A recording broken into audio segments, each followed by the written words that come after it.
The story begins in Shanghai City. In a quiet room, a woman with blue-green hair, Zhang Wangshan, is breastfeeding her newborn son. She tells her baby, Chenchen, how lucky he is to just eat and sleep, smiling that while she's losing sleep over him, it's worth it if he grows up healthy. Unknown to her, the baby is not ordinary. He is reincarnated and has the consciousness of his former life. As he feeds, he notes his brain isn't fully developed, yet he is aware.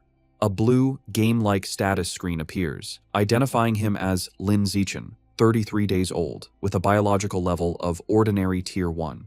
He realizes he has a special cheat ability. At 3 months old, Lin Zichen is in his crib while his parents, Zhang Wanxin and Lin Yansheng, watch him. His father remarks on how physically gifted the baby seems, predicting he will become a mighty gene fuser, or at least a cyborg. As they speak, Lin Zichen is kicking. A system notification announces he has kicked 10,000 times, granting him the biological attribute Use and Advance. This skill allows any part of his body he trains to grow infinitely stronger within carbon-based limits. He feels his strength grow and wonders what his father meant by gene fusers and cyborgs, imagining superheroes. By 4 months old, Lin Zichen has learned to sit up and crawl. To avoid frightening his parents with his unnaturally fast development, he trains only at night. Each time he crawls, his system rewards him with points.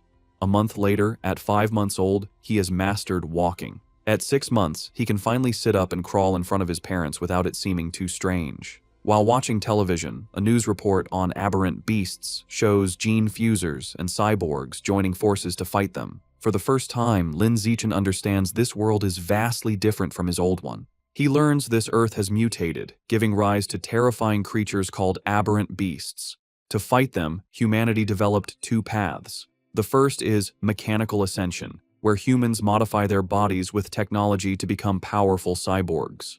The second is gene modification, where humans fuse their genes with aberrant beasts, becoming gene fusers to fight monsters with their own power. Realizing the dangers, the reincarnated Lin Zichen resolves to use his system to grow up safely, evolve his abilities while laying low, and survive in this perilous world. One day, the doorbell rings. Zhang Wanxin opens it to a woman in a blue dress, Xu Ming, their new next-door neighbor. Xu Meng introduces her family, her husband, Shen Jianye, and their young daughter, Shen Qinghan, who clutches a doll. Lin Zichen looks at the little girl with purple hair. He acknowledges Shen Qinghan as his first friend in this new world, sensing their destinies will one day be tightly bound. Time passes, and Lin Zichen dedicates himself to training. At 7 months, thanks to his use and advanced skill, he has mastered running, jumping, and basic language by talking to himself, earning stat points for each activity. By 8 months, his training has progressed to doing sit-ups and push-ups in his crib. He is careful to practice only when his parents are not around. But one day, his mother, Zhang Wanxin,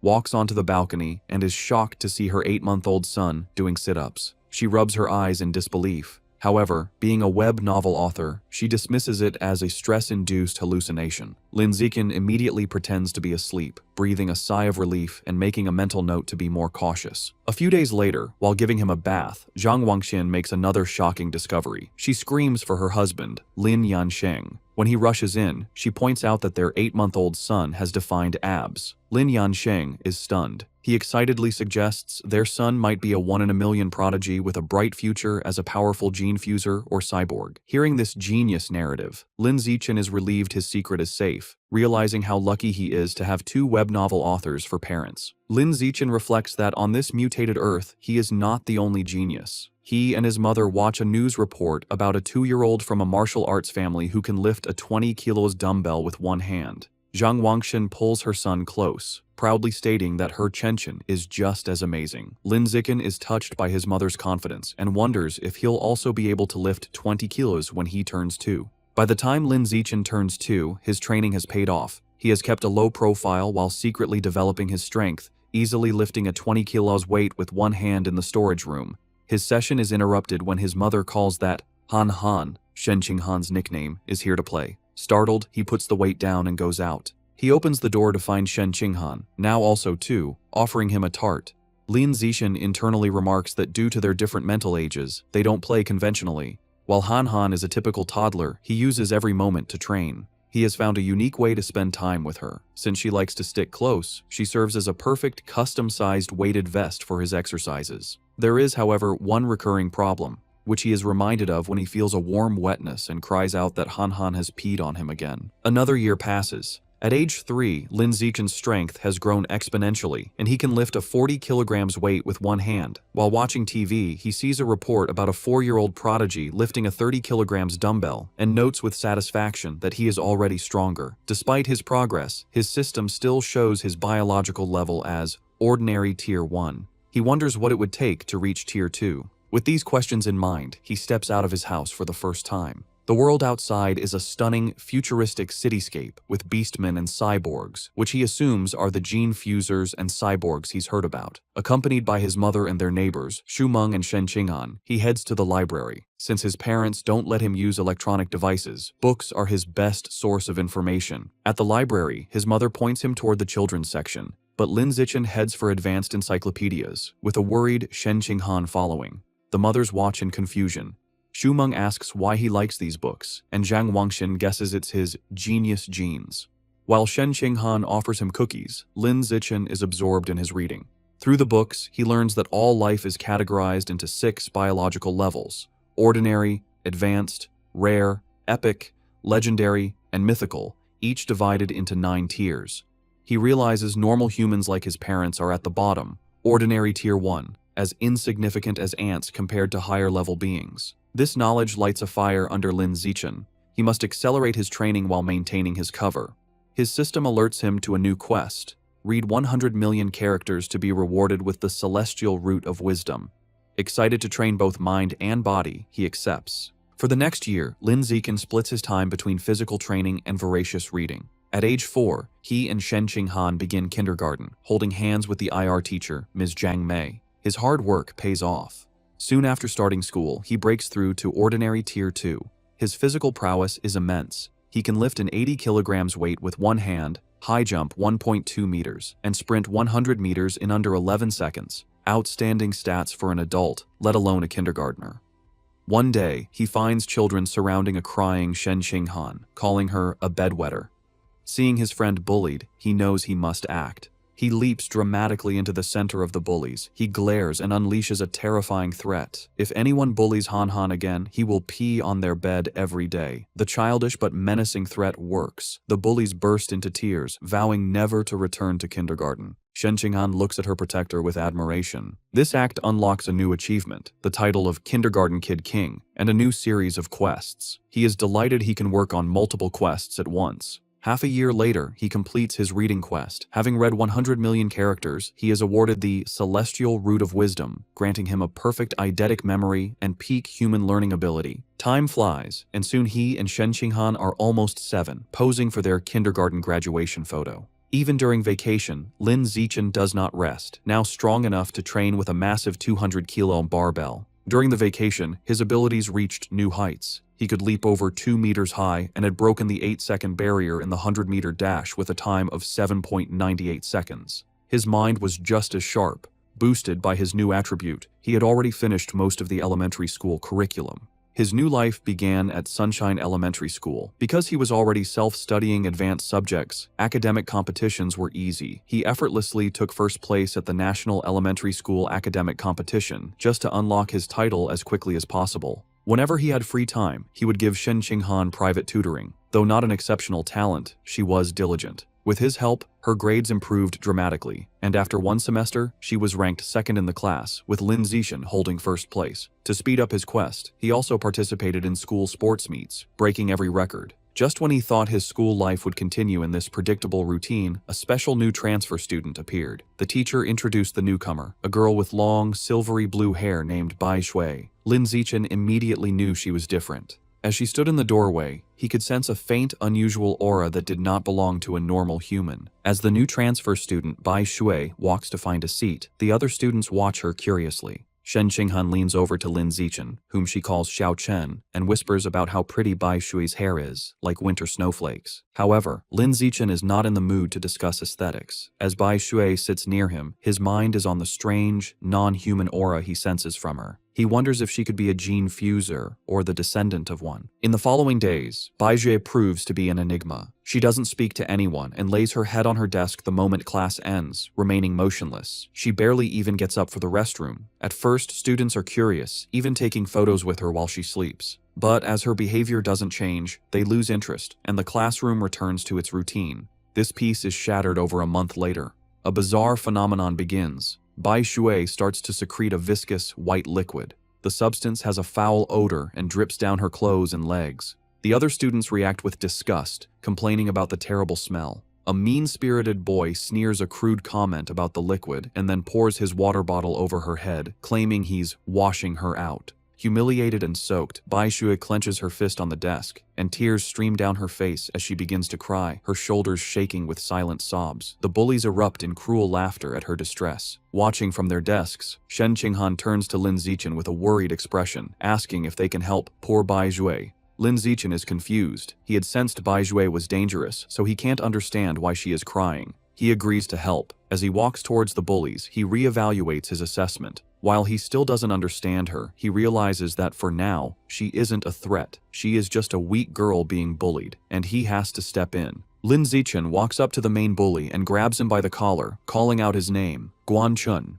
With a menacing smile, he orders the boy to wipe the water off Bai Shui's desk. Guan Chun is terrified and stammers that he'll wipe it up right away. The other bullies know they are in trouble. Lin Zichen is notorious at school for being skilled at both academics and fighting. Not even 6th graders dared to mess with him. Knowing it's better to comply, they quickly grab tissues and clean up the mess. Once the desk is clean, Lin Zichen's gaze sweeps over the group. He commands everyone involved to apologize to her immediately. The bullies, sweating and terrified, quickly comply. They line up before her desk and bow their heads, offering apologies and promising never to bully her again. With the bullies gone, Bai Shui looks up, her eyes still tearful. She gratefully thanks both Lin Zichen and Shen Qinghan. Shen Qinghan puts a comforting hand on Bai Shui's shoulder, telling her that classmates are supposed to help each other. From that day on, Shen Qinghan makes it her mission to befriend the quiet, white-haired girl, always dragging Lin Zichen along. The three begin spending their free time together. Shen Qinghan is especially kind, always sharing her tastiest snacks with Bai Shui first.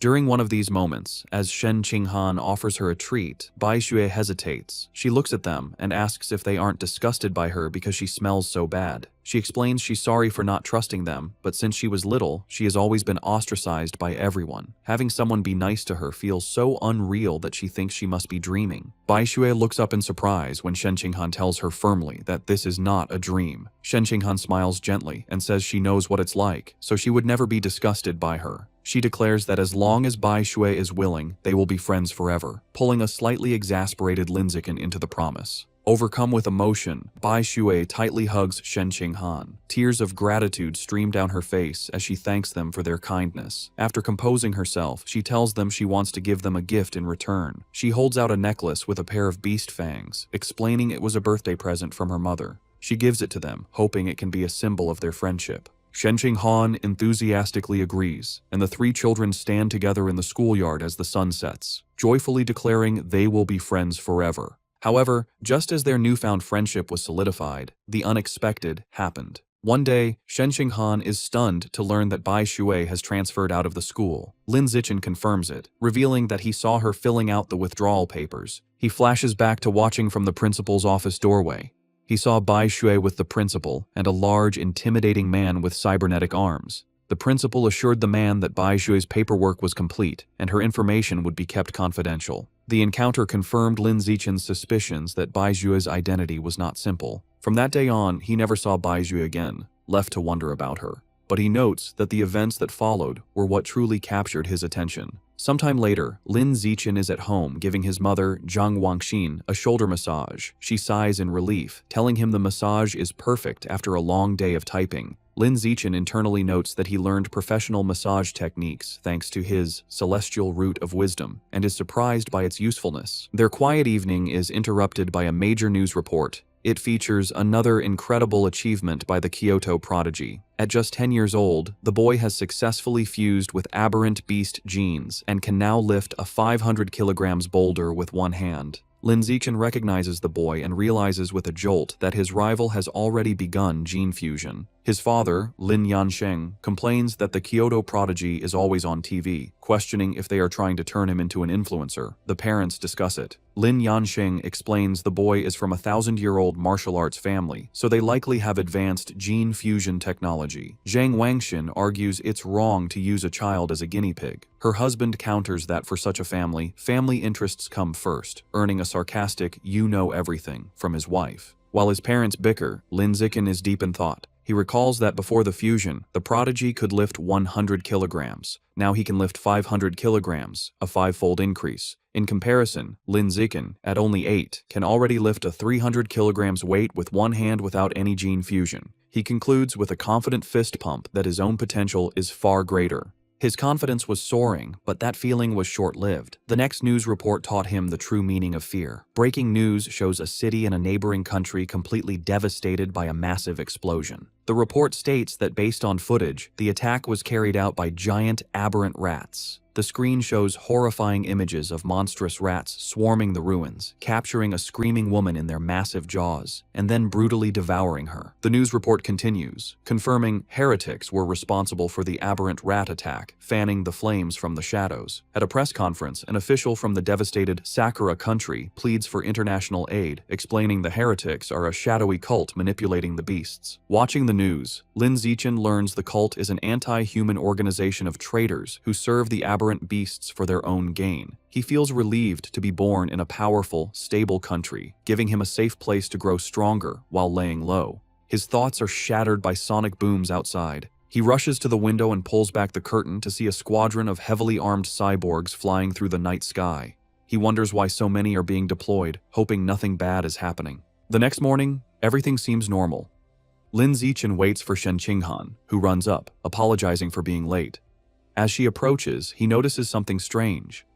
The beast fang necklace Bai Shui gave them, now worn by Shen Qinghan, emits a bright blue glow. He realizes the fang is from an aberrant beast and the source of the faint, non-human aura he'd sensed from her. The glow fades as quickly as it appeared, and the two don't think much of it. However, between the cyborgs and the fang's reaction, Lin Zichen feels that something bad is about to happen. On their way to school, a striking woman with long red hair in a black dress leans against a lamppost, watching them. She comments on what adorable kids they are and steps in front of them, asking if they are brother and sister. Shen Qinghan proudly corrects her, explaining they are childhood best friends. The woman smiles wistfully, remarking how she wishes she had a childhood friend too. Then, her expression turns sinister.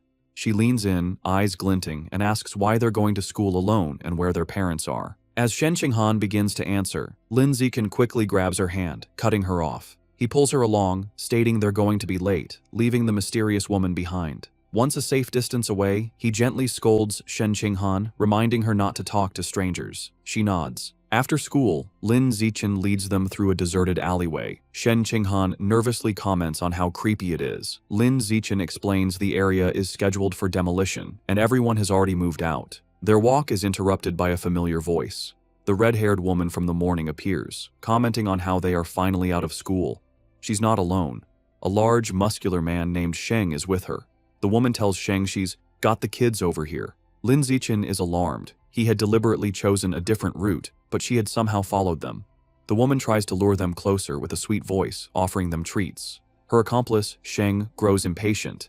He tells her to stop talking and just knock the kids out so they can get it over with. Without another word, Sheng rushes toward them with a cloth, shouting he's in a hurry to sell them for cash. As he closes in, Lin Zichen shoves Shen Qinghan out of the way and squares up to face him. He clenches his fist and throws a powerful punch with all his might.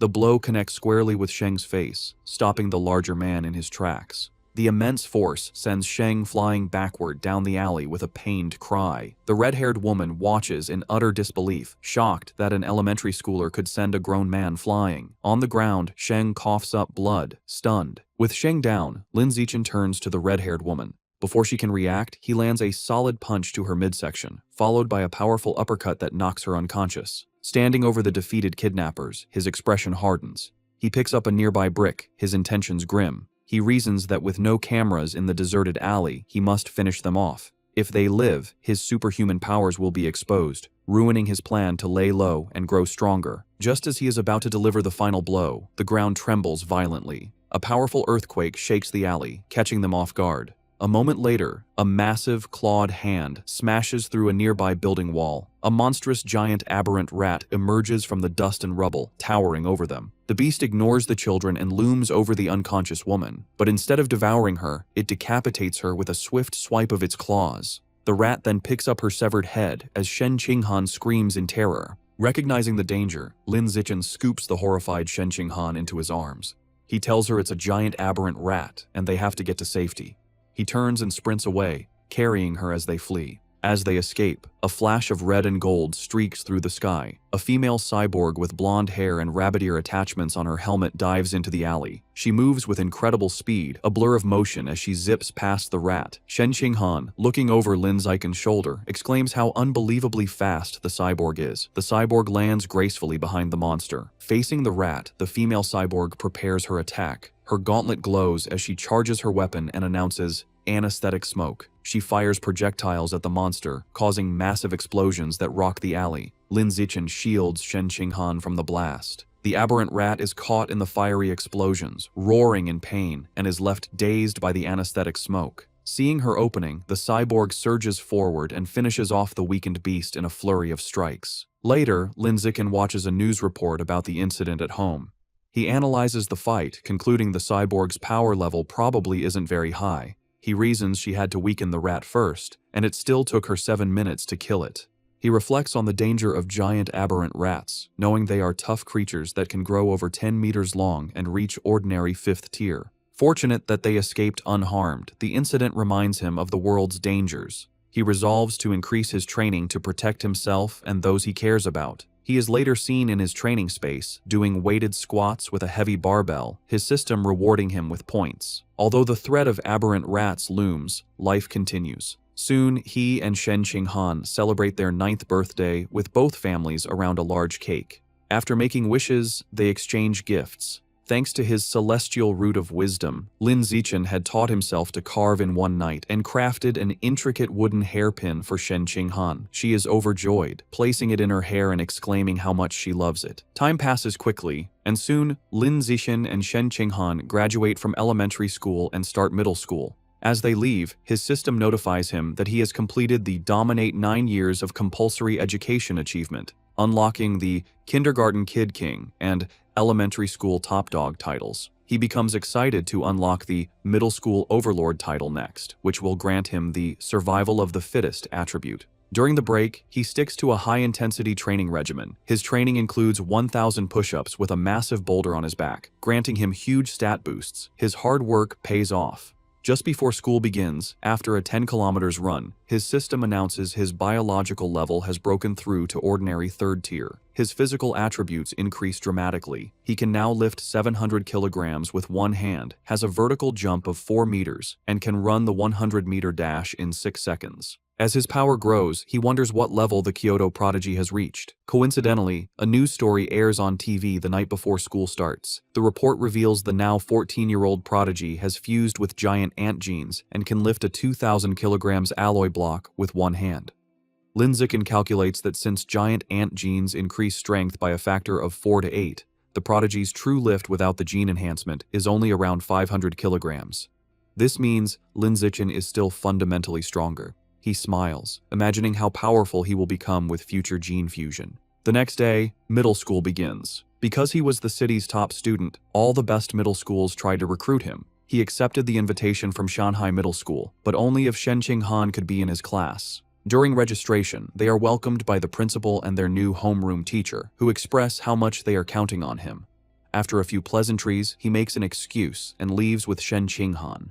The real reason he chose Shanghai Middle School was for its excellent athletic facilities. They had planned to play badminton on the school's court before classes officially started. On the court, an excited Shen Qinghan tells Lin Zichen, "Xiaochen, they should start." She serves with a flourish, calling out her fairy's curveball. Lin Zichen easily catches the shuttlecock mid-air, but their game is interrupted. A group of upperclassmen approaches, and their leader, in a backward cap, snatches the shuttlecock, informing them the court is reserved. His friends mockingly offer to let Shen Qinghan stay and spar with them. Shen Qinghan stands her ground, telling them they have to follow the rules, and they were there first. Lin Zichen, seeing them get too close to Shen Qinghan, steps in with a cold expression. He tells them to get away from her and reminds them of the first come, first served rule. The leader scoffs, arrogantly declaring he is taking the court.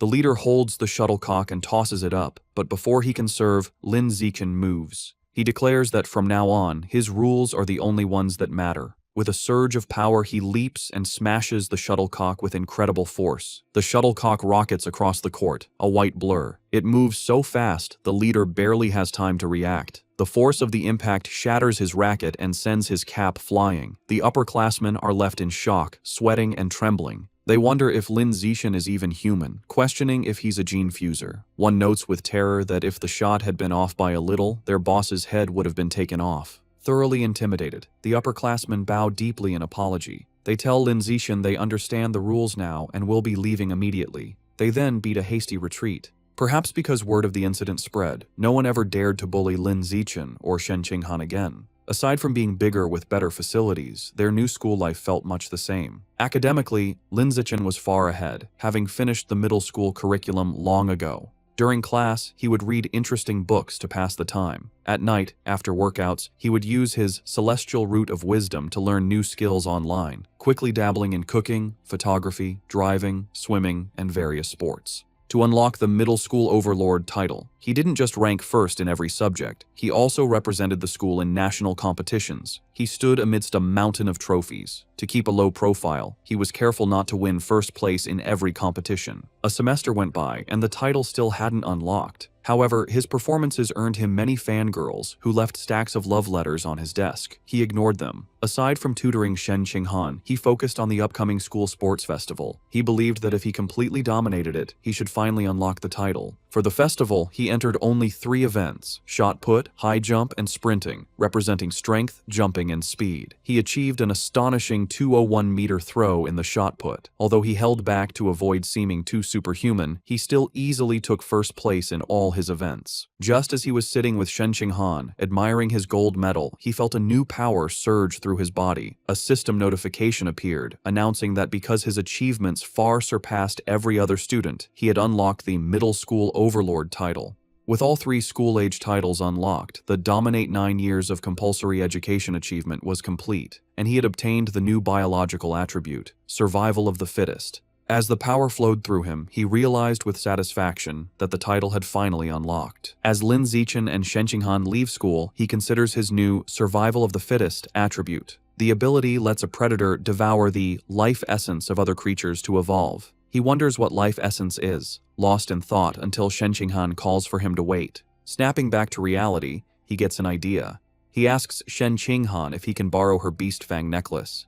She agrees and hands it to him. The moment his fingers touch the fang, a system notification appears. It informs him he has devoured a trace of the abyssal giant butterfly's life essence, unlocking a new guidebook with 1% progress. A spectral image of a massive, dark butterfly with eyes on its wings appears around him. He is stunned to realize the fang is a butterfly's tooth. That night, hoping to learn more, he searches for abyssal giant butterfly online. To his surprise, the search returns no results.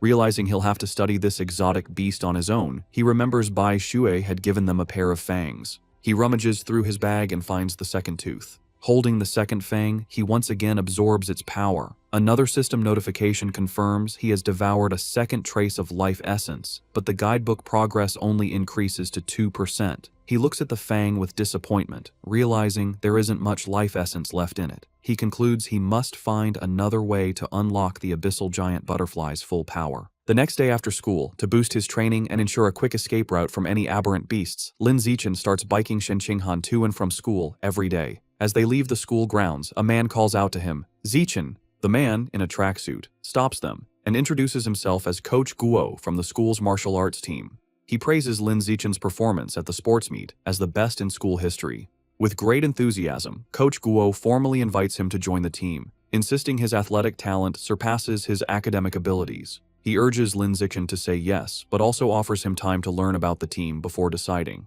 Coach Guo speaks so quickly and passionately that Lin Zichen doesn't get a chance to say no. Waving goodbye as they ride off, the coach tells them the martial arts team is in room C of the gym and that he'll be waiting for him if he's free to visit the next day. As the sun sets, Lin Zichen is back in his room, ready to test his new ability. He claps his hands, squashing a cockroach and a mosquito he found. He opens his hands to examine the dead insects, but feels no power surge. He realizes killing such small, ordinary creatures didn't trigger the skill. He deduces that only powerful or exotic beasts carry enough life essence to be devoured for his evolution. To verify his new theory, Lin Zichen decides to visit a supermarket that sells beast meat. With Shen Qinghan on the back, he bikes them into the city. They soon arrive at a large, multi-story supermarket. Inside, they walk through the aisles, and Lin Zichen notes that while there is plenty of beast meat, it's all pre-packaged. He knows he can't test his theory without touching the meat. Just as he's feeling frustrated, he hears a butcher advertising fresh-cut beast meat. He spots a counter with a sign reading, "Fresh beast meat, not pre-packaged, safe to eat," where a butcher is cutting up large sides of meat. Telling a confused Shen Qinghan to wait, he says he's going to check out the meat. He doesn't explain further, eager to confirm his suspicions, and rushes to the counter. He reaches out and places his hand on a slice of freshly cut beast meat. The moment he makes contact, a powerful surge of purple energy flows into him. Just as he thought, the beast meat contains a strong surge of life essence. He clenches his fist in excitement, a wide grin on his face. Shen Qinghan watches, bewildered, wondering why he is so excited just from touching meat. She approaches him with a look of confused concern, asking how the meat feels. Trying to play it cool, Lin Zichen casually tells a bewildered Shen Qinghan that the meat just feels fresher than normal and asks if she wants to touch it too. She frantically waves her hands and refuses, saying he has touched it enough for both of them. Having confirmed his theory, Lin Zichen decides to buy some of the beast meat to try at home, surprising Shen Qinghan. He isn't surprised by her reaction, knowing beast meat is incredibly expensive. Even the cheapest option, the ghost shadow squid, costs nearly 1,000 yen per jin. Deciding to go with the squid, he picks up a package. Shen Qinghan panics at the price, telling him it's too expensive and that he should ask his mother first. Lin Zichen simply smiles and pats her head reassuringly. He tells her not to worry, making up a lie that his mom had already told him to buy plenty for both of their families. A flashback shows his mother, Zhang Wangshan, happily agreeing to cook a feast. Internally, Lin Zichen admits that while sharing is part of his plan, his other, more important reason is to test if he can absorb life essence through consumption, as he worries direct absorption might spoil the meat. At the checkout, he buys 3 packages of the ghost shadow squid for a hefty 29.94 yen. The female cashier thanks him. As they leave, Lin Zichen thinks about how expensive the meat was, wondering when they'll be able to afford it again. By the time they finish shopping, it is after 9 p.m. Knowing the city has been chaotic lately, they decide to head straight home for safety. On the ride home, Lin Zichen can't stop thinking about his experiment. Unable to wait, he discreetly places his hand on the package of meat in the basket. He immediately feels a familiar surge of purple energy. His system confirms he has devoured a trace of the ghost shadow squid's life essence. A new guidebook for the creature is unlocked, but his progress is only 0.1%. A spectral image of the menacing, multi-eyed squid appears in his mind. As they bike through the quiet streets, he does some mental math. He realizes devouring a small amount of meat only unlocked a fraction of its power. He estimates he'd need to devour 100 jins to reach 100% on the guidebook, costing a staggering 100,000 yen. He considers the squid's special ability, to dissolve into water and vanish, and decides the powerful skill is worth the price. His course is clear. He needs to make a huge sum of money, as he can't ask his family for that much. He then remembers his second reason for buying the meat, to test if absorbing its life essence would cause it to spoil. He glances at the package. It's been a while, but the meat looks perfectly fresh. He grins, delighted that absorbing the essence doesn't ruin the meat. As he continues to absorb its power, his progress bar for the squid climbs to 3%. His concentration is broken when Shen Qinghan shouts a warning. He slams on the brakes, screeching to a halt just inches from a couple in the bike lane, and apologizes. He scolds himself for not watching where he was going, then wonders why the lane is so crowded. Shen Qinghan points ahead. They see a tense standoff. A muscular, red-haired man is holding a woman hostage at knife point. Shen Qinghan recognizes the hostage in terror as their teacher, Chao Mei. The man shouts threats at the crowd. The area is surrounded by police officers, who try to de-escalate the situation through a megaphone. The police captain holds back an officer, Ah Bing, telling him not to shoot recklessly. The captain explains the target is too close to the hostage and using her as a shield, making a clean shot impossible. The officer suggests sleeping gas, but the captain rejects it, fearing it would provoke the suspect before it could take effect. While the police hesitate, Lin Zichen decides to act. He discreetly picks up a small rock from the pavement and flicks it with incredible speed and precision. The rock strikes Officer Ah Bing's gun, causing it to misfire. The stray bullet hits the hostage-taker's hand, forcing him to cry out and drop his knife, releasing Teacher Cao Mei. Seizing the opportunity, the police captain yells for his team to move in. The officers rush forward and swiftly arrest the disarmed suspect, while a female officer comforts the terrified but unharmed Teacher Cao Mei. As the situation is controlled, Lin Zichen quietly gets back on his bike. Shen Qinghan looks at him with wide, questioning eyes and asks if he threw the rock.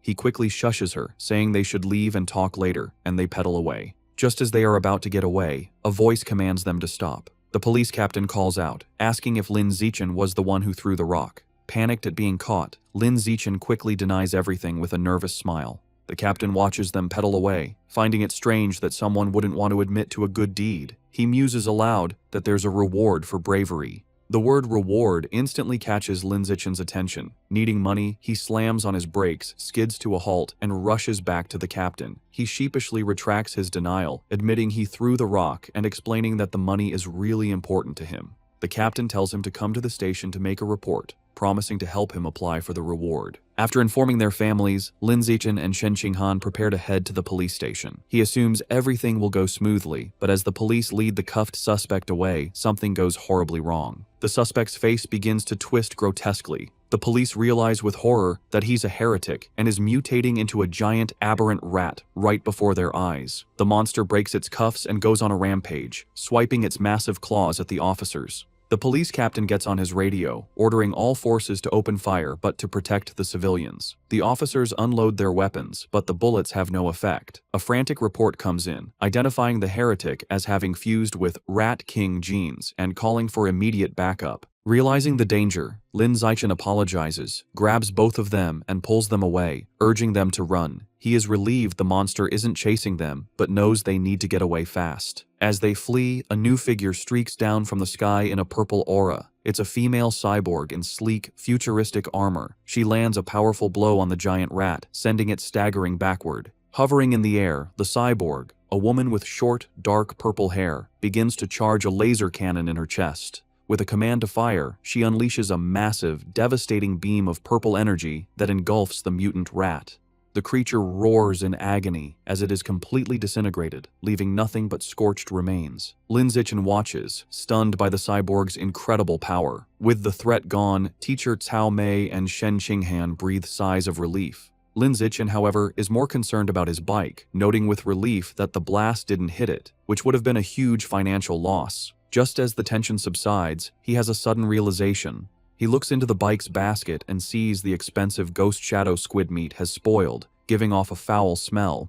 He now understands his initial theory was correct. Absorbing the life essence causes the meat to spoil, but there's a delay. Holding up a limp tentacle, he realizes he needs an excuse and decides to blame the fight and the now deceased heretic. Putting on a dramatic show, he throws the spoiled tentacle down, loudly blaming the heretic and the cyborg's attack for roasting the meat. Teacher Cao Mei comforts him, saying what matters is that they're all safe. Although they plan to go home, at the captain's request, they end up riding with the security team to the station.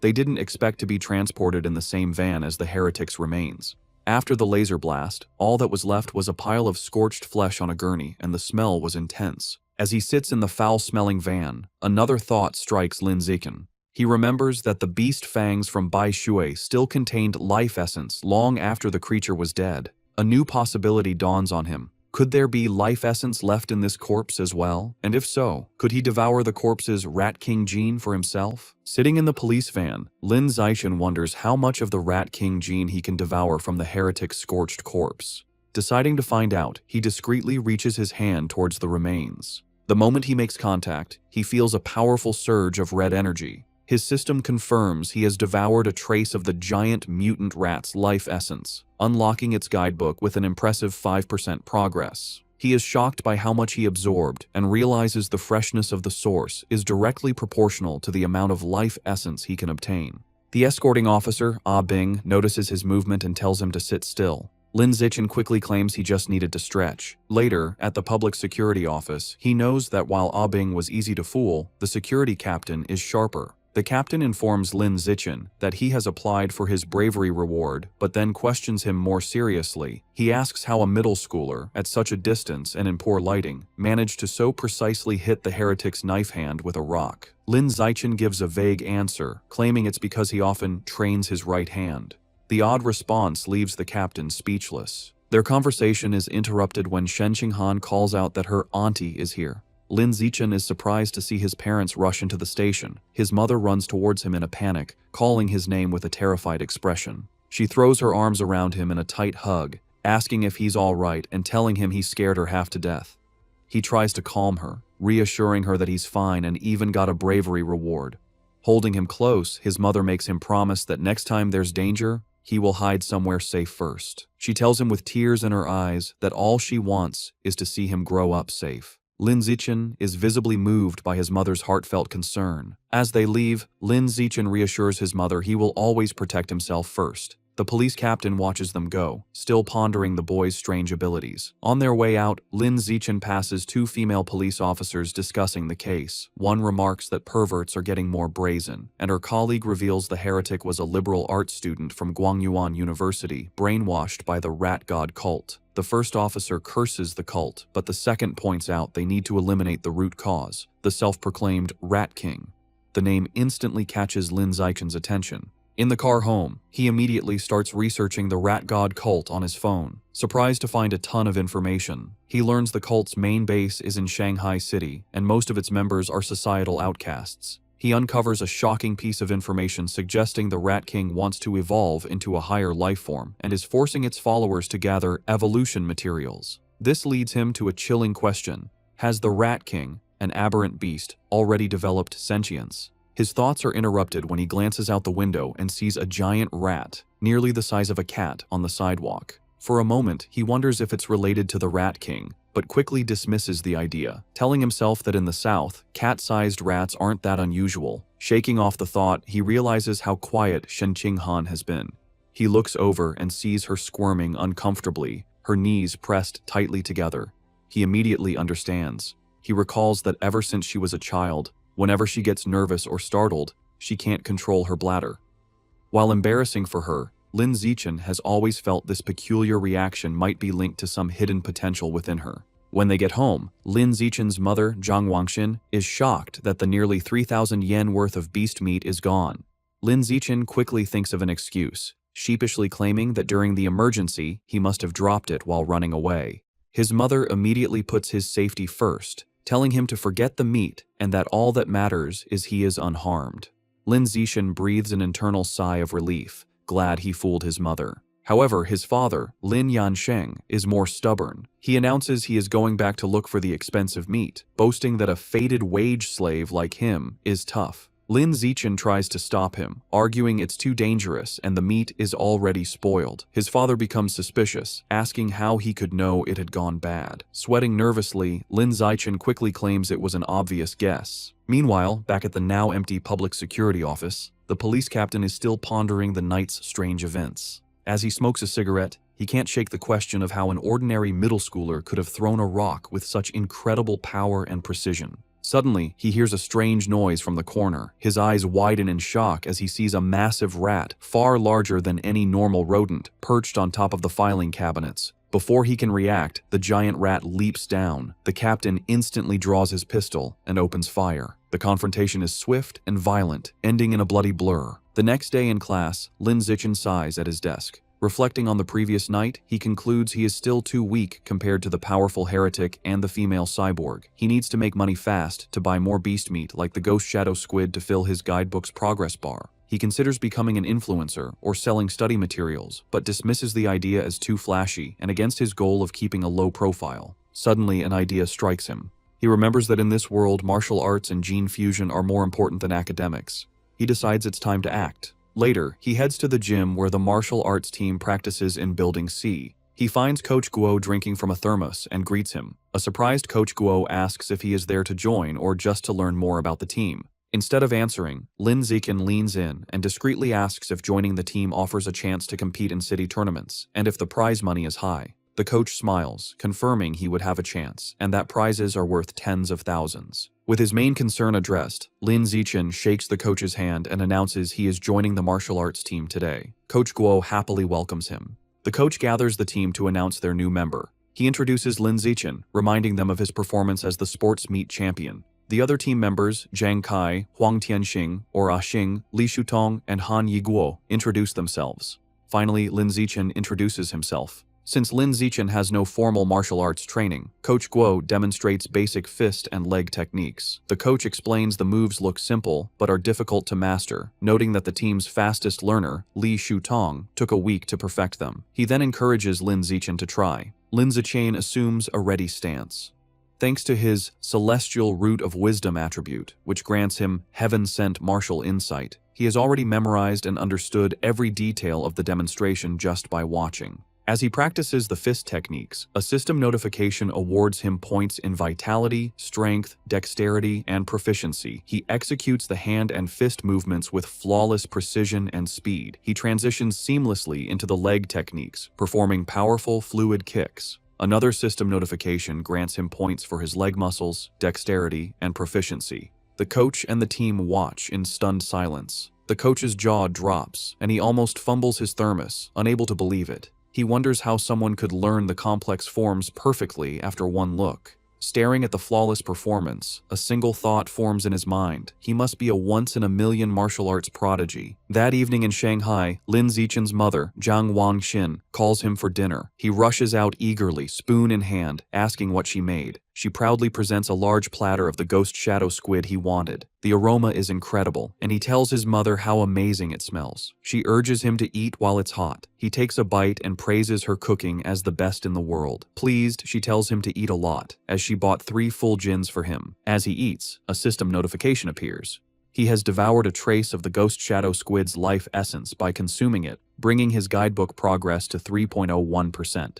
He realizes with frustration that eating the meat works just as well. If he had known, he wouldn't have spoiled the first batch by touching it. While they eat, a news report catches their attention. It's about a 14-year-old genius girl, the youngest cyborg in history after fusing with an energy core. Her energy system grants her superhuman abilities, lifting a 5,000-kilogram SUV with one hand, sprinting 100 meters in 3 seconds, and jumping 8 meters vertically. Watching this, Lin Zichen ponders the debate in his world. Between the Kyoto prodigy's gene fusion and this girl's cybernetics, which path is stronger? His thoughts are interrupted by another breaking news story. It announces that the security captain they met, He Chun-shan, was killed in his office. Surveillance footage showed he was attacked and devoured by a giant mutant rat that infiltrated the station. Medics are shown wheeling his body into an ambulance. Lin Zichen is horrified. He recalls the large rat he saw the night before and wonders if it was connected. He imagines a giant rat rampaging through the city. The captain's death is a grim reminder of the escalating danger. Staring intently, Lin Zichen decides he must intensify his training immediately. Following the police captain's death, Lin Zichen dedicates himself to a grueling training regimen. After intense practice, he can now sprint 100 meters in a blistering 4.61 seconds. His physical power has skyrocketed. His vertical jump is 5.3 meters, and he can lift an astounding 1,200 kilograms with one hand. In addition to his personal training, he continues his martial arts practice with the school team, hoping to boost his strength quickly for the upcoming tournament. The next morning at school, he heads to the gym to practice, with a curious Shen Qinghan tagging along. On their way, a girl with pink hair warmly greets Lin Zichen and offers him a bottle of fresh milk. He politely declines, thanking her, and walks past with Shen Qinghan, leaving the girl disappointed. Watching from a distance is his teammate, Zhang Kai. He clenches his fist in anger, resentful that the person who beat him at the sports meet is rejecting a gift from the girl he admires. Unable to contain his frustration, Zhang Kai rushes forward and blocks their path. He confronts Lin Zichen, scolding him for his poor manners and for hurting the girl's feelings. When Lin Zichen calmly explains he is allergic to milk, Zhang Kai refuses to believe him and calls him a liar. Enraged, Zhang Kai points at Lin Zichen and challenges him to a spar. He sets the terms. If he loses, he will never bother Lin Zichen again, but if Lin Zichen loses, he must drink the whole bottle of milk. Just as the challenge is issued, a new system notification appears. A new achievement mission has been triggered. Defeat 1,000 different opponents in formal competition for the survival of the fittest biological trait. A sly grin spreads across Lin Zichen's face. This is the opportunity he has been waiting for. Surrounded by a menacing purple aura, he accepts the challenge, his eyes glinting with anticipation as he agrees to the spar. Word of the duel spreads quickly through the school. Two students excitedly decide to go watch the fight between the popular junior, Lin Zichen, and a senior. By the time they are ready, the gym is packed with onlookers in a large circle around the sparring area. The crowd is clearly on Lin Zichen's side. Many of his female fans cheer him on, telling him to teach his opponent a lesson, including the pink-haired girl from earlier who gets her phone ready. Zhang Kai scoffs, annoyed that everyone assumes he will lose. He internally admits Lin Zichen's talent has grown incredibly over the past month. He sees this duel as his last chance to put the rising genius in his place and show off his own strength. In contrast to his opponent's intensity, Lin Zichen seems unfazed. He casually states that he needs to go home for dinner and asks if they can make the fight quick. Taking this as an insult, Zhang Kai smirks and agrees to grant his wish. Coach Guo steps between them to officiate. He raises his hand to start, reminding them of the rules. However, before the fight begins, Zhang Kai shouts for them to wait. With a condescending grin, he offers Lin Zichen a handicap. He points out that he has trained for nearly 2 years, while Lin Zichen is a novice of only a month. To be fair, he declares he will let Lin Zichen have the first 3 moves. Lin Zichen simply agrees. The moment he agrees, Lin Zichen explodes into motion. He closes the distance in a blur, catching Zhang Kai by surprise. Before his opponent can raise his guard, Lin Zichen unleashes a single devastating punch. The blow connects with brutal force, sending blood flying from Zhang Kai's nose. He is knocked out instantly, collapsing unconscious on the gym floor. The entire gym is stunned into silence. Coach Guo's jaw drops as he stares in disbelief, shouting that the fight was over in 1 punch. The rest of the martial arts team and the crowd are equally shocked, calling the outcome ridiculous, unable to process that the duel was over in a single second. The silence is broken by a roar of celebration. Shen Qinghan throws her fist in the air, ecstatically cheering for Lin Zichen's victory. The other girls, including the one with pink hair, join in, shouting about how amazing he was. Standing over his defeated opponent, Lin Zichen receives a system notification. It informs him that by defeating a rival and winning the affection of the opposite sex, he has obtained priority mating rights. More importantly, his new mission progress is now 1000. He reflects that he has a long way to go to unlock the natural selection attribute. To speed up his progress, he turns to the remaining, terrified members of the martial arts team. With a friendly but unsettling smile, he suggests they should all spar as well. The team members stare back, their faces pale with horror. Immediately, they all start making pathetic excuses. One has cram school, another's mother is waiting for dinner, while others pretend to feel sick. Before they can flee, Zhang Kai struggles to his knees. He refuses to accept his loss, furiously accusing Lin Zichen of a sneak attack and vowing to crush him in a rematch. Coach Guo steps in, telling Zhang Kai to accept his loss like a man. The coach then wonders aloud if the punch was just a lucky shot, deciding to test the theory on another team member named Xiao Lizi. Hearing his name, a spiky-haired boy freezes in terror. Though he assumes a fighting stance, he is clearly terrified, begging Lin Zichen for mercy and not to hit his face. 10 minutes later, the results are clear. Several martial arts team members are lying unconscious on the gym floor. Lin Zichen stands over them, noting he made sure not to go too hard on them and just exchanged a few blows. However, when he checks his system again, he is disappointed. Aside from the initial victory, none of the other spars counted toward his achievement.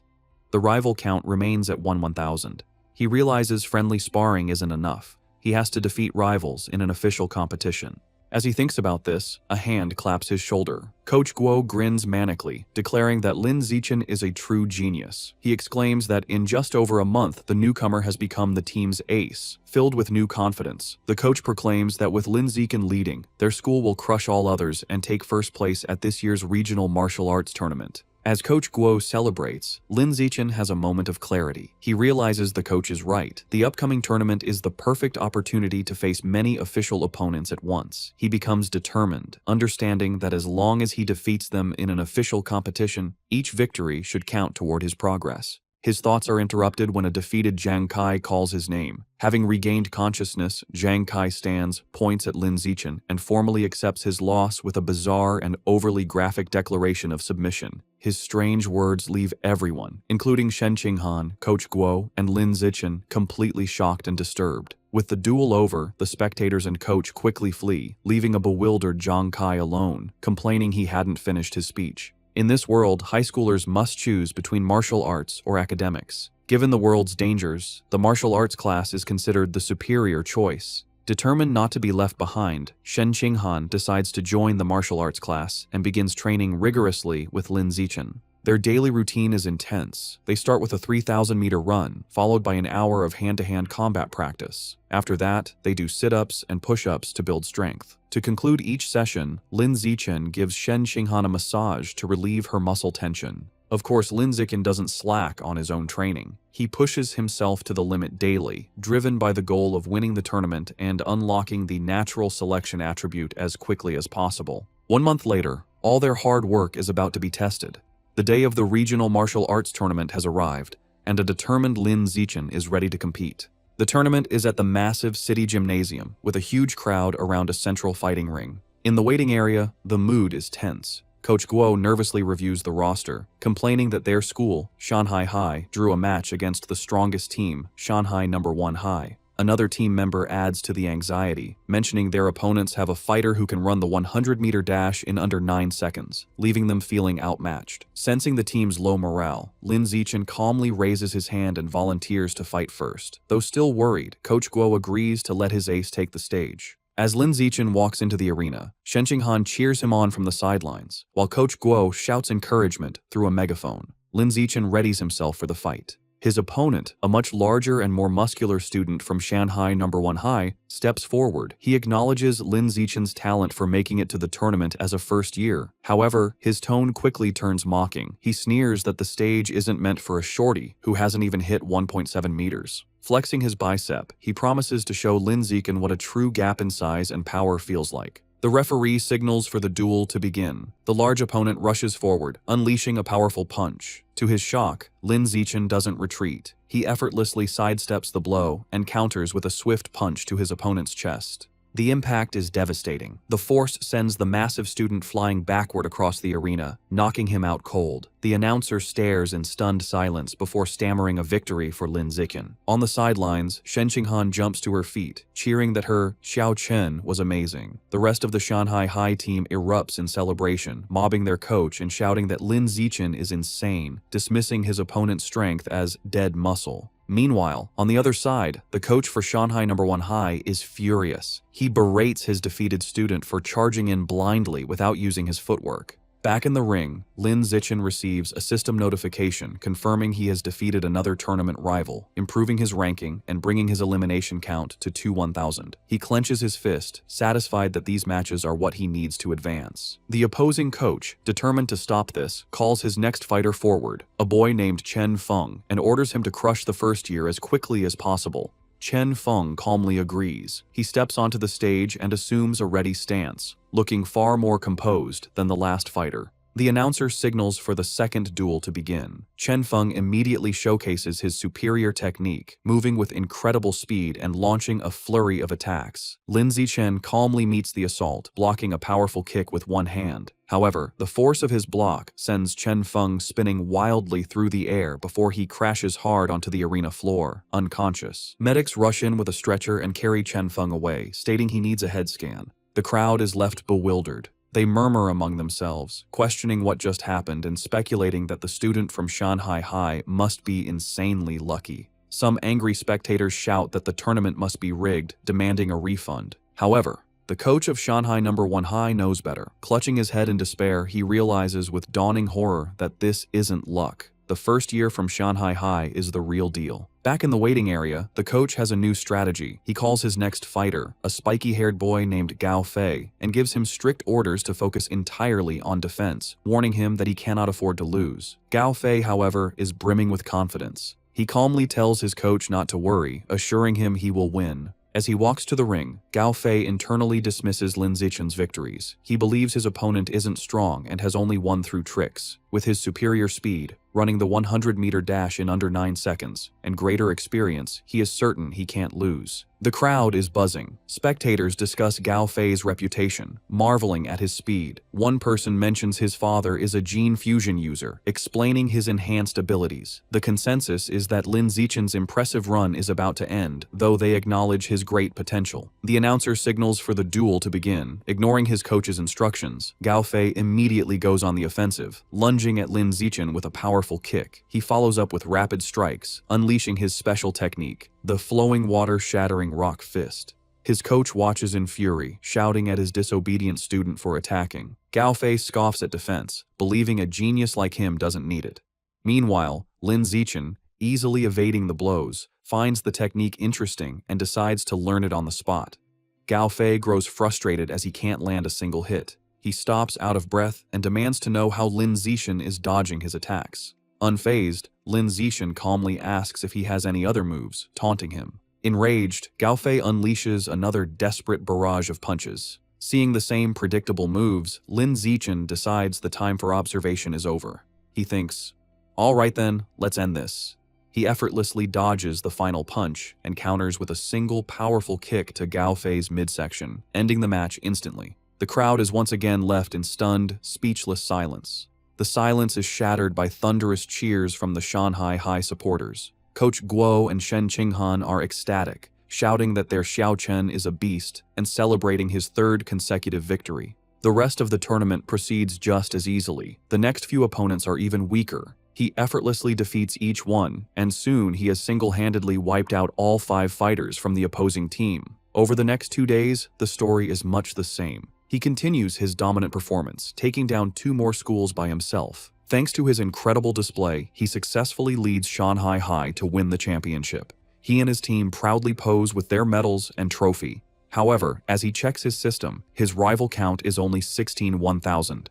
He realizes with disappointment that at this rate, it will take years to unlock the natural selection attribute. Despite his slow quest progress, there is a silver lining. He didn't expect Coach Guo to be so generous, but he gets the bulk of the tournament prize money, a full 20,000 yuan. Combining this with prize money from academic competitions, he now has around 30,000 yuan. That money doesn't last long. He immediately spends it all at the supermarket on a massive supply of ghost shadow squid meat. For the next several weeks, he devours the expensive meat at every meal. After consuming 30 jin, his codex unlock progress for the ghost shadow squid reaches 33%. His intensive training and consumption of beast meat pay off. By his second year of middle school, he breaks through to the next level, advancing from ordinary Tier 3 to Tier 4. His physical abilities reach new heights. He can now effortlessly lift 1890 kilograms with one hand, jump 5.65 meters vertically, and sprint 100 meters in just 4.49 seconds. Time flies, and soon he and Shen Qinghan graduate from Shanghai's middle school division.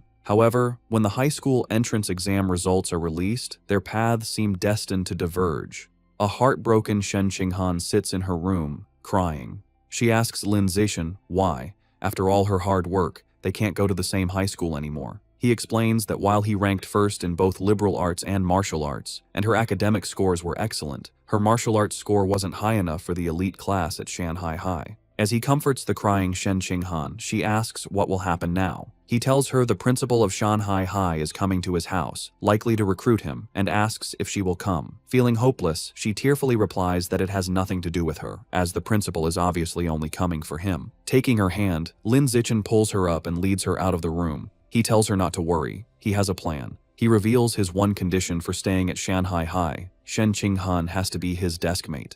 As promised, the principal of Shanghai High visits Lin Zichen's home. She, his mother, and Shen Qinghan discuss his future for several hours, with the principal expressing how much she wants him to stay at her school. As the meeting concludes, the principal stands to leave. As a final offer, she tells Lin Zichen that if he agrees to stay, she will grant any request he has. Taking the opportunity, Lin Zichen states his one condition. Shen Qinghan must be allowed to continue in the same class with him. The principal looks at the nervous Shen Qinghan and confirms her name. Without hesitation, she agrees. With a smile, she tells them both to report to Shanghai High together for the new school year. Overjoyed, Lin Zichen and Shen Qinghan thank her. With their high school future secured, Lin Zichen participates in his final junior high martial arts tournament. As expected, his overwhelming power easily leads his team to another championship. He decides to use the prize money to finally unlock the Ghost Shadow Squid Codex. He was only 20% away, and the new prize money was enough to max out the progress bar. Unsure what might happen, he travels to a secluded forest outside Shanghai for safety. Deciding not to waste time, he begins devouring the life essence from the last of the squid meat. A powerful blue energy surrounds him as a system notification confirms he is absorbing a large amount of essence. His eyes widen as he feels a final surge of power, and the Codex progress bar hits 100%. A new notification announces he has unlocked the Ghost Shadow Squid Codex and obtained a new biological attribute, Blessing of Liquid Affinity.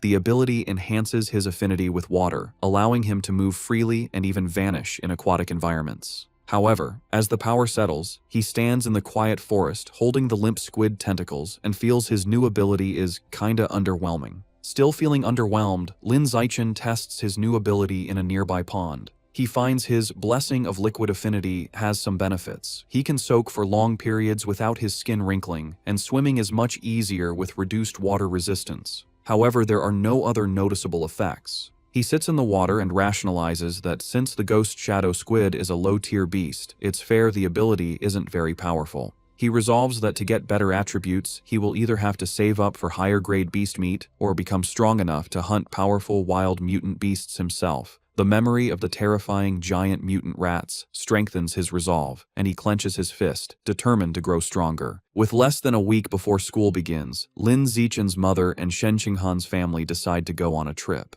To better study his new liquid affinity, Lin Zichen suggests they go to the beach. As they stand in the ocean, Shen Qinghan shivers and complains the seawater is cold. Lin Zichen, however, feels perfectly at home. He tells her to ease into it and then dives into the water, swimming with incredible speed.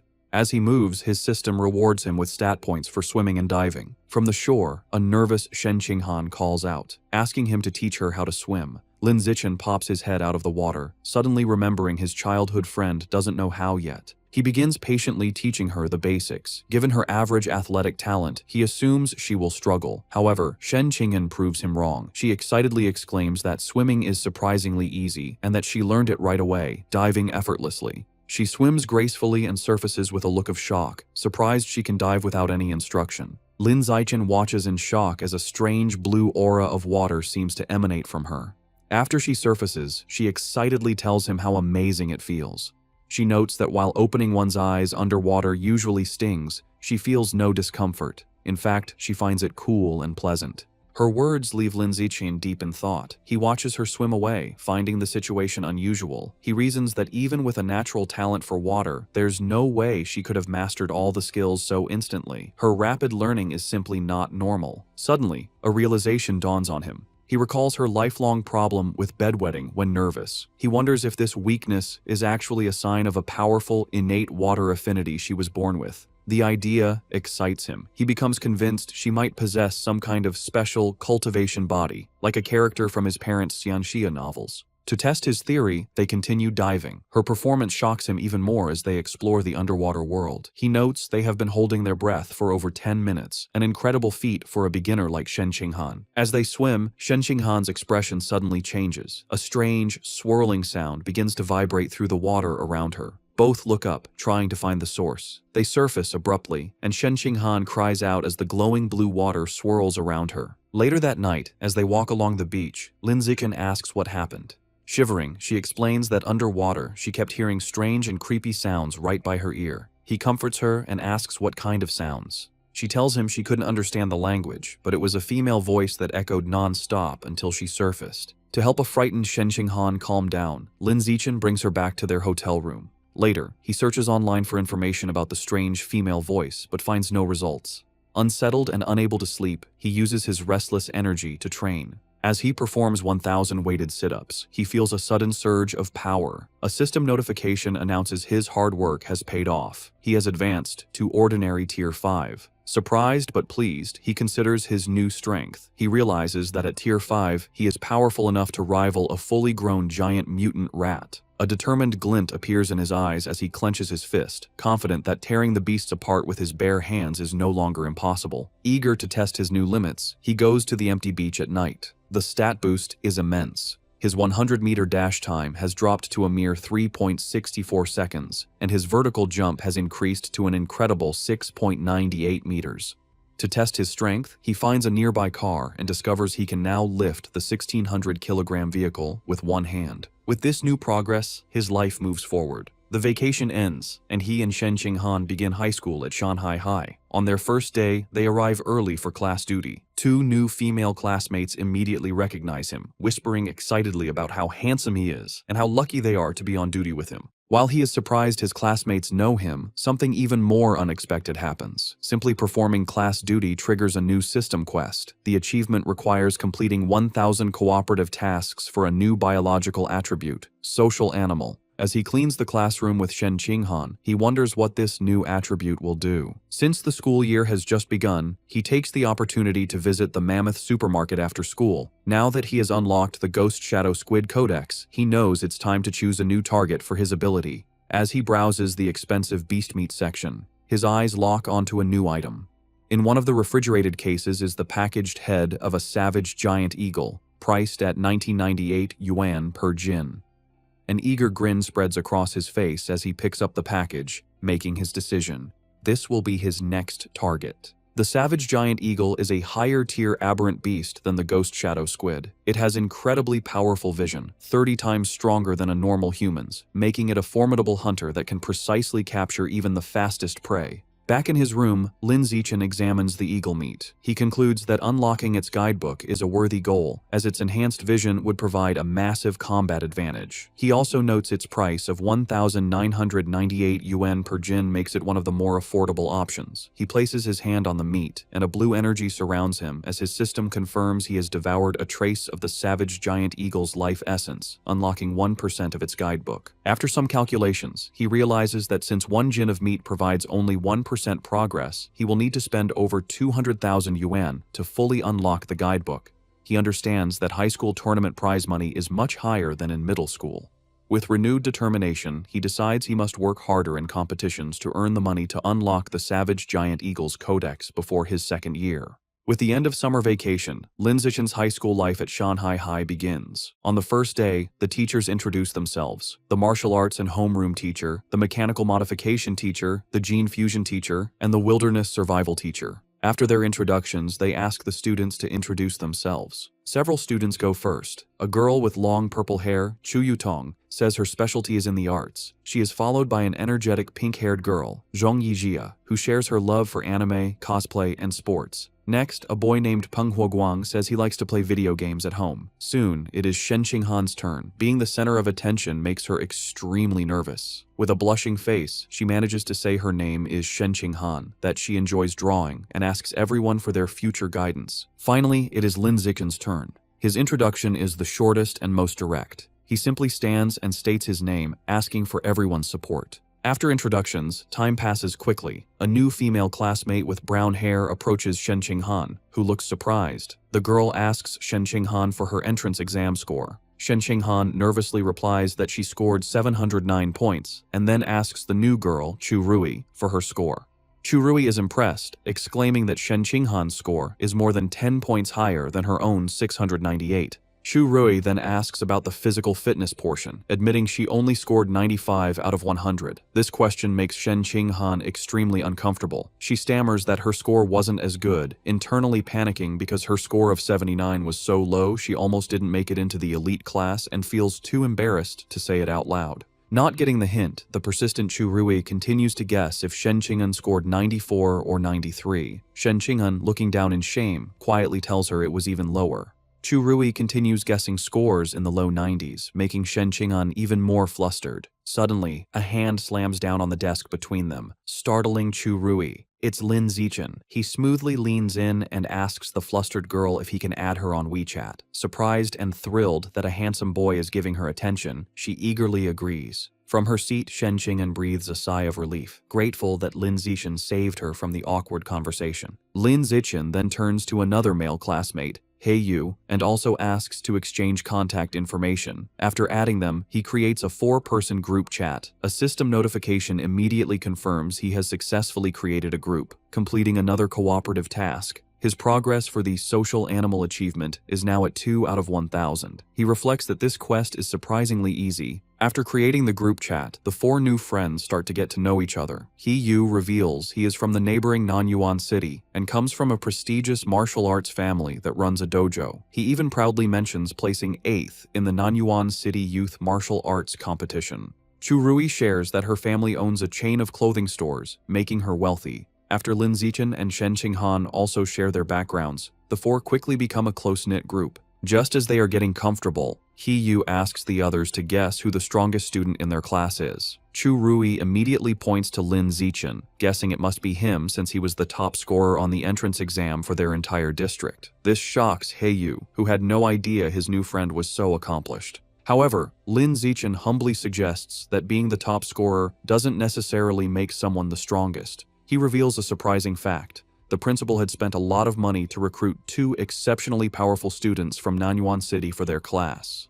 He-yu then points out the 2 students. The first is a boy with blonde hair, Wang Shuojie, the 3rd-ranked student in Nanyuan City, who can run the 100-meter dash in 7.98 seconds. The second is a large, muscular boy, Lu Gang, who has immense natural strength and can easily lift a 300-kilogram barbell with one hand. Shen Xinghan and Chu Rui are both visibly impressed and intimidated. Lin Zichen, on the other hand, remains completely calm. Internally, he scoffs at their achievements, knowing he had surpassed those numbers back in elementary school. Soon, the bell rings again, and the next class is for distributing textbooks. There are 4 main subjects for the semester: martial arts, gene fusion, mechanical modification, and wilderness survival. Since Lin Zichen had already self-studied all the material, he decides to use the free time to find a secluded spot to train. As he trains, his thoughts turn to the larger threats. He remembers the dangerous rat god cult is still active. The police have only captured some lower-level heretics, but the powerful Rat King, their leader, remains at large. This grim reality fuels his determination. He clenches his fist, resolving to increase his power as quickly as possible and reach at least Tier 6, a level he believes will be strong enough to confront even the Rat King. The first practical class is Wilderness Survival. The teacher, Xu Chungbei, gathers the students in a wooded area and asks if any know how to make a fire by drilling wood. He-yu mutters, "It's a useless skill." To everyone's surprise, both Wang Shuojie and Lu Gang step forward and successfully start fires using the primitive method. The teacher is impressed and asks how they learned. Lu Gang explains he learned at a summer camp, while Wang Shuojie says he taught himself by watching videos online. After they are done, Lin Zichen easily teaches the same technique to his own small group, and they quickly master it. Later, in martial arts class, the teacher, Yao Yuanfeng, announces he will teach them a special breathing and cultivation technique. Once again, Wang Shuojie and Lu Gang loudly declare they have already learned it, showing off for the class. Though their demonstration is a bit clumsy, they manage. Lin Zichen, who already knows these skills, decides to maintain his low profile. In this way, over a month passes uneventfully. One day in mechanical modification class, the teacher, Kai Yuanfei, announces a test to check their progress. To motivate them, he reveals cash prizes for the top 3, 888 yuan for first, 666 for second, and 333 for third.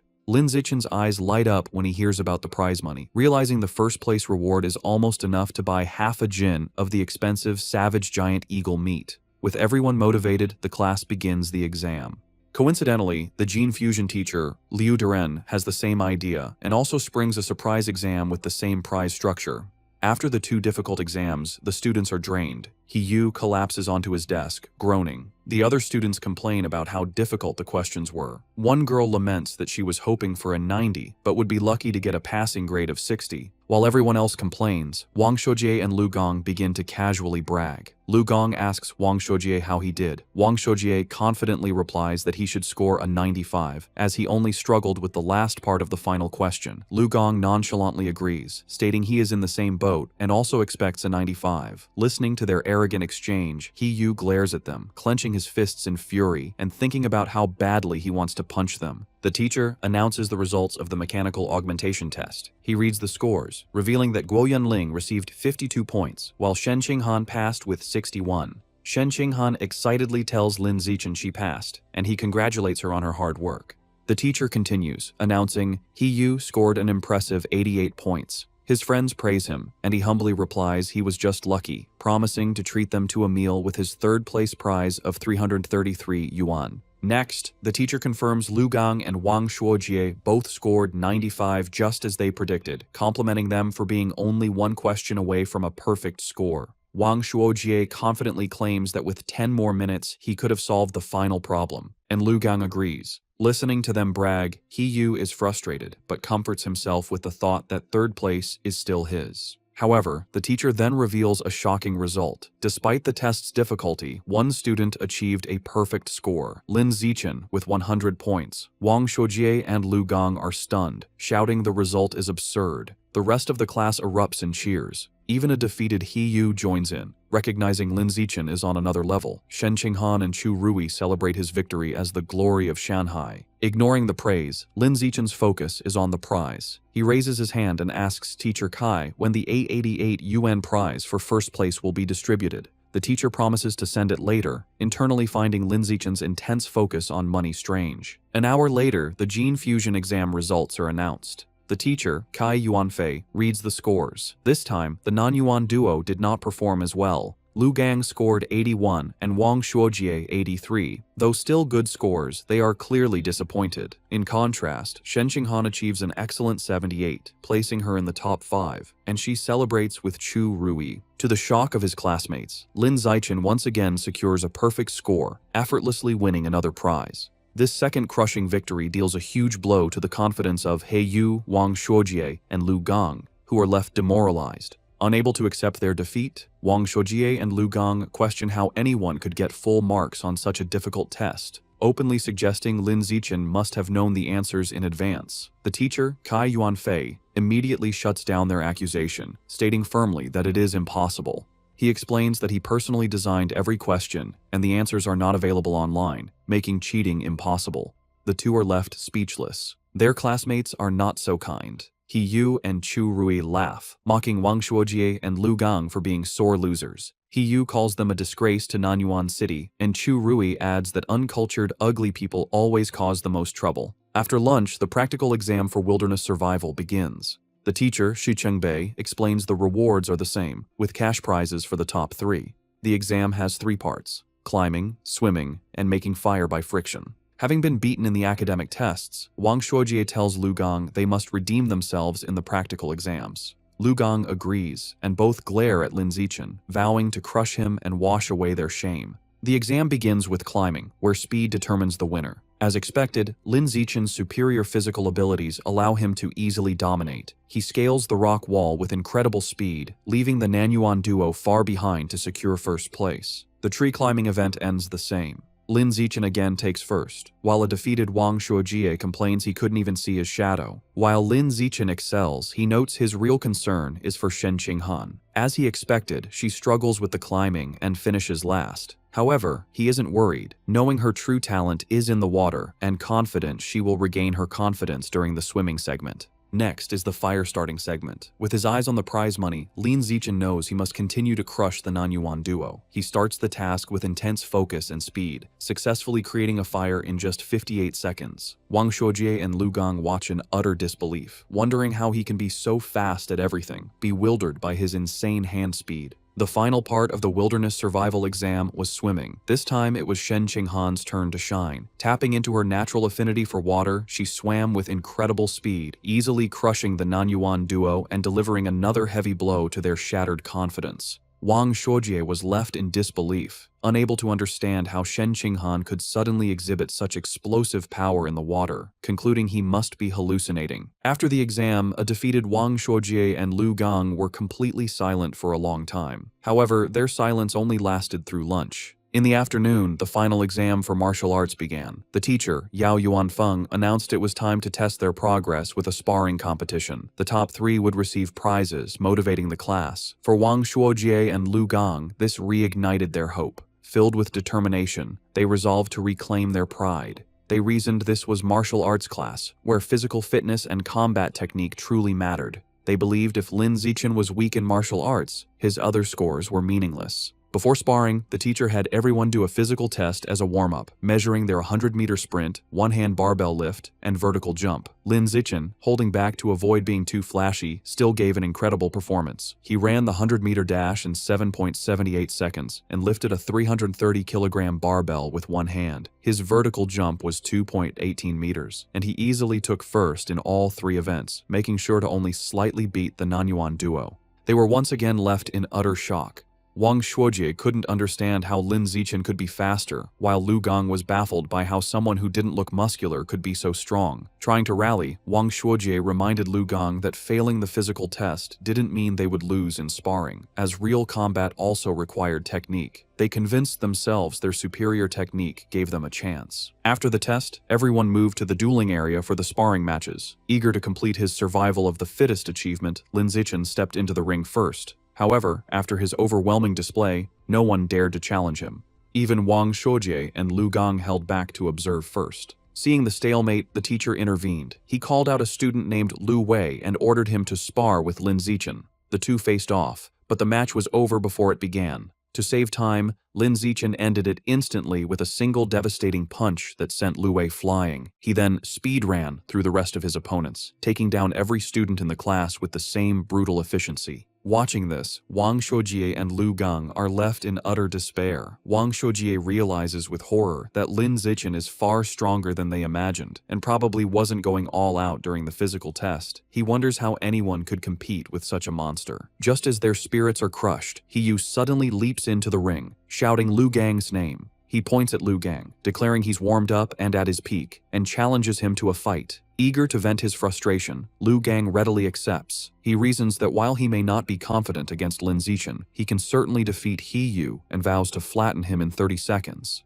With a battle cry, He rushes forward, and the two clash in a fast exchange of blows. However, the fight is decided by the clear gap in their power. Lu Gong easily catches Heiyu's kick, uses his superior strength to swing him around, and then hurls him out of the ring. Heiyu crashes hard, defeated and vomiting. Standing victoriously, Lu Gong looks down at his defeated classmate. He offers a backhanded compliment, acknowledging Heiyu's physical technique is the best in their class, but smugly concluding that he is still better. After his victory, Lu Gang turns to see Lin Zichen approaching. Lin Zichen calmly issues a challenge for them to spar. Internally, he sees this as a perfect chance to make progress on his achievement quest. Fresh off his win and brimming with confidence, Lu Gang smirks and accepts, declaring he is not afraid.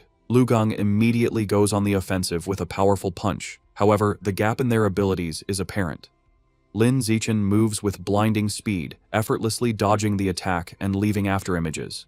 Before Lu Gong can register what happened, Lin Zichen counters with a swift kick. The powerful blow connects squarely with Lu Gang's back, and he is sent flying out of the ring, defeated in a single blow. With both Nan Yuan duo members utterly defeated, the other students begin to taunt the last one standing. They shout at Wang Shuojie, asking if he's going to avenge his fallen bro, and telling him the pride of Nan Yuan now rests entirely on his shoulders. They jeer, telling him not to chicken out. Annoyed, Wang Shuojie snaps at the crowd to shut up, claiming he was already planning to fight. He rushes into the ring to face Lin Zichen. As he stands before his overwhelmingly powerful opponent, he steels his resolve, telling himself that what is meant to come will come, and he must find a way to defeat him. Determined to win, Wang Shuojie shouts that he's going all out and rushes at Lin Zichen with a furious attack. However, his effort is futile. Lin Zichen effortlessly stops the punch with one hand and counters with a single devastating blow that sends Wang Shuojie flying upside down. He crashes hard onto the gym floor, knocked out and foaming at the mouth, defeated as easily as everyone else. With the Nan Yuan duo taken care of, Lin Zichen proceeds to systematically take down the rest of the boys in the class one after another with the same effortless efficiency. After defeating all the male students, he checks his system. He notes that according to the survival of the fittest achievement rules, defeating the same person multiple times only counts once. This means his only remaining opponents in the class are the girls.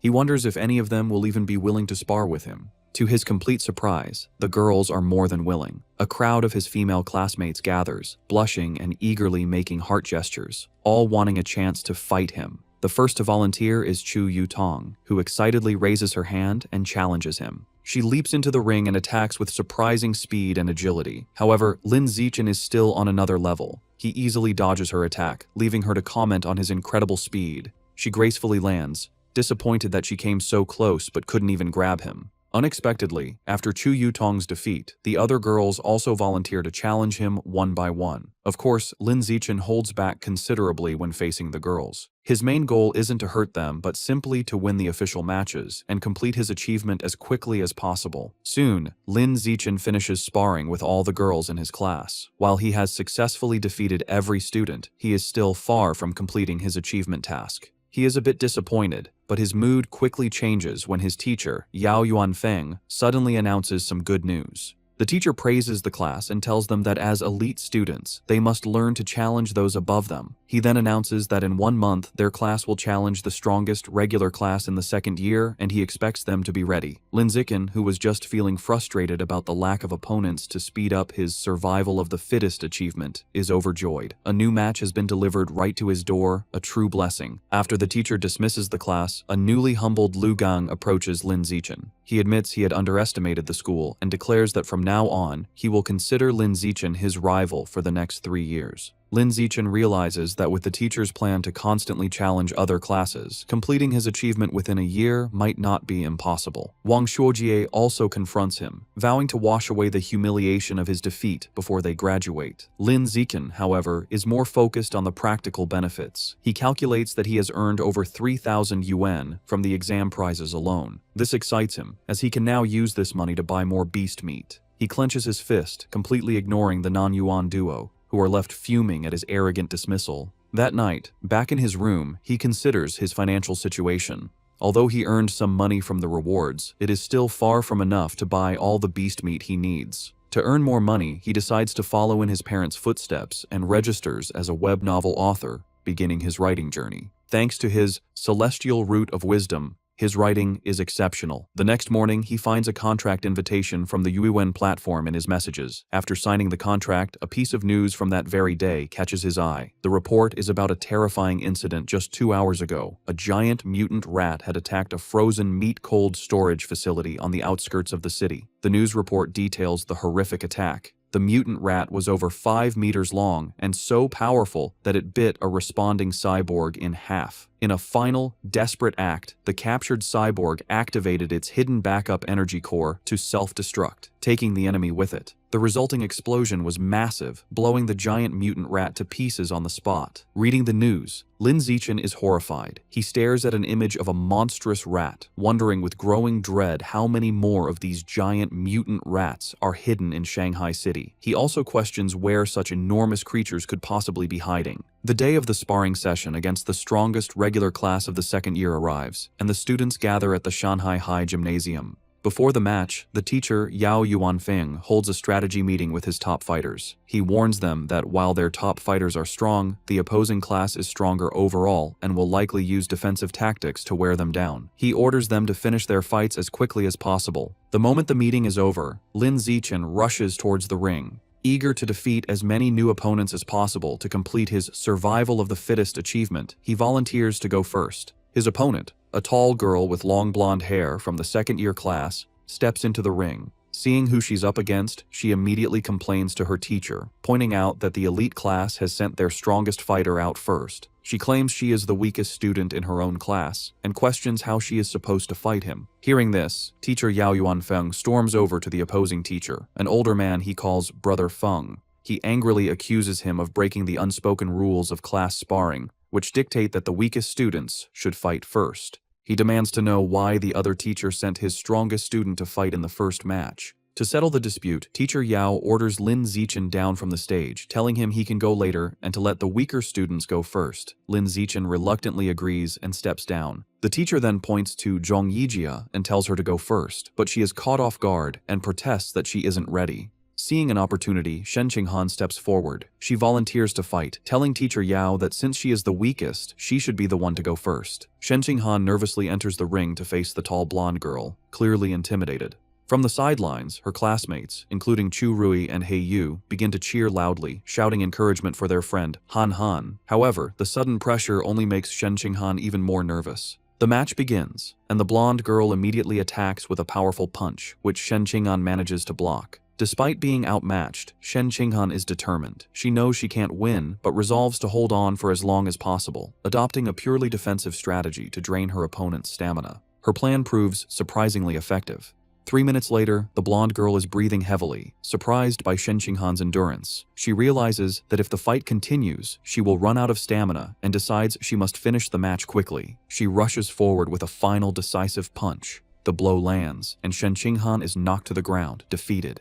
As she gets back on her feet, she is visibly embarrassed. The teacher, Yao Yuanfeng, praises her performance. He gives her a thumbs up, telling her she did great and that her defensive strategy was very smart. Lin Zichen also comforts her, patting her head gently. He tells her she did well, lasting over 3 minutes against a senior with an extra year of training, and that she has made big progress. Reassured, Shen Qinghan looks up at him with a happy smile. Following Shen Qinghan's defeat, another female classmate with brown hair from the elite class steps into the ring. Seeing that her senior opponent is running out of stamina after the previous match, she sees an opportunity and rushes in to attack. She throws a powerful kick, but the more experienced senior easily dodges the blow and counters with a swift punch to the face. The brown-haired girl is quickly overpowered and pinned to the ground, where she cries out in pain and is forced to surrender. Standing over her defeated opponent, the senior mockingly asks if she was looking down on the regular class by charging in so recklessly. She continues to taunt the girl, telling her that while she may not have her talent, she has trained for a whole year longer. She dismisses her, telling her to come back and fight again after she's trained for another year. Just then, Chu Rui steps forward. Filled with determination, she declares that she will avenge Shen Qinghan and crush the senior. Chu Rui proves to be a formidable fighter. She easily defeats her senior opponent with a single, powerful punch. From the sidelines, Shen Qinghan cheers enthusiastically, calling out how amazing Chu Rui was. Lin Zichen tells Shen Qinghan that she was amazing too, explaining that Chu Rui's victory was easy only because Shen Qinghan had drained the senior's stamina first. Shen Qinghan smiles happily. 2 hours later, the sparring session continues, and the elite class has evened the score. Teacher Yao Yuanfeng approaches the second-year teacher, Brother Feng, and taunts him, pointing out that his class only has 4 fighters left and that he is confident his class will win the bet. However, he then turns to his students and warns them not to get complacent. He declares that the true strength of their class lies with their 4 top fighters, Lin Zichen, Wang Shuojie, Lu Gong, and He Yu. The real showdown is just beginning. Following his teacher's declaration, He Yu is ordered to go up next. He cracks his knuckles with a determined look and enters the ring with a dramatic, ground-pounding pose. He strikes a fighting stance and theatrically asks his senior opponent if he is prepared to face his fists, which he claims are thirsty for battle. The senior, a boy with brown hair, smirks and tells He Yu not to be so childish and overly dramatic. Annoyed, He Yu immediately attacks with a swift kick, sending the senior crashing to the ground in defeat. Standing over his fallen opponent, He Yu mocks him, questioning where he got the confidence to act so tough with such a low skill level and calling him trash. Just as He Yu celebrates his victory, another, more formidable senior with purple-tinged hair stomps into the ring. He glares at He Yu, calling him arrogant for his taunts. The senior immediately lunges with a powerful punch, vowing to teach his junior opponent some intensity. To the senior's shock, He Yu moves with incredible speed, effortlessly dodging the attack. He Yu then counters with a powerful kick that sends the senior flying, knocking him out. Seeing his impressive victory, Chu Rui and Shen Qinghan erupt in cheers, shouting encouragement for He Yu. Fueled by his success, He Yu goes on an incredible winning streak, defeating several more opponents in quick succession. After taking down 5 consecutive fighters, He Yu stands exhausted, breathing heavily. Despite his fatigue, he puts on a brave face and defiantly shouts for the next opponent, boasting he can still take on 10 more. However, it's clear he is running out of stamina. His impressive run ends when he is defeated by his 6th opponent. With He Yu eliminated, the situation looks dire for the elite class. They are now down to their last 3 fighters, while the second-year class still has 13 members remaining. With He Yu defeated, Wang Shuojie is next. He unleashes his full power, going on an incredible winning streak and single-handedly defeating 10 opponents in a flurry of furious kicks and punches. However, the long series of battles takes its toll. During his 11th match, Wang Shuojie finally runs out of stamina and is defeated. Following him is Lu Gang, who quickly dispatches 2 more of the opposing team's top fighters in less than 10 minutes. With their opponents now down to their last fighter, teacher Yao Yuanfeng smugly suggests that the second-year teacher, Brother Feng, should just surrender. Brother Feng, however, remains unfazed. He smirks and calls forth his final student, Wang Jinhei, telling him it is his turn. A new challenger steps forward, an enormous, overweight student who towers over Lu Gang. Despite his opponent's intimidating size, Lu Gang is not impressed. Dismissing him as just a slightly larger fatty, he rushes into attack, confident he can beat him. He lands a powerful punch on Wang Jinhei's massive belly, but to his shock, the blow has no effect. He feels as if he just punched solid rubber. He tries again, unleashing a rapid barrage of punches, but all his attacks are harmlessly absorbed by his opponent's thick layer of fat. Soon, Lu Gang is left panting and exhausted, realizing his attacks are useless. His opponent, who has not moved an inch, looks down at him with a calm expression. He asks if Lu Gang is finished, because now it is his turn. Before Lu Gang can react, Wang Jinhe grabs him by the neck with incredible strength. With a single, effortless motion, he throws Lu Gang out of the ring, securing the victory and leaving the elite class with only one fighter remaining. Stunned by such a powerful fighter, teacher Yao Yuanfeng exclaims that he doesn't remember the second-year class having such a strong student. The opposing teacher, Brother Feng, smirks and explains that Wang Jinhe is a new transfer student who just arrived this semester. He then smugly reminds teacher Yao about their bet, telling him it looks like he is going to lose and will have to buy dinner for the entire opposing class. Realizing he has been tricked by his rival's secret weapon, teacher Yao clenches his fist in frustration, worried that not even Lin Zichen can defeat this monster. Despite his doubts, he puts on a brave face for his last student. He places a hand on Lin Zichen's shoulder and tells him it's his turn, encouraging him to just do his best and not worry too much about winning, as the experience will be valuable. Lin Zichen simply smiles and reassures his teacher that he will win, leaving the man speechless. As Lin Zichen steps into the ring, Wang Jinhe looks down at him, unimpressed.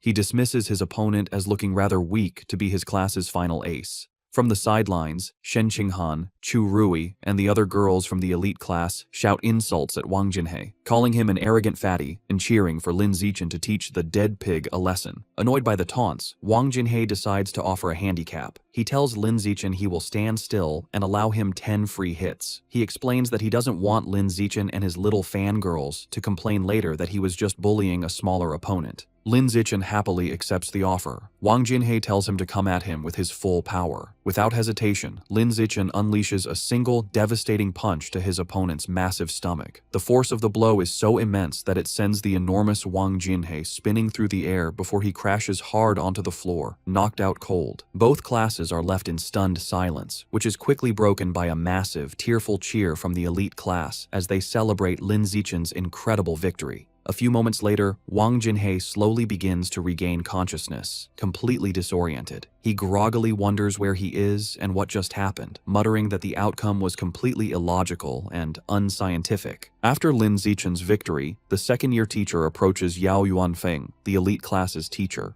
He remarks on how powerful Lin Zichen was, comparing his one-punch victory over Wang Jinhe to a former prodigy named Wu Tiancheng. Yao Yuanfeng replies that while Lin Zichen is strong, he isn't at Wu Tiancheng's level yet, explaining that Wu Tiancheng was a monster who terrified the principal as a first year. Overhearing the name, Lin Zichen walks over and asks his teachers who Wu Tiancheng is. Yao Yuanfeng excitedly explains that Wu Tiancheng was a legendary student from a few years ago. As a first year, he single-handedly defeated the entire third-year elite class, shocking the school leaders. The teacher continues by listing Wu Tiancheng's incredible stats as a first year, a 100-meter dash in 6.12 seconds, a 3.96-meter vertical jump, and a 650-kilogram one-handed barbell lift. He asks Lin Zichen if he is impressed. Lin Zichen smiles nervously and admits he is a little impressed. However, he internally thinks Wu Tiancheng's feats were only on par with the strength he possessed during his 6th grade summer vacation. That night, the class celebrates their victory at a restaurant.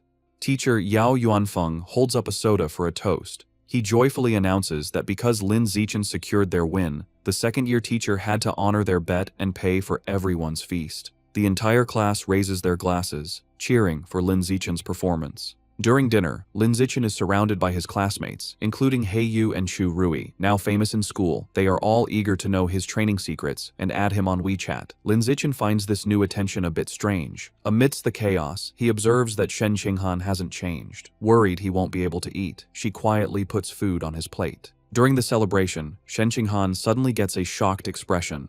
Looking flustered, she quickly tells Lin Zichen she needs to go to the restroom and rushes away. As she leaves, Lin Zichen notes that while some things change, her urge to pee when nervous or excited has remained the same. In the restroom, 2 of their female classmates are gossiping. One complains about how Shen Qinghan fawns over Lin Zichen like a maid, always pouring his drinks and peeling his shrimp. The other agrees, questioning how someone with Shen Qinghan's lack of strength could have gotten into the elite class if not for being his sycophant. She cruelly adds that their relationship won't last, as the difference in their abilities is destined to drive them apart. Unseen, Shen Qinghan overhears their entire conversation and is visibly hurt. However, instead of hiding, she confronts them. With newfound determination, she firmly tells the startled girls that she is not a sycophant, she is his childhood friend. Later that evening, as they walk home, Lin Zichen notices she seems dejected and asks if something is wrong. Looking down sadly, Shen Qinghan confides in him. She explains her mother always said she would grow out of wetting her pants. However, she reveals with frustration that even now, she still has to wear diapers to bed every night. Looking up at him, she says she feels disabled, like she can't even control her own bladder. Lin Zichen looks at a distraught Shen Qinghan and firmly tells her she is not disabled. He gently places his hands on her shoulders to comfort her, explaining that her inability to control her bladder is actually a superpower that hasn't fully developed yet. Shen Qinghan looks up with wide, hopeful eyes, questioning if it's really a superpower. Lin Zichen confirms it, telling her that her natural talent in the water is a manifestation of this power. Intrigued, Shen Qinghan asks if his own amazing abilities are also because he has a superpower. Lin Zichen confidently replies that yes, just like her, he also has a superpower. Excited by the idea, Shen Qinghan wonders what kind of power she might have. Lin Zichen reassures her it will definitely be a very powerful one. However, their path is blocked. A special team in protective gear is cordoning off a building, and an officer with a megaphone instructs the public to stay back while they exterminate rats. Their attention is drawn to the chaos inside. A man in an apron frantically swings a broom at a swarm of large rats, trying to fend off the exterminators. He screams at the officers to stop, pleading with them not to kill his brothers. His face twists in agony and rage as he continues to scream. Consumed by fury, the man charges at the officers, yelling that he will fight them to the death. Watching the scene, Shen Qinghan asks Lin Zichen if the man has gone crazy. Lin Zichen agrees, suggesting he might be mentally ill, though he finds the situation pitiful. He tells her that's just how some people are and that they should go home. Later that night, at Lin Zichen's house, he and his parents are watching a troubling news report. The anchor announces that a young female teacher went missing last week and is still not found. His mother, Zhang Wangshan, expresses her alarm, noting this is the fourth young woman to disappear this month. His father, Lin Yansheng, corrects her, stating it is the fifth. The report continues, showing photos of the missing women, all young and attractive. It issues a public warning for young women to avoid going out alone at night. Worried, Zhang Wangshan tells her son he must not let Shen Qinghan go anywhere by herself. Lin Zichen smiles and promises to look after her. Meanwhile, at a public security office in Shanghai City, the man from the market has been taken into custody. A doctor in a lab coat is speaking with a police officer. The officer asks for the doctor's opinion, wondering if the man is mentally ill. The doctor replies he isn't certain, explaining that he has tried to communicate with the suspect, but the man has remained completely silent. The officer finds this strange, saying the man was screaming non-stop at the market earlier. Suddenly, the officer's eyes widen with a terrifying realization. Both he and the doctor whip their heads around to look at the man, who is now hunched over, surrounded by a dark, menacing aura. Before their horrified eyes, the man begins to transform, mutating into a monstrous, giant, aberrant rat. As the creature grows, the terrified officer screams into his radio, frantically calling for backup and requesting a cyborg team, yelling that the person in the interrogation room is turning into a giant, aberrant beast. The giant, aberrant rat rampages.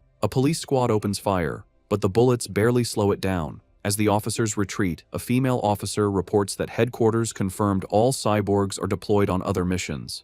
The director adds grimly that support won't arrive for 10 minutes and their ammunition won't last that long. Realizing they can't fight it head-on, the director orders his team to their car. Their new plan is to lure the monster into the suburbs to buy time. The female officer jumps into a police van and starts the engine, while another officer braces himself inside. They speed through the city with the giant rat in hot pursuit, leaping between buildings. The female officer urges them to go faster to give the cyborgs more time. The van races up a mountain road and into a tunnel, but the beast is relentless. It closes the distance with a terrifying roar, its massive tooth-filled maw open. The monster slams into the back of the van, causing it to lose control, flip violently through the air, and crash. Inside the overturned van, the female officer hangs upside down, injured. With a look of despair, she thinks that in the end, they still couldn't make it. Just as the giant aberrant rat roars in triumph over the wrecked van, a massive explosion engulfs it. Help has arrived. A female cyborg with short purple hair and sleek armor. Hovering in the air, she locks on and unleashes a barrage of powerful purple missiles. The projectiles slam into the monster, creating a series of fiery explosions as she gives the command to kill. After the smoke clears, the cyborg lands on the crater-filled road. She finds a large tunnel and realizes the rat escaped by digging its way out, noting the beasts seem to be getting smarter. However, she sees shredded flesh and blood on the ground and concludes the creature is seriously injured and couldn't have gotten far. She decides she has a good chance to track it down. The scene shifts to the city skyline at 3 a.m. In his room, Lin Zichen is at his computer, not training, but writing. He reflects on his progress as a web novel author. He has written daily for over half a month, and his novel is now nearly 200,000 words. More importantly, his paid income has already surpassed 10,000 yuan. He thinks about the novel's future potential, noting it is still in the new book period. He eagerly wonders how much money he will make once it is officially launched. Too excited about his novel's income to sleep, Lin Zichen decides to train. He finds a deserted, unsurveilled alley to test his recent efforts. As he practices, he is pleased with his progress. His 100-meter sprint time has dropped to an incredible 3.43 seconds, and his vertical jump has reached 7.22 meters. He feels that if he continues improving at this rate, he will eventually achieve a saintly body. His training is interrupted by an unsettling gnawing sound. He turns and sees a shadowy figure hunched in a dark corner. The figure is a grotesque, rat-like creature, a mouseman. It is chewing on a human arm. Noticing Lin Zichen, the creature begs for its life, pleading for forgiveness and explaining it was just too hungry. It strangely promises that once full, it will come and pay its respects every year. Lin Zichen stares in horror, recognizing the creature as a mouseman. He immediately connects this sight to the news report about the giant mutant rat that escaped. He wonders with dawning dread if this creature is that same beast, now in a more humanoid, but no less monstrous form. Realizing the extreme danger, Lin Zichen decides he must inform the police. However, as he turns to leave, the mouseman panics, thinking he is its next meal. It stammers that it doesn't have to eat him and can go find others to devour instead. Before Lin Zichen can react, the creature springs into action. It leaps off the alley walls with blinding speed, ricocheting from side to side in a series of lightning-fast jumps. The mouseman lunges at him, screaming it wants to eat human meat as hunger overrides its fear. The attack is so fast that Lin Zichen realizes there is no time to dodge. With no other option, he faces the monster head-on. As the creature closes in, Lin Zichen meets its charge with a single, devastating kick to its jaw. The impact sends the mouseman spinning through the air before it crashes hard to the ground. The beast struggles to its feet, clutching its bleeding chest. It stares at Lin Zichen in disbelief, wondering how a weak-looking student could possess such overwhelming strength. Stunned and injured, the mouseman stares back at Lin Zichen, shocked by his unexpected power. Before it can recover, a rock suddenly flies through the air and slams into its head. Seizing the advantage, Lin Zichen gives the monster no chance to retaliate. He unleashes a furious storm of rocks, throwing them with incredible speed and precision. The mouseman is completely overwhelmed by the relentless assault, unable to defend itself as the rocks pummel its body. After a few moments, the onslaught stops. Lin Zichen stands at the end of the alley, breathing heavily. He watches the spot where the creature fell, noticing it is no longer moving. He approaches cautiously and finds his attack was more devastating than he imagined. The mouseman is obliterated, reduced to a steaming pile of skeletal remains. Wondering if the creature was truly dead, Lin Zichen touches the pile of bones. A surge of blue energy flows into him, and a system notification confirms he has devoured a trace of the giant mutant rat's life source, increasing his codex progress to 7%. He is disappointed to only absorb 2% this time, compared to the 5% from the scorched corpse. He theorizes the difference is due to the varying amount of Rat King gene each heretic had consumed. Realizing it was nearly morning and unsafe to stay, he heads home. Moments after he leaves, the purple-haired female cyborg lands in the empty alley. She stands over the steaming bones, wondering who could have killed the Rat Man. The scene shifts to a dark building where a sinister ritual is happening. A hooded cultist carries an unconscious woman to a large, glowing red summoning circle. He places her in the center and kneels, offering her to his Lord Rat God to enjoy. From the darkness, menacing, multi-lensed red eyes glare back. A deep, angry voice questions why there is only one woman, accusing the cultist of trying to starve it.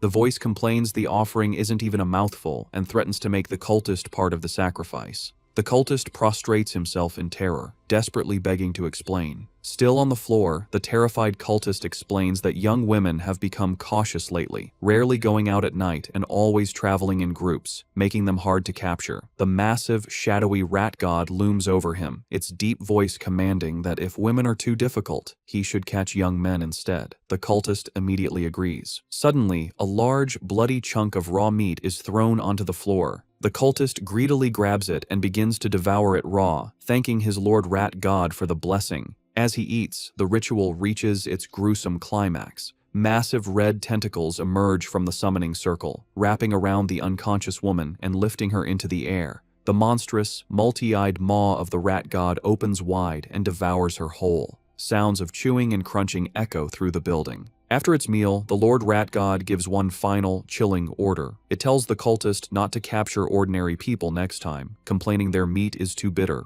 The entity declares it wants to eat nobles who live in luxury, believing their meat will be more tender.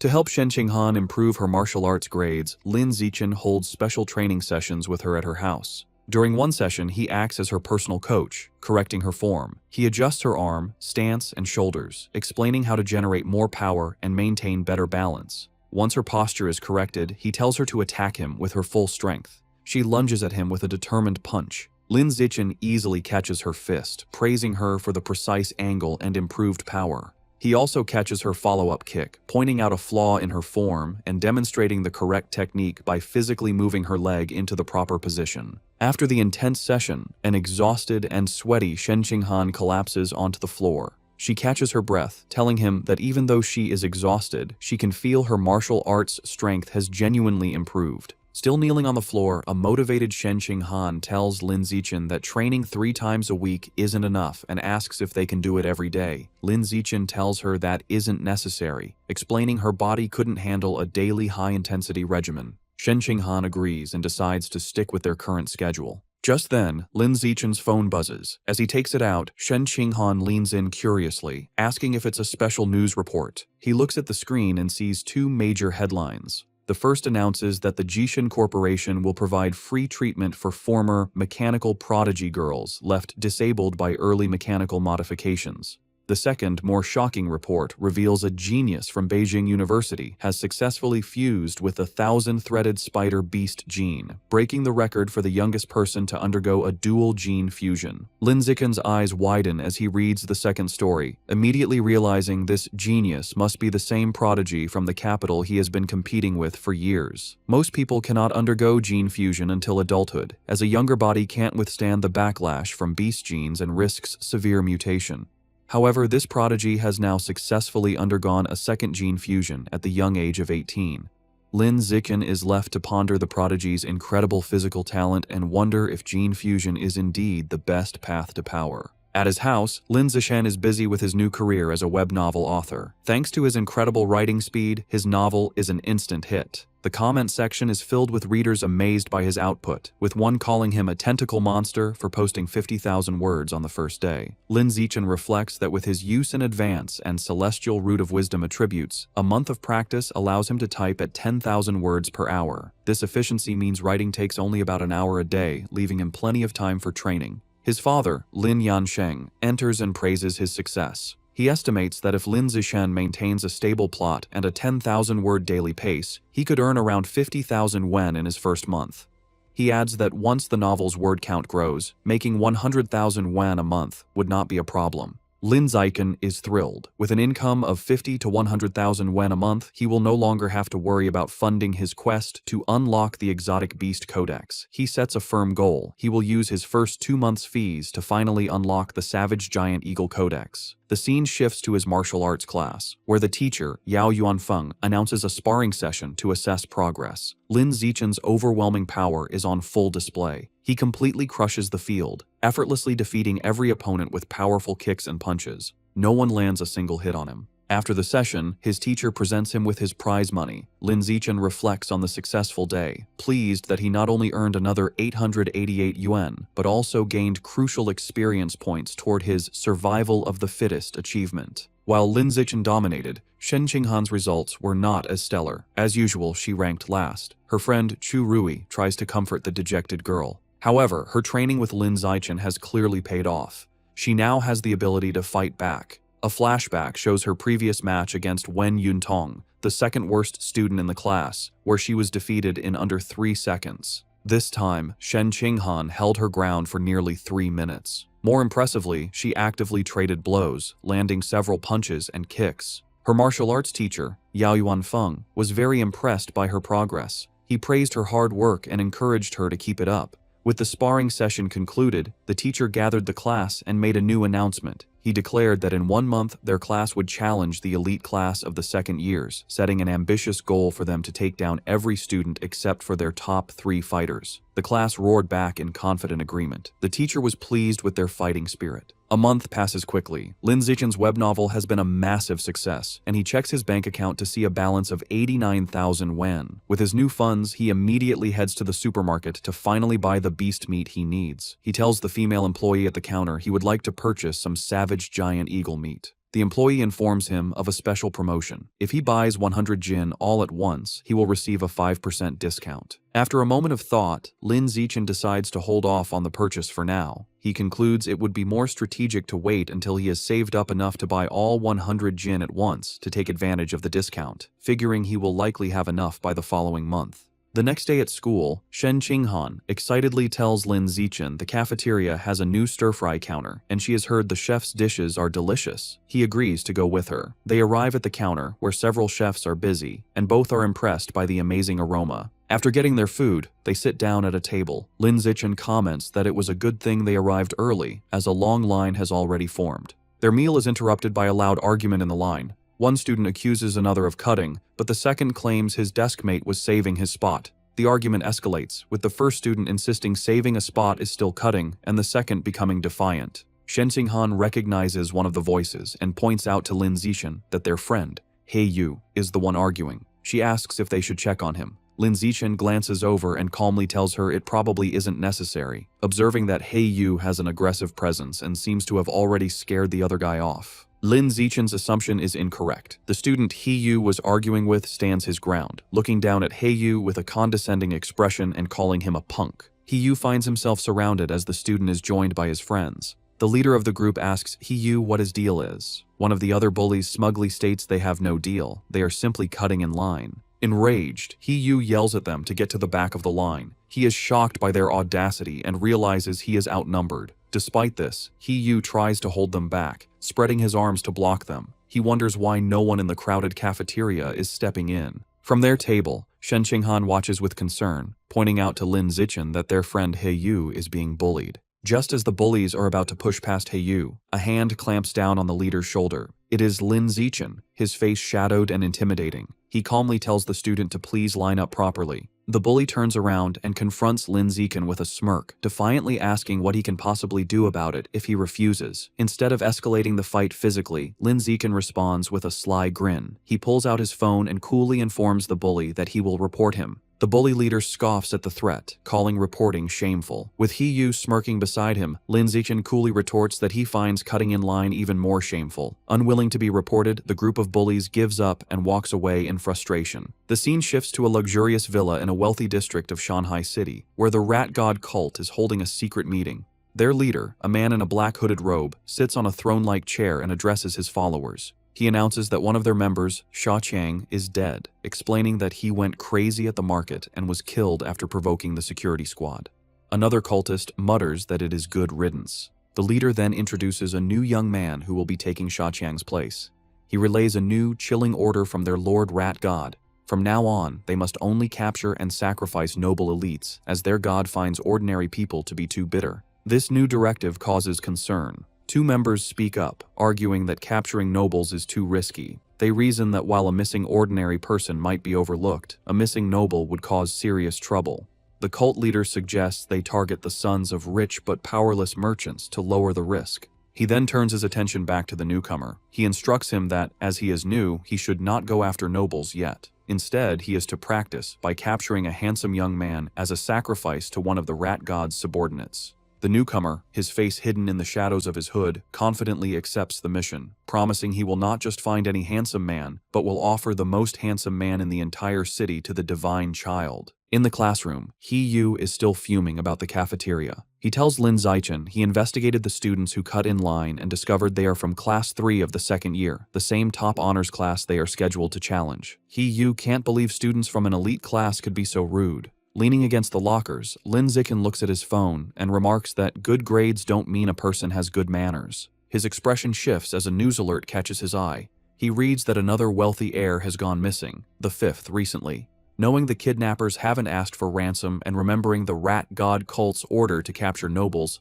Lin Zichen grimly concludes the cult is behind these disappearances. The day of the competition arrives, and students gather in a large gym with 2 fighting rings. Tension between the classes is high, as the students who bullied Yu glare at him, and Yu makes a defiant gesture in return. After both classes warm up, the sparring matches begin. Just as she did last time, Shen Qinghan takes the first fight. Her opponent, a senior from the honors class, immediately attacks with a fierce kick.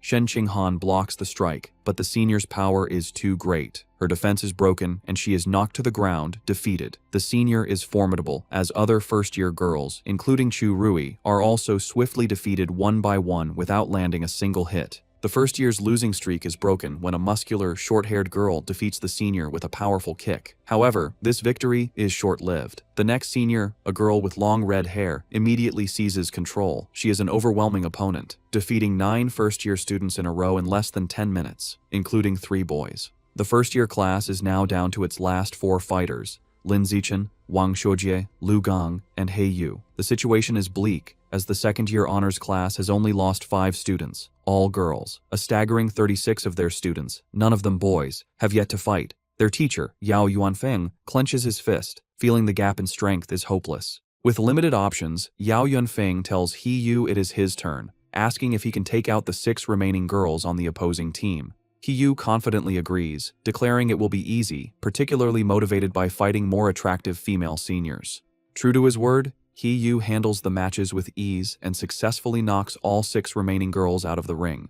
With the female fighters defeated, the second-year class's first male student enters the ring with a threatening stomp. He strikes a menacing pose and asks Yu if he is ready to die. Yu retorts that his opponent has no manners. Recognizing the student as a bully from the cafeteria, Yu believes he's a pushover and sees a perfect chance for revenge. Yu's confidence is misplaced as the bully rushes him with surprising speed. Before Yu can react, the senior lands a powerful punch to his stomach. Yu collapses to his knees, stunned. The bully taunts him for being weak and tells him to admit defeat. Enraged, Yu struggles to his feet and throws a punch, but his opponent easily dodges and counters with a swift kick that sends Yu flying out of the ring, defeated. Lying on the ground, Yu realizes with pain that his opponent's strength is far from the lowest among the boys, and curses himself for letting his guard down. Having defeated Yu, the senior bully turns to Lin Zichen, who is standing by the ring. He mockingly asks if Lin Zichen still wants to medal and challenges him to a fight. Lin Zichen gracefully leaps into the ring, internally noting that he was hoping for this chance. His classmates erupt in cheers, shouting for their brother Chen to crush his opponent and avenge Yu for his shameful behavior.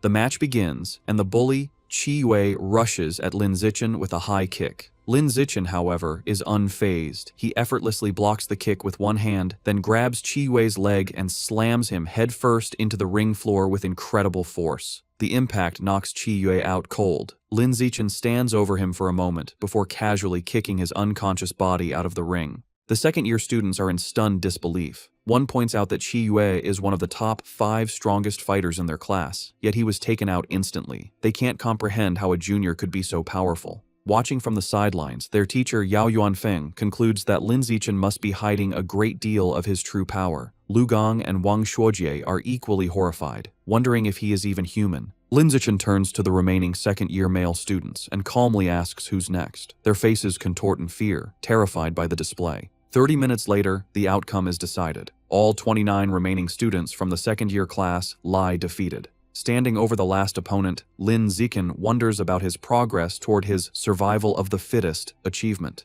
A system notification informs him his total count of opponents eliminated is now 119 out of 1,000.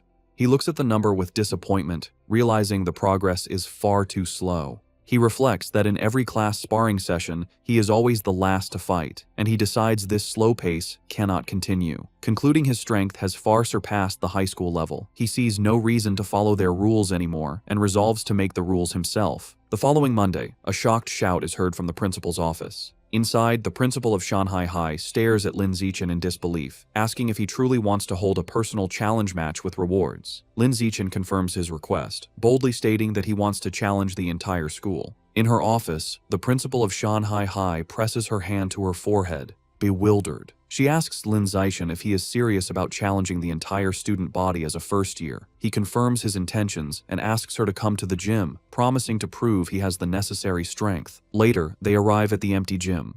The principal crosses her arms and asks why he brought her there so late. As he removes his school jacket, revealing his muscular build, he confidently tells her he is there to show his true power. The principal, flustered, momentarily misinterprets his intentions and tries to stop him. However, Lin Zichen walks over to a heavy barbell and grips it. To her astonishment, he lifts the massive 700-kilogram barbell into the air with one hand, holding it effortlessly. The principal stands frozen in shock. It dawns on her what he meant by showing his power. She realizes his strength already surpasses that of the school's most legendary student, Wu Tiancheng, during his first year. Completely convinced, the principal gives Lin Zichen a thumbs up. She agrees to his request, promising to arrange an event for him to challenge the entire school. With a sheepish grin, he reminds her they must set up rewards, explaining that without prize money, no one would be motivated to challenge him. He then lays out his clever plan for the prizes. He suggests two types of rewards, a participation prize to encourage everyone, and a larger, cumulative prize pool that grows with each challenger. Whoever defeats him wins the entire pool. If no one can beat him within the time limit, all the money will be his. The principal, intrigued, smiles and agrees.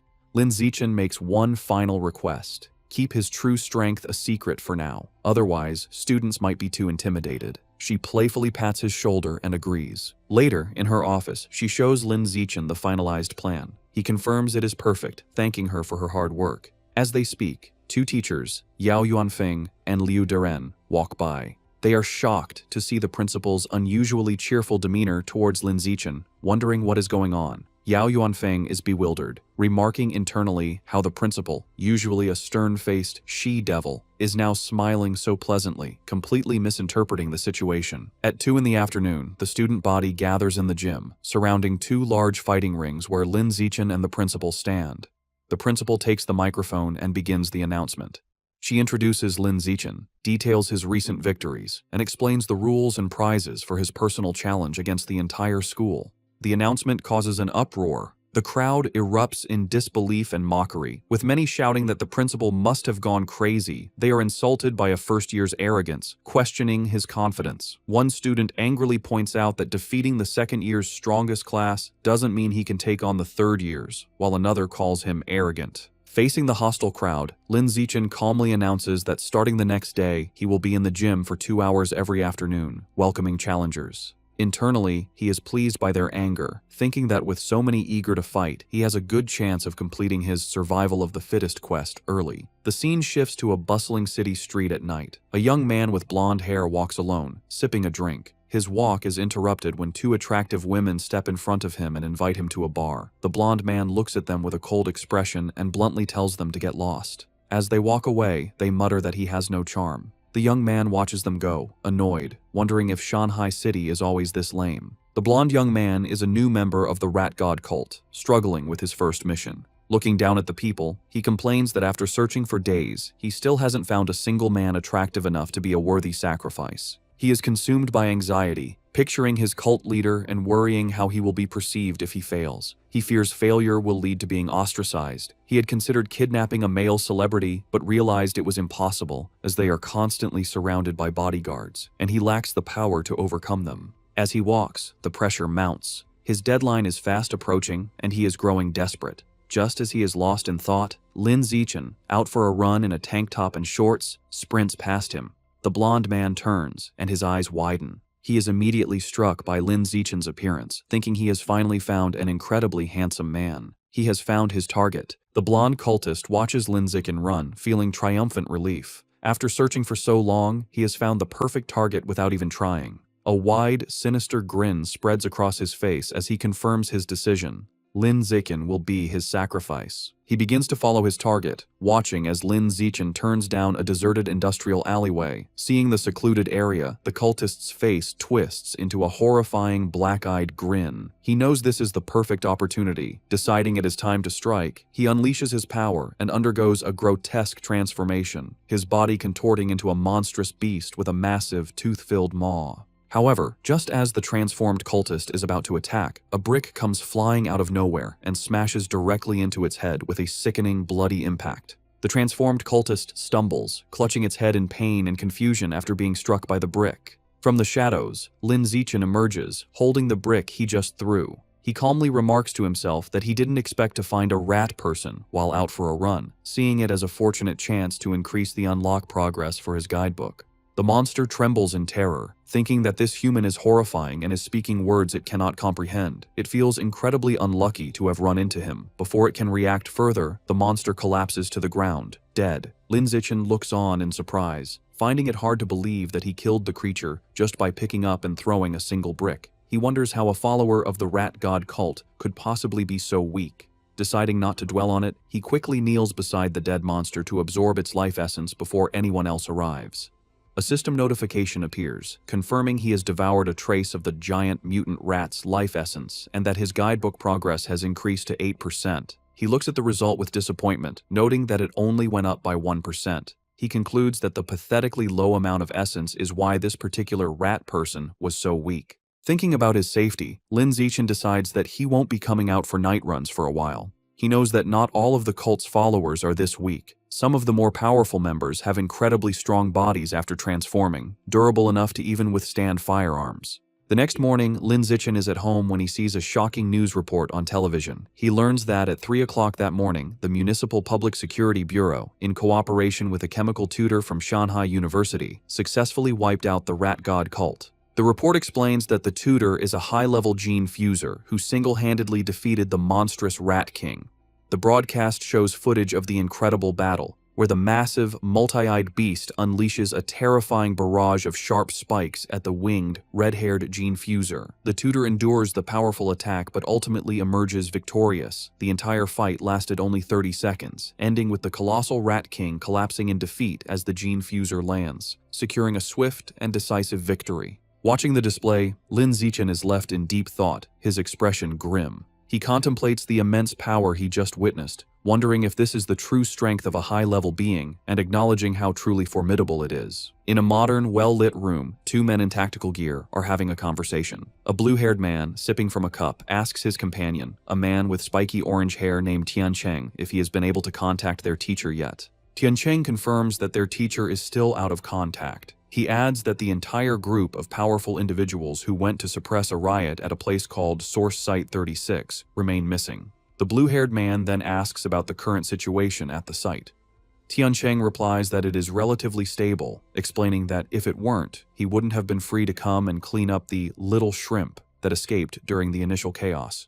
The blue-haired man seems to question his dismissive term. The blue-haired man reflects on the immense power of the Rat King, a monster that the entire Public Security Bureau was helpless against. He then internally acknowledges that in the face of a genius high-level being like Tiancheng, the monstrous Rat King was indeed just a little shrimp. Changing the subject, the blue-haired man playfully puts his arm around Tiancheng's shoulders, suggesting that since he is already there, he should visit their old school to give a lecture. Tiancheng resists, stating that he isn't an idle person and has a real job to do. The blue-haired man playfully insists, telling him that providing some ideological guidance to their cute junior students is also a form of work. Deep within a dark cavern under the light of the full moon, it is revealed that the Rat King survived its battle with Wu Tiancheng. The creature explains its recent actions, stating that at first, it only ate beggars, then it moved on to eating young people. Now, it kneels in submission, admitting that it eventually developed a taste for the pampered elite. The Rat King is not alone.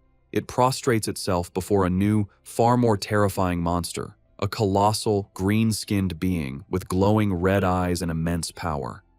This new monster scolds the Rat King, angrily telling it that it went to great trouble to bring the Rat King there to have its clan dig tunnels. Instead, the Rat King went around eating people and caused a huge commotion that drew unwanted attention. The giant monster glares down and menacingly asks the Rat King if it believes it deserves to die for its failure. Terrified, the Rat King begs its master for another chance. The giant monster considers the plea and agrees that it can give the Rat King another chance, but it clarifies that there will be a price to pay. Without another word, the monster's clawed hand strikes the Rat King, and a spray of blood fills the air.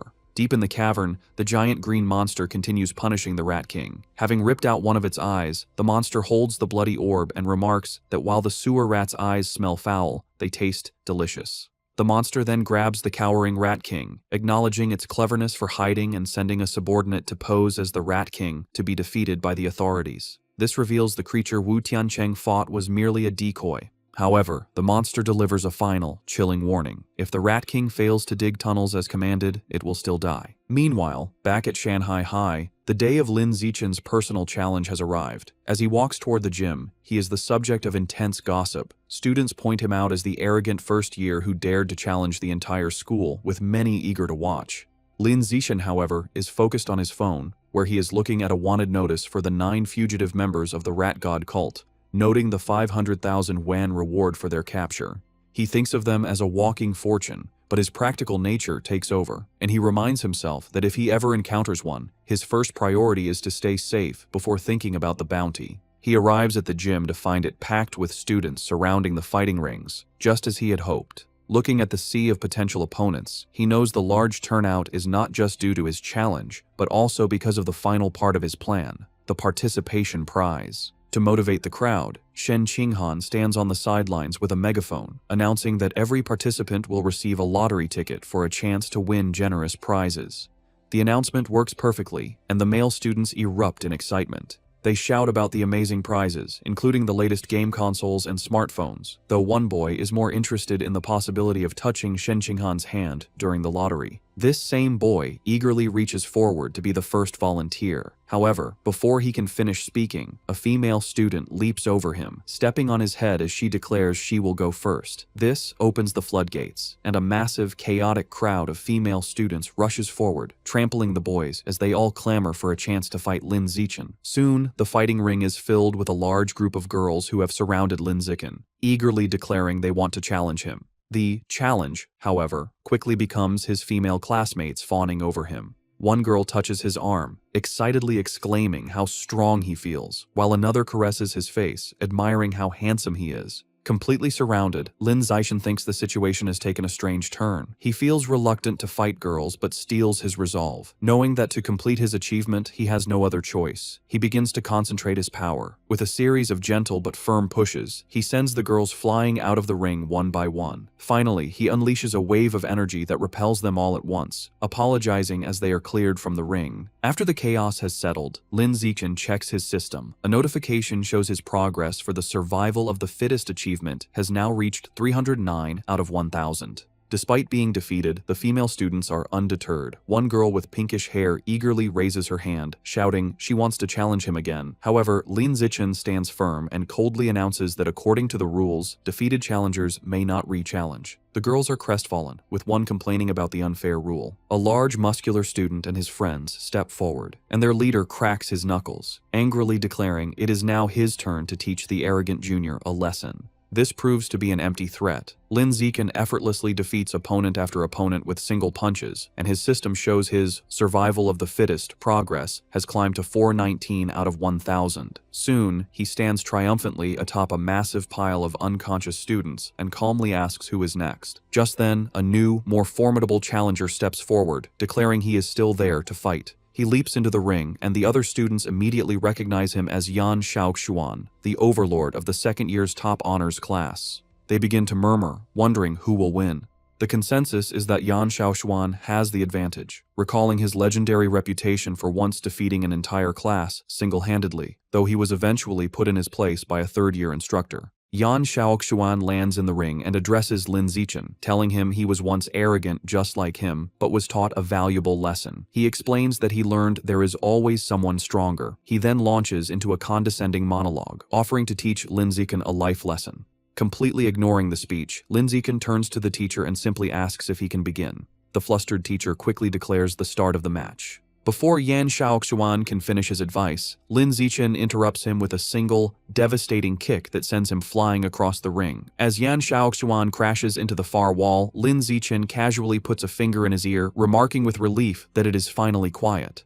The students are left in stunned silence. They shout in disbelief, questioning how their school's formidable overlord could have been defeated so instantly, and wondering just how powerful Lin Zichen truly is. The stunned silence is broken by slow, deliberate clapping. A new challenger, a muscular student with spiky red hair, makes his way through the crowd. The students immediately recognize him as Chen Wuxing, the #1 student in the entire school, and they erupt in excitement, assuming the real show is about to begin. Lin Zichen watches the newcomer approach, thinking this is a classic case of beating the young one brings out the old one. Chen Wuxing lands in the ring with a confident smirk, remarking that he never expected Yan Xiaoxuan to lose to a junior. However, just as he is about to start his own speech, Lin Zichen again cuts him off, turning to the teacher and asking to begin. Over Chen Wuxing's protests, the teacher starts the match. Enraged at being ignored, Chen Wuxing charges forward, surrounded by a blue aura, declaring it seems he will have to beat his opponent to make him listen. Lin Zichen meets the charge, his own fist glowing with a yellow aura. Their powerful blows collide in a massive shockwave. Chen Wuxing apologizes, but Lin Zichen simply states that he is in a hurry and unleashes a powerful punch. The blow is too much for Chen Wuxing. It sends him flying backward, his shirt torn, his face a mask of disbelief as he questions how this is possible. The entire student body watches in absolute shock, their jaws hanging open as they witness the instantaneous defeat of their school's strongest fighter.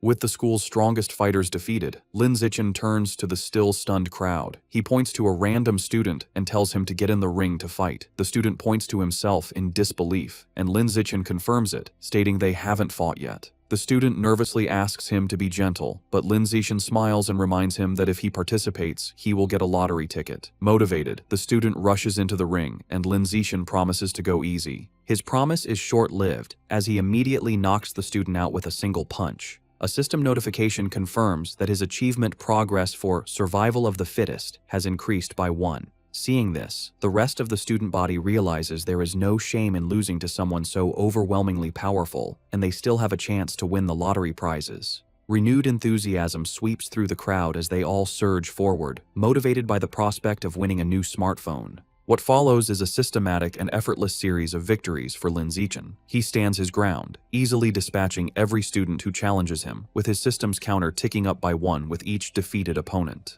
After the final student is defeated, a large system notification appears, announcing that by eliminating 1,000 different competitors, he has successfully completed the achievement. Another notification immediately follows, confirming he has finally acquired the new biological attribute, survival of the fittest. Lin Zichen clenches his fist, a look of pure triumph on his face, ecstatic that his long and arduous challenge has finally paid off. With his quest complete, a system notification details Lin Zichen's new reward. He has acquired the biological attribute, survival of the fittest, which increases the damage he inflicts on other living beings. He strokes his chin thoughtfully, concluding that while it is a simple and practical damage-boosting ability, he is slightly annoyed the system doesn't specify the exact value of the increase. His objective achieved, Lin Zichen leaps down from the ring and announces the challenge is over. The female students are disappointed, complaining it ended too quickly, and they wanted to watch him more. Wasting no time, Lin Zichen grabs Shen Qinghan's hand, leads her through the parting crowd, and they quickly leave the emptying gym. Later, a hearty laugh is heard from the principal's office.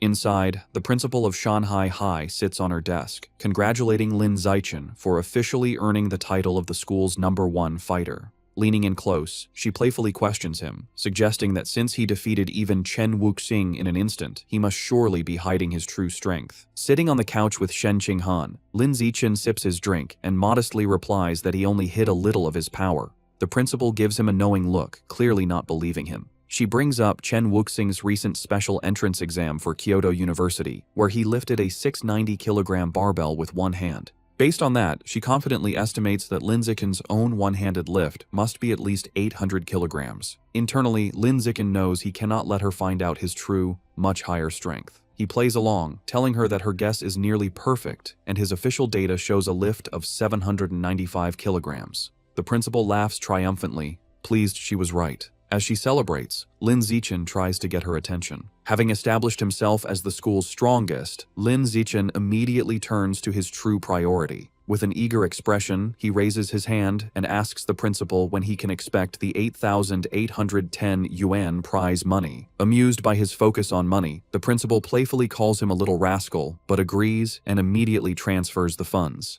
Just as the principal begins to discuss his new responsibilities, Lin Zichen interrupts, asking if there is anything else he can do for her. He then makes a special request. Since both he and Shen Qinghan enjoy swimming, he asks for use of the gym's swimming pool. He clarifies that he wants exclusive access, meaning the pool should be closed to everyone else whenever they use it. The principal smiles and readily agrees. Internally surprised at how easily she consented, Lin Zichen adds one more condition. He explains that he dislikes being watched in his swim trunks, so he will be covering the security cameras during their private sessions. This statement causes Shen Qinghan to blush furiously. The principal's mind immediately jumps to a suggestive conclusion. Thinking about the implications of a boy and girl being alone in a pool with the cameras covered, her imagination runs wild, picturing a romantic and steamy encounter between the two of them. Playing along with her own misunderstanding, the principal retrieves a key from her desk, telling Lin Zichen that she will, of course, satisfy all of his requests. She hands him the key, officially designating the pool as their exclusive, private swimming area. As he takes it, she leans in close and whispers a final, teasing warning, telling him to just be careful not to create a new life while they are in there. Her suggestive comment leaves Lin Zichen completely baffled, as he wonders what she could possibly mean by a new life. As they walk down the school hallway, Lin Zichen looks at the key to the swimming pool. He thinks to himself that with exclusive access, he can finally begin to properly explore the true nature of Shen Qinghan's mysterious abilities. His thoughts are interrupted when Shen Qinghan stops him, saying she has a favor to ask. With a nervous expression, she explains she signed up for a singing competition. While she has practiced her solo parts, she still needs someone to help her with the duet section. She shyly asks if he can practice with her that evening, and Lin Zichen readily agrees. Overjoyed, Shen Qinghan throws her fist in the air and happily skips away. Lin Zichen watches her go, thinking about how much this competition means to her. He smiles, hoping she will be able to find her confidence through it. Later that night, at Shen Qinghan's apartment, the two are in her room practicing. She sings into a microphone while Lin Zichen sits and listens, providing the other part of the duet from his phone. Meanwhile, in the living room, Shen Qinghan's parents, Shen Jianye and Xu Meng, are watching. Her father expresses concern, asking his wife if it is appropriate for them to be alone in a room together now that they are older. His wife quickly scolds him, retorting that they are childhood friends and questioning what right he has to object. She angrily tells him not to meddle, causing him to quickly back down. After overhearing her parents' conversation, Lin Zichen decides it's a good time to wrap up. He tells Shen Qinghan they've been at it for half an hour and it is time to focus on their studies. As he gets ready to leave, he reminds her about their plan for the next day, to go to the school's private pool so she can get more comfortable with her water abilities. He tells her not to forget her swimsuit, and she happily agrees. They say their goodbyes, and Lin Zichen heads home. Once alone, Shen Qinghan's thoughts are consumed by the upcoming trip to the pool, and a deep blush spreads across her face. She nervously goes to her closet, wondering what swimsuit to wear. She lays out two options on her bed, a modest blue one-piece and a more revealing black bikini. She picks up the black bikini, her blush deepening as she worries it might be too revealing. Her imagination runs wild for a moment as she pictures a scene of her and Lin Zichen splashing each other playfully in the water. After a moment of hesitation, she makes up her mind, reasoning that since it will only be him at the pool, it should be fine. She resolutely shoves the bikini into her school bag. The next day after school, Lin Zichen and Shen Qinghan head to the empty gym swimming pool. Already changed into his swim trunks, Lin Zichen waits by the poolside, his impressive physique on display. He looks up at a security camera, remembering his promise to the principal and confidently thinking he will handle it. Just then, Shen Qinghan's voice calls his name. He turns to see her standing in the doorway, wearing the revealing black bikini. With a bright smile and a slight blush, she walks toward him, apologizing for making him wait. Outwardly, Lin Zichen appears calm, simply telling her to slow down and be careful. Internally, however, he is completely flustered, thinking how incredibly cute she looks. After regaining his composure, he tells her it is time to get in the water and begin their training, to which she happily agrees. The two enter the water and begin to swim gracefully. Underwater, Lin Zichen takes Shen Qinghan's hand, and they continue to swim together. Suddenly, her eyes widen in shock as she feels something strange.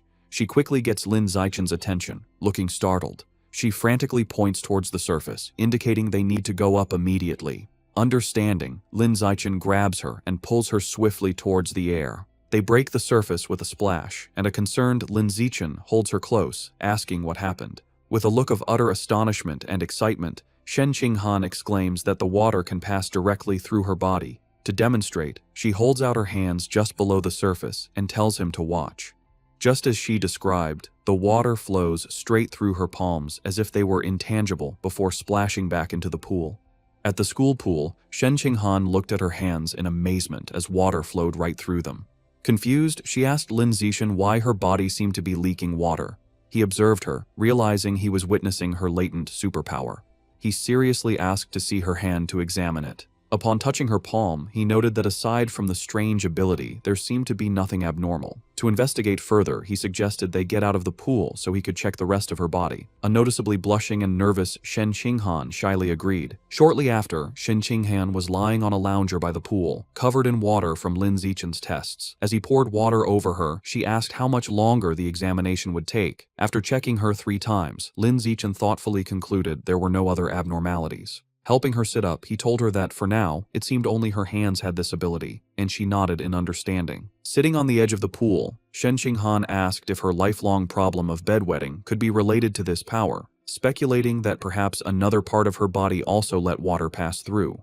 Lin Zichen admitted it was a possibility, and told her that the next time she felt the urge to pee, she should let him know. Visibly blushing, he added that she should try to feel if any other part of her body had the same sensation as her palms. He immediately felt embarrassed, thinking he had almost sounded like a pervert. Suddenly, Shen Qinghan's face lit up. She exclaimed with joy that this meant she wasn't a useless girl, but a superpower user with water-related abilities. With newfound determination, she thought that maybe, if she managed to fully develop her power, she could finally stand by Lin Zichen's side as a worthy partner. The story continues in a bustling city at night, with large holographic ads for cyborgs. Lin Zichen enters a supermarket, where a friendly female clerk welcomes him. He confidently walks to the counter, slides a card across it, and makes an astonishing request: 100 jin of the expensive savage giant eagle meat. The clerk is shocked by the massive order. She nervously takes his payment card and a note with a delivery address, stammering her agreement. As Lin Zichen leaves, the clerk watches him go, wondering which wealthy young master could be so extravagant. Despite her surprise, she professionally completes the order form, even asking for a good review with a smile. Later, in a secluded industrial area, Lin Zichen receives his delivery. He reflects on his finances, noting he had just received 120,000 yuan from his web novel, bringing his total funds to 210,000 yuan. He thinks this is more than enough to cover the cost. Looking at the large box of beast remains, he prepares to unlock its power, telling himself it's time to see what surprise the codex will give him as he places his hand on the meat. Immediately, a powerful vortex of white energy erupts and surrounds him. A blue system notification confirms he is devouring the savage giant eagle's life source, and the codex unlock progress has reached 100%. He then receives a vision of the eagle's power, the magnificent white bird soaring high, diving into the water, and hunting a massive purple squid-like creature with its powerful talons. As the vision fades, Lin Zichen stands in a radiant blue light. A final system notification announces he has successfully unlocked the Savage Giant Eagle Codex and acquired a new biological attribute, Eye of the Sky. A system notification explains his new ability, Eye of the Sky. It informs him that his field of vision and ability to track moving objects are greatly enhanced. As the power activates, his eyes glow with a brilliant golden light, the pupils becoming intricate and eagle-like. Putting his new skill to the test, Lin Zichen's perspective expands dramatically, giving him a panoramic bird's-eye view of the city. The power is incredibly precise, allowing him to zoom in on a single man in a crowd and even read the text on his phone from an immense distance. He marvels at how powerful an eagle's vision truly is. Afterward, Lin Zichen returns home. He is surprised to find his parents, Lin Yansheng and Zhang Wangxin, watching a grim news report about a high-level gene fuser who mutated in public, resulting in hundreds of casualties. The footage shows a horrific winged monster holding a truck above a scene of destruction. The broadcast then cuts to a heated debate. A man argues that gene fusion is a flawed path, claiming humans should be able to unlock their own latent potential and evolve. This is immediately challenged by another man who calls the idea a fantasy. angrily questioning how they could fight aberrant beasts without gene fusers, pointing out that traditional martial artists can't even stop bullets. Watching the debate, Lin Zichen's parents discuss the issue. Lin Yansheng remarks that gene fusers are like uncontrollable bombs. Zhang Wangxin dismisses his concerns, explaining that government regulations are very strict and the probability of such an incident is incredibly small. She adds that a more pressing issue is that gene fusers often lose their ability to have children. Lin Yansheng agrees, suggesting it's best to save their genetic material or have a child before the fusion process. As they were talking, Zhang Wangxin suddenly noticed her son had returned. She became flustered, realizing they had been having a conversation not meant for his ears, and greeted him with an embarrassed blush. Seeing their awkwardness, Lin Zichen suggested they all have dinner. While the family ate, Lin Zichen announced that his school would hold a campus singing competition the next day, and Shen Qinghan had signed up. His parents were thrilled. Lin Yansheng declared the entire family had to go cheer her on, and Zhang Wangxin enthusiastically agreed, adding that Shen Qinghan was like a daughter to her. Lin Zichen calmly agreed. The night of the competition was a massive event with a large, brightly lit stage and an energetic crowd. True to their word, Lin Yansheng and Zhang Wangxin were in the audience, cheering wildly for Shen Qinghan with supportive headbands and a large, glowing sign. Before the show, in an empty classroom, Lin Zichen was helping Shen Qinghan prepare. He gently applied makeup to her face. When she opened her eyes, she noticed he was staring intently at her. Blushing, she shyly asked why he was looking at her like that. Lin Zichen simply smiled and told her she looked beautiful. His sincere compliment made Shen Qinghan, dressed in an elegant black gown, blush even more deeply. Their intimate moment was interrupted by their friend, Chu Rui, who peeked in. She teasingly asked if they were finished with their affectionate display. A flustered Shen Qinghan frantically explained she had only asked for his help because of his excellent makeup skills. Chu Rui playfully dismissed her excuses, teasing them for acting like an old married couple. Lin Zichen is holding multiple makeup brushes, reinforcing his makeup master reputation. Xu Rui explained she only came to remind them they were on stage after the next two performers. With a final wave, she left. After she was gone, Lin Zichen told Shen Qinghan he would walk with her to prepare. However, Shen Qinghan remained seated, looking extremely nervous and trembling. With a deeply flustered expression, she shyly tugged on his jacket, struggling for words. A moment later, she blurted out that she had lost control of her bladder again, revealing her nervousness had triggered her unusual condition, leaving a wet stain running down her elegant dress and onto the floor. Overwhelmed with despair, Shen Qinghan cries hysterically. She tells Lin Zichen their performance is about to start and worries she has ruined everything. She fears everyone will hate her if they find out she wet her pants. Lin Zichen calmly approaches her, holds her face, and tells her to stop crying or her makeup will be ruined. As they stand alone in the empty classroom, an idea strikes him. His gaze falls on the large white curtains. Wasting no time, he grabs scissors and rips a curtain from the wall. He spreads it on a table and skillfully begins cutting the fabric. Shen Qinghan watches in amazement, her tears stopping. In a moment, he transforms the curtain into an elegant, multi-layered white dress. Moved by his ingenuity, she whispers his name. Lin Zichen presents his creation and tells her to hurry to the bathroom to change. Blushing, Shen Qinghan says that's not necessary and asks him to turn around so she can change right there. Lin Zichen is visibly flustered by her request, a deep blush spreading across his face. Despite his embarrassment, he agrees and turns his back so she can have some privacy.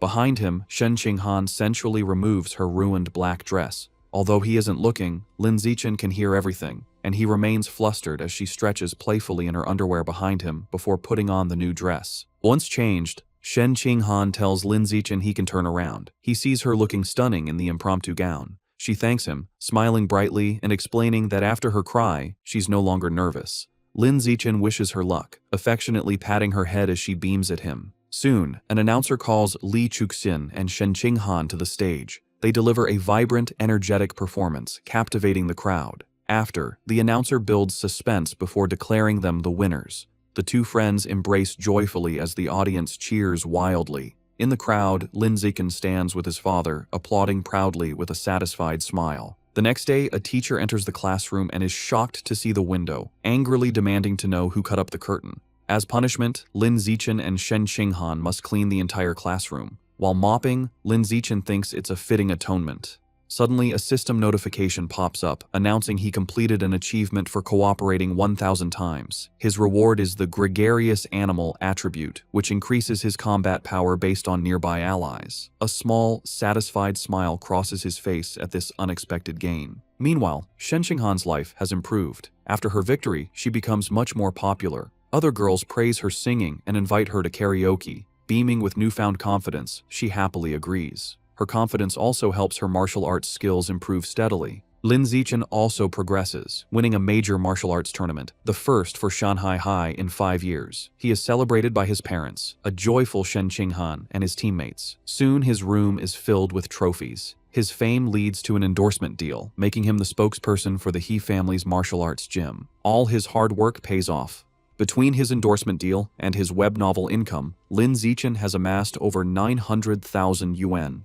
Looking at his bank balance, he concludes it's more than enough to unlock the next codex. Lin Zichen goes to a secluded area to pick up his next order from the friendly supermarket clerk.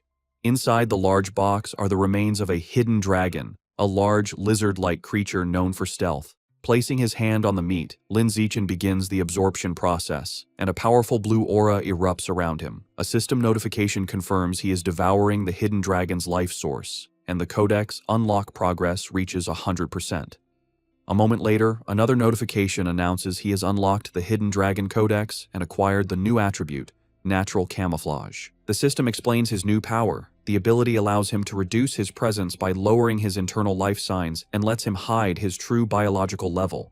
Lin Zichen immediately understands the skill's dual applications. He can become stealthy for ambushes, or hide his true strength to lull enemies into a false sense of security. With his main objective complete, he remembers he needs to buy a cake for his mother and walks through the city. His thoughts are interrupted by a shout. He turns to see a startling scene, a beautiful red-haired woman being forcefully escorted by 2 guards in tactical gear. Suddenly, a young man involved in the arrest calls his name in surprise. Lin Zichen recognizes him as Zhang Kai, a senior from his school. His attention is drawn to Zhang Kai's powerful cybernetic legs. Zhang Kai explains nonchalantly that after failing to get into high school, he became a biker and broke his legs so badly in an accident they had to be amputated. Zhang Kai explains he was lucky enough to join a mechanical modification experiment run by the Mechanical God Group, which unexpectedly transformed him from a disabled person into a cyborg. Curious, Lin Zichen asks about the arrested woman. A guard explains she is a remnant of the Rat God cult, the only female among 9 fugitives. Just then, Zhang Kai's colleague calls for him to leave.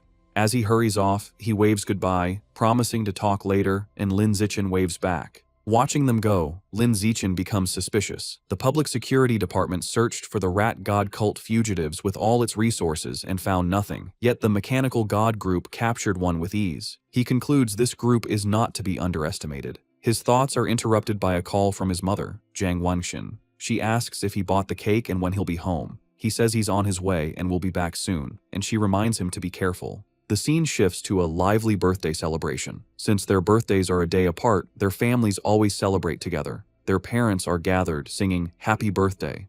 For their 18th birthday, they stand side by side and blow out the candle on their cake. After, their mothers tell them to exchange presents. As they happily give each other gifts, their happy moment is shattered as the room begins to tremble violently. The families are thrown off balance, someone shouting if it's an earthquake. Lin Zichen instinctively grabs Shen Qinghan to steady her, but Lin Zichen immediately senses this is no ordinary earthquake. Something feels terribly wrong. Deep beneath the city, the true cause is revealed. A massive cavern teeming with an endless swarm of rats, their red eyes glowing as they surge upwards. The next morning, a TV news report dismisses the previous night's event. An anchor explains that Shanghai City is not on a tectonic plate boundary, so a major earthquake is unlikely, and advises citizens not to panic. At breakfast, Lin Zichen finishes his meal and tells his parents he is leaving for school. His father tells him to be careful. Outside, Shen Qinghan is waiting and cheerfully asks to walk to school together, to which he agrees.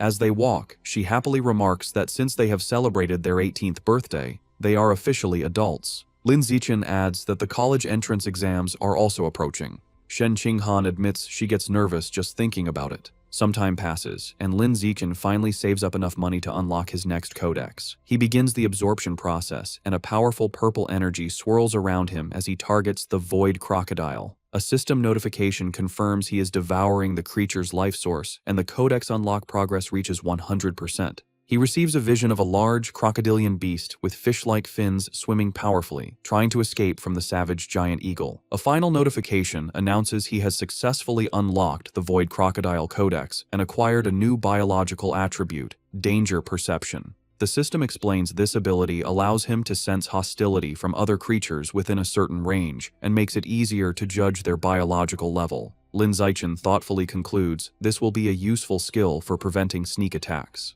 To test his new power, he goes to a busy shopping mall. As he walks through the crowd, he uses his danger perception and can now see the power levels of everyone. He observes most people are ordinary Tier 1 or Tier 2, confirming the vast majority are normal people. While browsing the supermarket, he decides on his next target for the codex. He sees packages of life and death toad meat, which he speculates could grant a self-healing ability. However, his enthusiasm fades when he sees the price, a staggering 100,000 yuan per jin. He realizes his monthly income from his web novel isn't enough to afford it. With a determined look, he concludes he must find a way to increase his income after the exams. The story moves to the Nanjiang Provincial Education Department, inside the minister's office.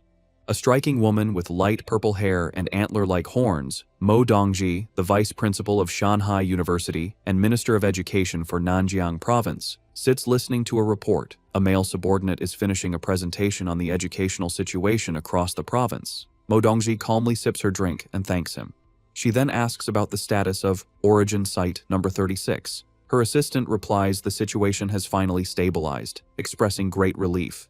He explains that if it hadn't, the entire province would have been doomed. With nothing else to discuss, Mo Dongji tells him he can go. After he leaves, Mo Dongji is alone with her thoughts. She muses to herself that it has been many years since she last accepted a disciple. She walks to the large window, which looks out onto a beautiful tropical beach, and stares at her own reflection. The martial arts college entrance exam is an intense, 9-day ordeal. The first day consists of a written exam in the morning and a physical fitness assessment in the afternoon. From the 2nd to the 8th day, students are sent into a forest for a week-long practical combat and survival test. The final 9th day is dedicated to an aptitude test for gene fusion and mechanical modification. The story picks up on June 7th, the first day of the exam. Lin Zichen and Shen Qinghan walk together, but she is clearly on edge. She nervously tugs on his sleeve, confessing how tense she is, her primary fear being that she might lose control of her bladder again. Lin Zichen looks at her with a warm smile. He pulls her into a comforting hug, telling her not to be nervous. Holding her close, he reminds her that her theoretical knowledge is solid and she has already taken precautions by wearing a diaper, so she just needs to do her best. His closeness makes her blush. Flustered but comforted, she promises she will do her best and tells him he needs to do his best as well. He agrees. During the written exam, Lin Zichen sits with a confident expression, easily filling out the test paper. He finishes long before time is up. With nothing else to do, he rests his head on his hand and brainstorms new plot ideas for his web novel. After the exam, he notices Shen Qinghan walking with her head down, looking upset. He worries she might not have done well. He approaches to comfort her, putting a hand on her shoulder and reminding her they only need to pass the written portion. However, Shen Qinghan quickly tells him she did very well and doesn't need his comfort.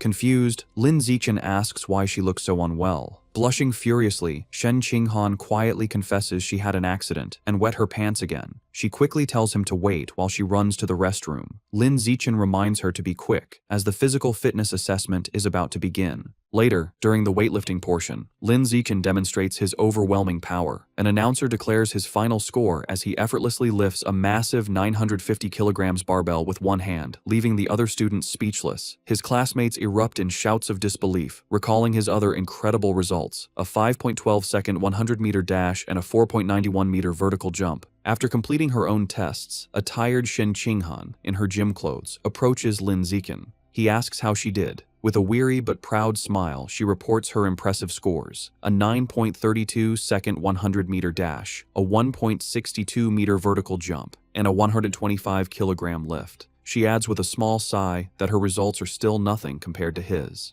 Lin Zichen praises her, telling her that with scores like that, she is a top-tier female student. He gives her an affectionate pat on the head, and she looks up at him with a happy expression. Sometime after, their classmate He Yu runs up, excitedly announcing their written exam scores are available. He tells them he heard Wang Shuojie and Lu Gang scored in the high 80s, and he himself got an 80. As he asks about their scores, a nervous Shen Qinghan checks her phone. Her face lights up with joy as she exclaims she got an 82. He Yu is stunned. They both turn to Lin Zichen. He calmly holds up his phone, showing a perfect score of 100. Shen Qinghan cheers for him, while a dumbfounded He Yu mutters that Lin Zichen is as freakishly talented as ever. Later, as they walk home, Shen Qinghan expresses her nervousness about the next phase, the week-long practical test in the forest. Lin Zichen takes her hand and reassures her, telling her not to worry because he will stay by her side and protect her. Comforted, she agrees to stick close to him. Meanwhile, in a private room, two mysterious figures discuss the exam. One man in a formal suit and a sinister plague doctor mask hands a small wooden box to a younger man.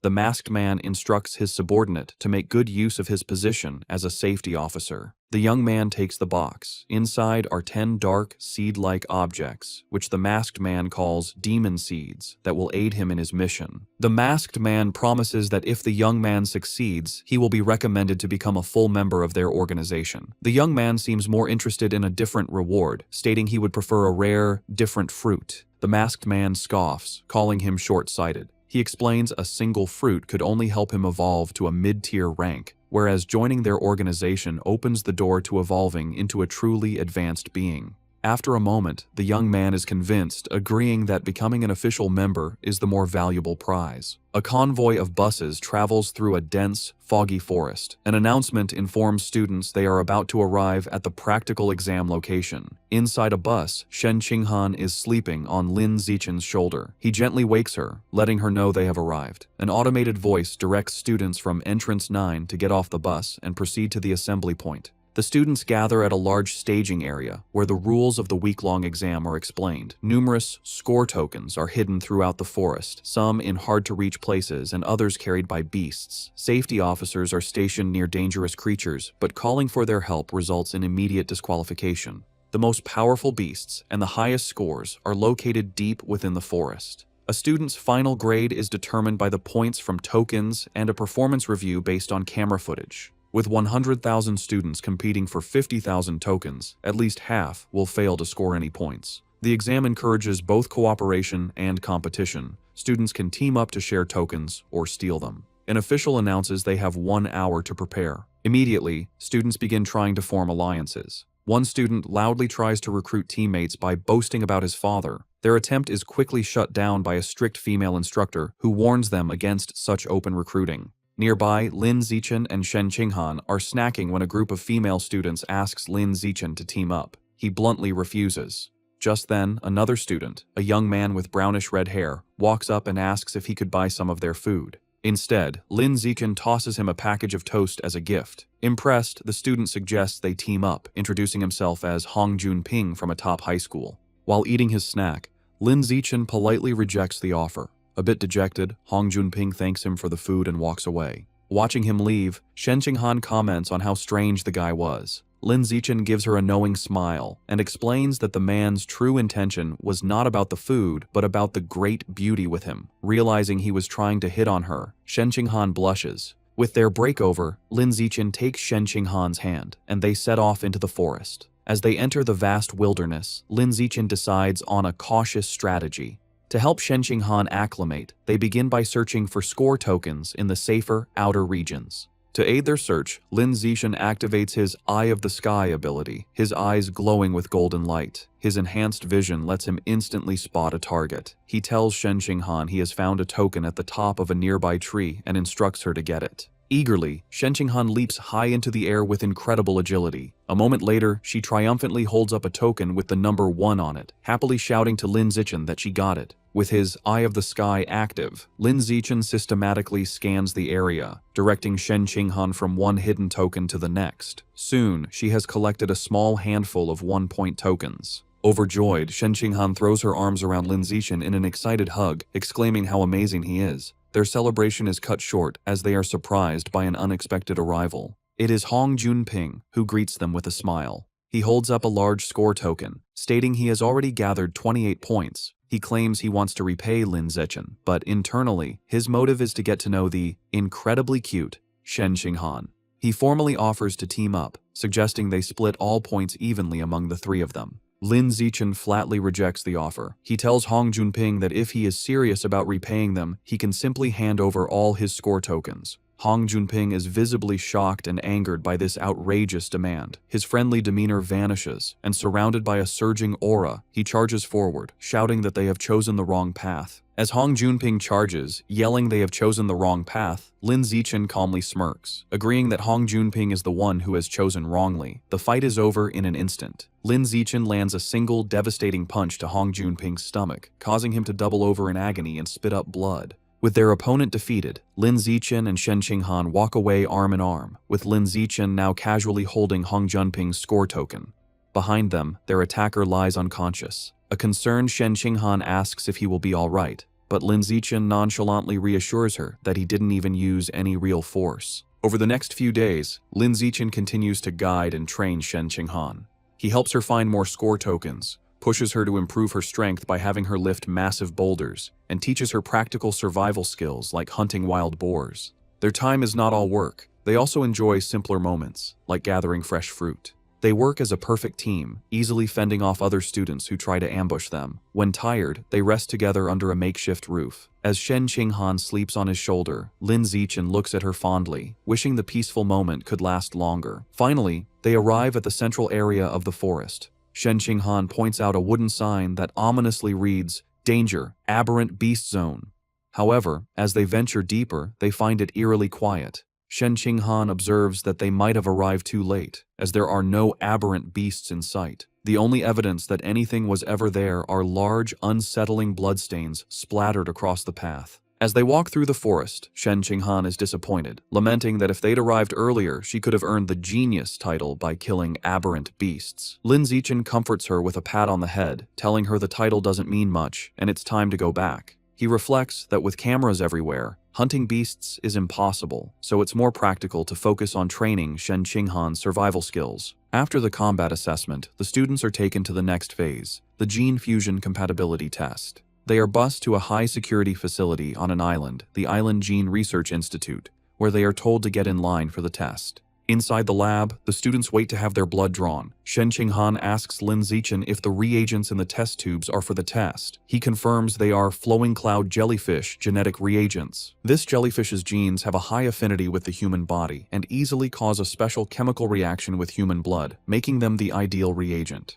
The procedure involves injecting the student's fresh blood into the jellyfish reagent to observe the chemical reaction, which determines if a student is suitable for gene fusion. While waiting, a nervous Hiyu expresses his hope to pass the gene fusion test, not wanting to go through the mechanical modification test. Chu Rui adds that the mechanical test is rumored to be painful, like being burned, as it involves implanting special metal alloys into the body. This thought terrifies Hiyu, who begins praying. After their blood is drawn, the students wait about an hour for the results. As scores come in, a girl celebrates her 8% compatibility, which qualifies her to be a gene fuser, while another is dejected over a 4% score. Another classmate is relieved to have barely passed with 6%. The students discuss the grading scale. 6% is passing, 8% is excellent, and 10% is required for top universities. They also mention the famous Kyoto prodigy has a compatibility of 16%. Hearing this, Lin Zichen silently wonders what his own score will be, thinking that since his physical attributes are superior, perhaps he could reach 20%. Shen Qinghan, growing anxious, grabs Lin Zichen's arm for support. He calmly takes her hand, telling her it's normal to be nervous, while thinking she might not be able to continue with him if her compatibility is too low. Suddenly, their friend Chu Rui exclaims in joy that she scored 10%, high enough for the top universities. Yu, however, seems slightly disappointed with his 11% score, feeling it should have been higher. Seeing that others have results, Lin Zichen turns to check his phone. Shen Qinghan, too scared to look at her own score, asks him to check his first and then hers. He agrees and looks at his phone. The result is an impressive 15%. Overjoyed, Shen Qinghan immediately throws her arms around Lin Zichen in a celebratory hug, exclaiming that with a score like that, he is surely the top scholar in the province. Despite Shen Qinghan's joy, Lin Zichen is internally disappointed his 15% compatibility is lower than the Kyoto prodigies, leading him to conclude that physical strength isn't the only factor determining aptitude for gene fusion.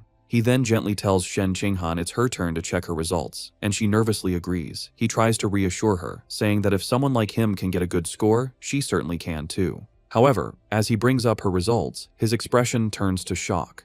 Shen Qinghan and Chu Rui, looking over his shoulder, mirror his astonishment.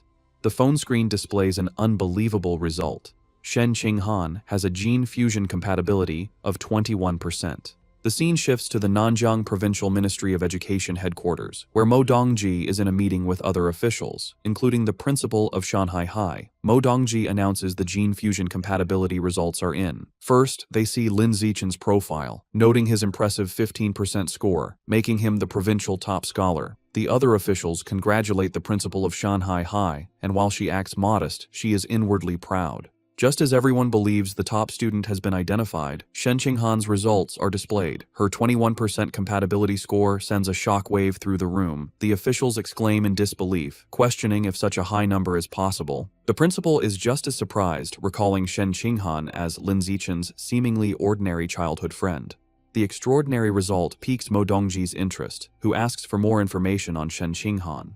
The principal of Shanghai High nervously suggests to Mo Dongji that Shen Qinghan's result must be a mistake, as her school performance has always been ordinary. With a sigh, Mo Dongji decides there's no other way and that she must go see for herself. Back at the testing facility, students are in an uproar over the 21% result, questioning if the test was wrong. Shen Qinghan herself turns to Lin Zichen in disbelief, asking if there was a mistake. Lin Zichen calmly tells her he doesn't think it's an error. He leans in close, explaining she has a natural high affinity for water, and since the test used a reagent from a water attribute beast, like the flowing cloud jellyfish, her result makes sense. Shen Qinghan's eyes light up with understanding. She excitedly realizes this means her body is highly compatible with water attribute beast genes, making her a natural genius. With newfound confidence, she looks at Lin Zichen, thinking she is finally worthy of standing by his side. Lin Zichen smiles warmly, happy for her. Their moment is suddenly interrupted when someone shouts for everyone to look outside. As they turn, they witness a massive whirlpool of water rising from the ocean, and standing atop it is Mo Dongji. The students watch in awe as she stands powerfully on the surging wave. The other students panic, wondering if she is a heretic, and fearing she is about to destroy the entire facility. Mo Dongji lands gracefully, the water receding around her. The Research Institute staff immediately recognize her, bowing and calling her name.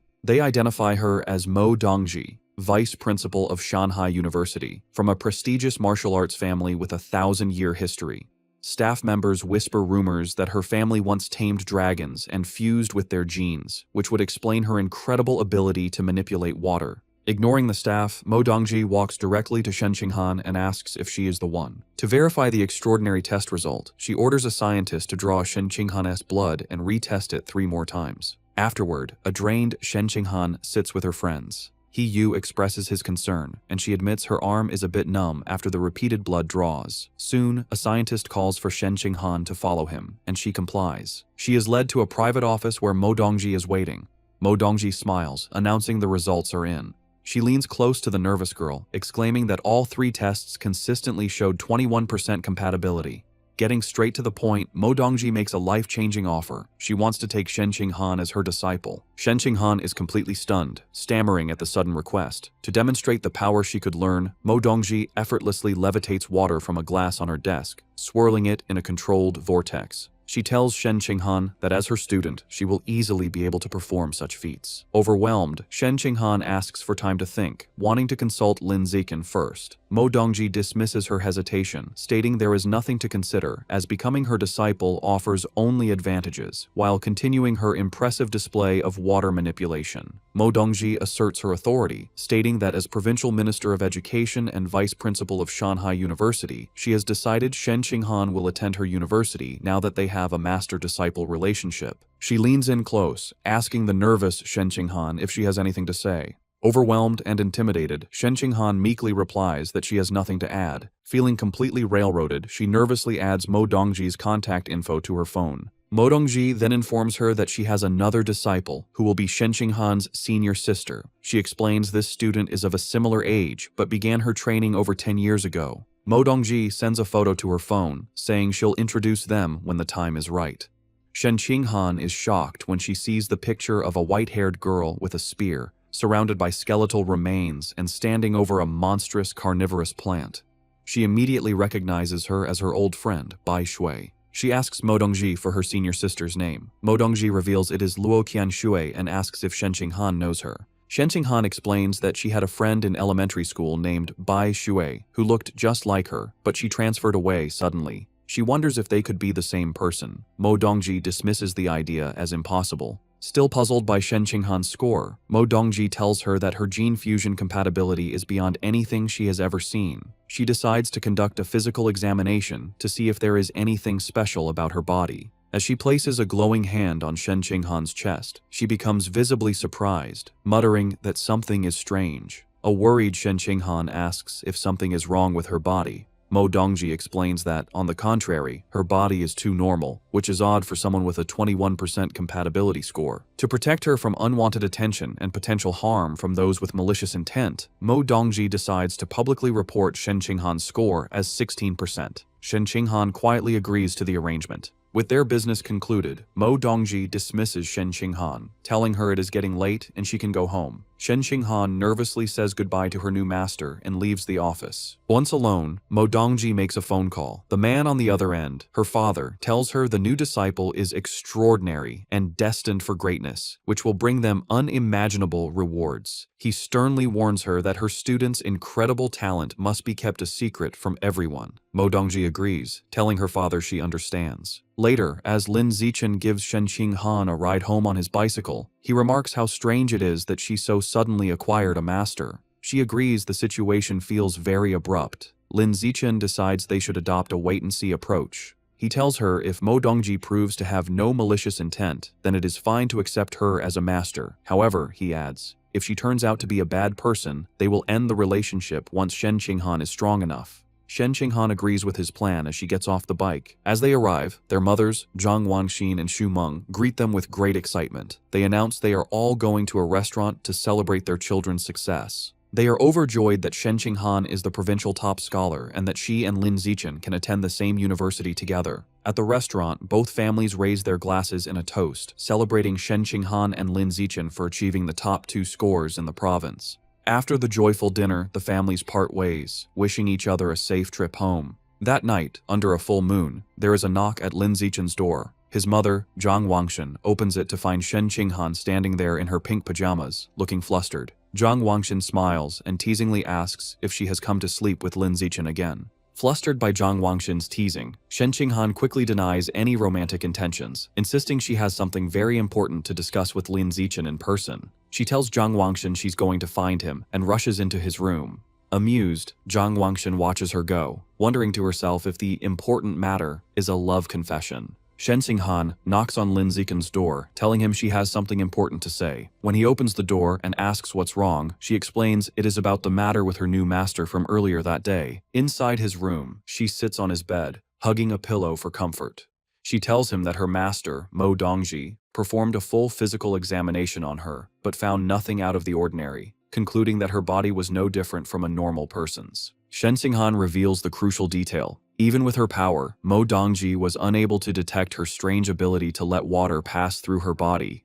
Lin Zichen is internally stunned by this revelation. He reflects on Mo Dongji's immense power, capable of controlling massive waves, yet she was unable to uncover the secret of Shen Qinghan's body. He concludes that her physical constitution is far more mysterious than he had ever imagined. He places a reassuring hand on her shoulder, advising her that they must keep this ability a secret from everyone for now, as they cannot predict the consequences if it were to be revealed. He suggests they can slowly study it later when they are stronger and more experienced. Shen Qinghan agrees, telling him she will follow his lead. She then brings up another topic, remembering that her master mentioned she has a senior sister. Shen Qinghan explains that she saw a photo of this senior sister and was shocked by how much she looks like her old friend, Bai Shui. She then shows the picture on her phone to Lin Zichen. He takes the phone and examines the photo of Luo Qianshu. He acknowledges the resemblance, but notes that her aura is completely different from the Bai Shui he remembers. His attention, however, is drawn to the strange, forested background of the image. He asks Shen Qinghan if she has any idea where the photo was taken.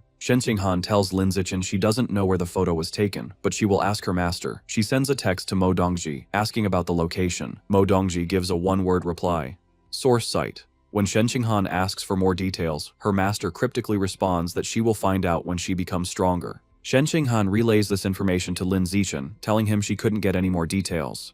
Lin Zixin decides they should put the matter aside for now and revisit it in the future. Later, as they lie on his bed, both looking at their phones, Shen Qinghan quietly watches him for a moment.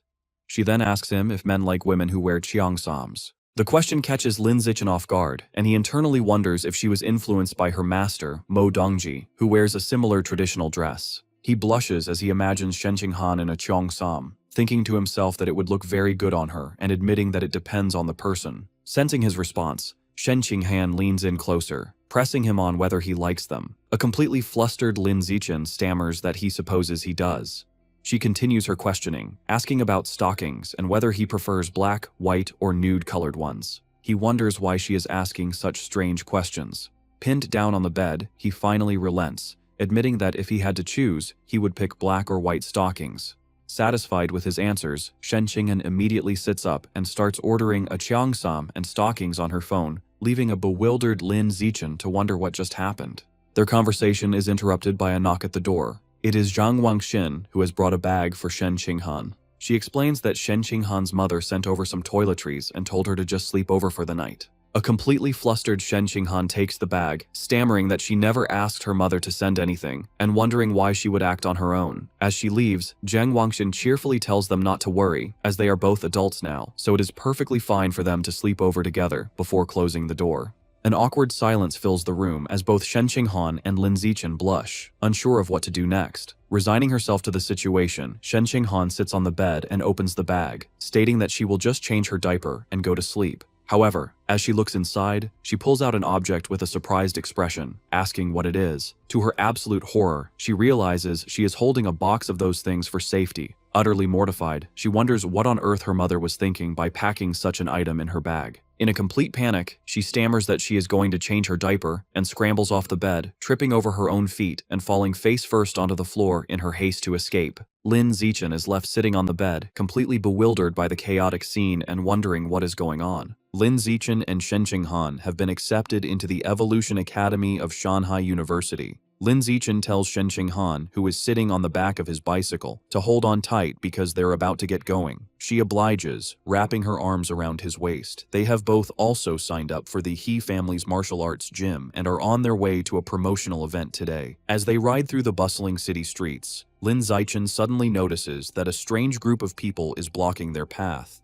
A man in black and gold robes, accompanied by several men in white karate uniforms, stands before them and asks if he is Lin Zixin. Surprised, Lin Zixin stops the bike and asks them who they are. The man introduces himself as Liu Chuanwu, the dean of Shanghai University's Budo Academy. However, he clarifies that he is not there in his official capacity, but as a representative of an organization called Tianren-Ge. Tianren-Ge is a conservative organization that opposes gene fusion and mechanical modification, preferring to fight threats with traditional martial arts. Lin Zixin recalls hearing about them, but internally dismisses them, thinking their ideology is misguided and deludes its followers. Liu Chuanwu formally invites Lin Zixin to join Tianren-Ge. Ignoring him, Lin Zixin simply asks them to get out of his way. As Lin Zixin tries to pass, Liu Chuanwu places a hand on his shoulder to stop him, asking for a moment to talk. Attempting to persuade him, Liu Chuanwu offers him a new phone as a gift, but Lin Zixin is clearly made uncomfortable by the insistence. Later, Lin Zixin, Shen Qinghan, and Liu Chuanwu are sitting in a cafe. Liu Chuanwu explains that his organization, Tianren-Ge, researches how to unlock the potential of pure-blooded humans without gene fusion or mechanical modifications. He passionately claims that their goal is to help humans break through the ordinary biological barriers and evolve into advanced, rare, or even epic beings.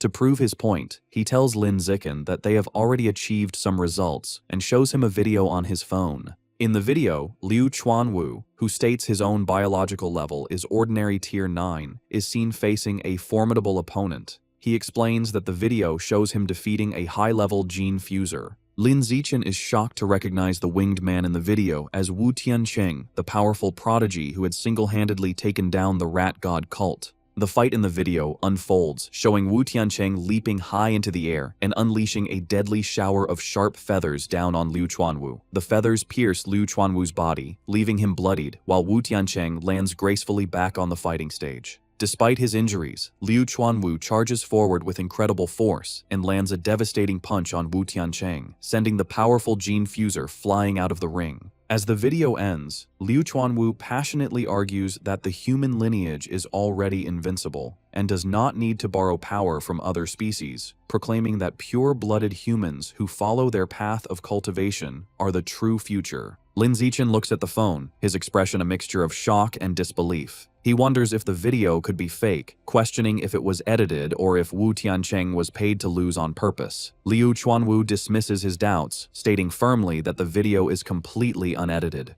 He adds that he will continue to challenge other high-level gene fusers and invites Lin Zichen to come and watch anytime. Lin Zichen then asks why they don't just post the video online to better promote Tianrenge.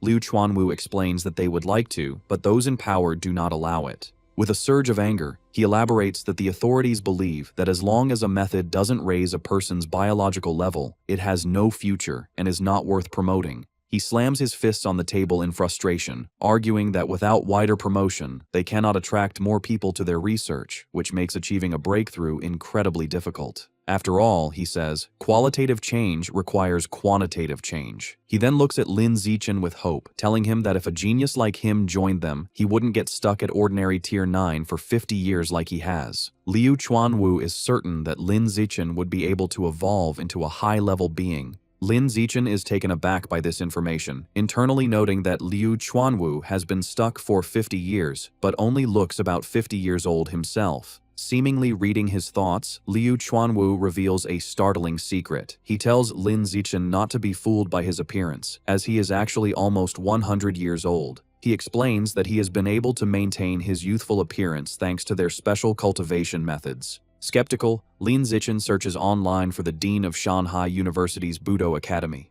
The results confirm Liu Chuanwu's story. An encyclopedia entry lists his birth date as March 1929.